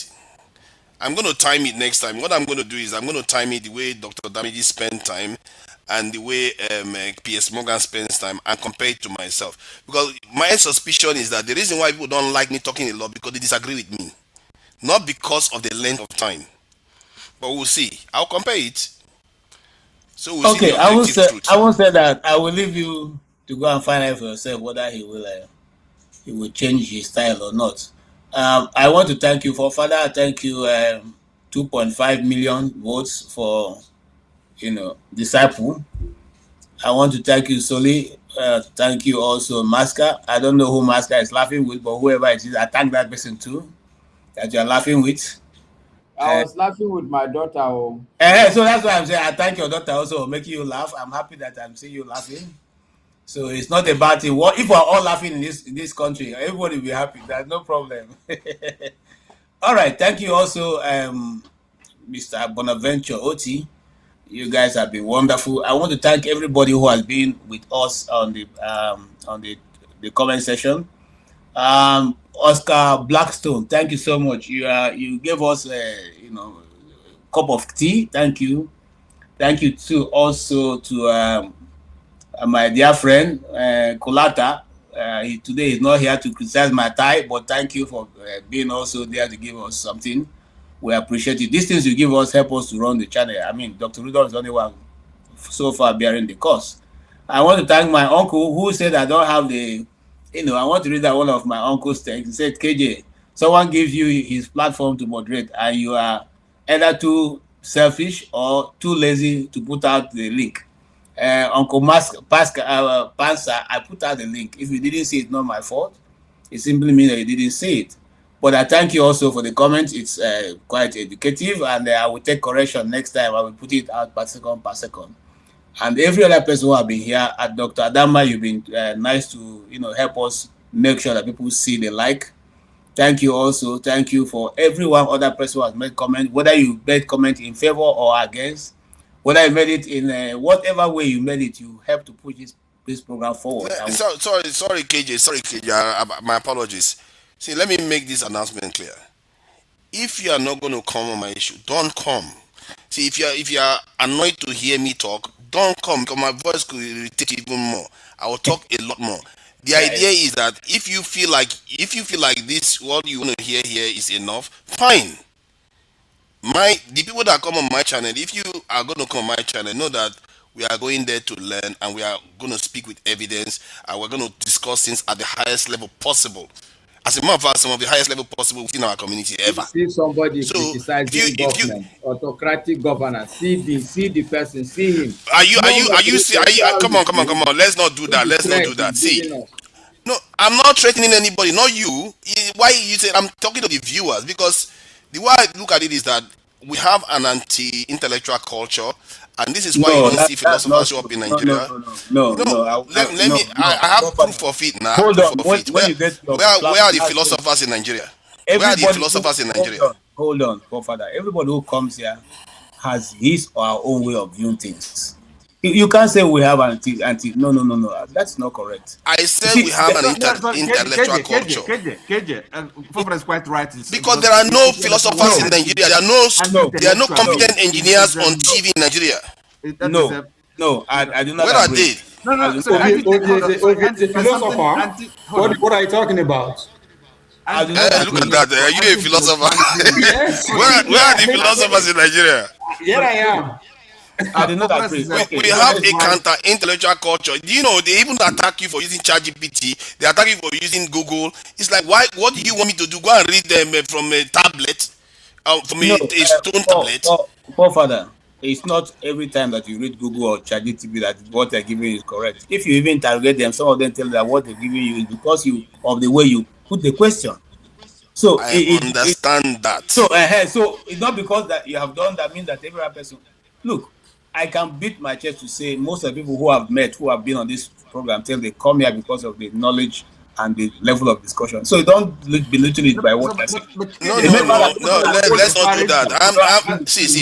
Let me ask this question. How many information have I provided here has been proven to be false? How many compared to UKG? It's not. Hold on. You see, you are going. No, because he's saying that I'm patronizing Nigerians. yeah. Maybe I deserve to go. So maybe I deserve to go backstage. See, I was just trying to say something, and Maska, you are the one that started this because I was just trying to say something about the people that view my channel. My own approach is that it's based on intellectual rigor, and let's get to the truth of things. And if you don't like that kind of thinking, you don't like that kind of discussion, then don't bother coming because you don't want to learn. You just want to hear, people just want to come on panel and hear their own voices. Okay, Father, can I bring this to you? That was not the conversation. Yes. The issue is that you don't allow people to talk too much. That's the question here. Look at that. See, sometimes I keep quiet that I disappear. They will say I go and eat. You see all these people, sometimes they will say, sometimes I will disappear, they say I go and eat. And they say I don't let them talk. You see these people? You never win. I will not talk for 30 minutes. Oh, Father, thank you. We need to close. And I say that because when you come here, nobody is a phantom of knowledge. Everybody has a particular form of knowledge. And because you are the professor of that course does not mean that the student who learned under you will not have his own view and understanding of what you have taught him. So if you make the conclusion that because you are the one bringing the thought means that you know everything about it, I don't agree with that. And people who come to this channel know why they come, and they keep coming, not because of me, not because of you, but because of the quality of discussion they get from people, whether they are the people from the panel or from the comment section. They come for one reason or the other. I don't want to ascribe that to myself, and I don't think I have that ability to do that. Okay, having said that, that brings to an end.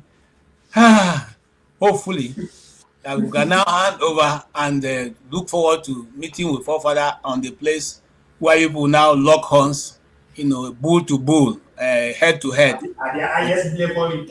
At the highest level, as he has put it. So that at the end of the day, you all can have headache from discussing that high level. But until then, I want to say at least OT is very, very Chinese and intellectual, isn't it? He questions everything. Thank you so much, Forefather. Thank you so much. Thank you, Maska. Also, thank you, 2.5 million. Thank you, Bonaventure. Thank you, Solly. Solly, thank you so much. All right. And that's it. Forefather, thank you. You are gone. And every other person, we thank you for being a very, very, very, very interesting and useful part of this discussion this evening. We shall be here next week again when Dr. Damages will have eventually be here to maybe take the first part of the program. But I want to leave you one thing, saying that, the politics has begun, so our programs are going to maybe come more often because already some things are beginning to play out in Nigeria there, and we want to discuss those things. As you all know, the chief priest has already been taken out of the race. What's this other guy? This other guy in Lagos, Edmond, whatever his name. What's his name now? The actor. He also is having running program time with the president, who doesn't feel that he should continue. And of course, I'm just hearing from the grapevine that Oti didn't get his nomination. So I don't know if that is the truth. That Solu gave us that information, but I'll go back and research. If Labour Party didn't give Oti ticket, then what's their plan? So you can now see on what we have been talking about, what Maska said today, that the people killing us are living there with us. They are there. They are there. They are your brothers, your sisters, they are your uncles, and your fathers. Because if Oti is doing such a good job and people sit in the committee and refuse to give him ticket, I don't know what their plans will be. They want to bring Ojuzo Kalu back or bring Mascot back. What's their plan? Anyway, that will be my rant for today. And like I say, always say on this program, thank you for spending your weekend with us, your Saturday. You could have chosen to be any other place, but you chose to do it with us. We appreciate you. We thank you. We hope that next week you also be here. We'll be here tomorrow with a different, fresh program. And you may want to be here tomorrow because Dr. Damages will be discussing a very important issue. Until then, we say thank you. God bless you. Bless your family. Bless your children. And take care of yourself. 1,911,844,833 naira and 46. I'll take that again. 1,911,844,000,000. 1 trillion. This money is too much for me. 1 trillion. I hope that is not. I hope that is not on the record. 1 trillion.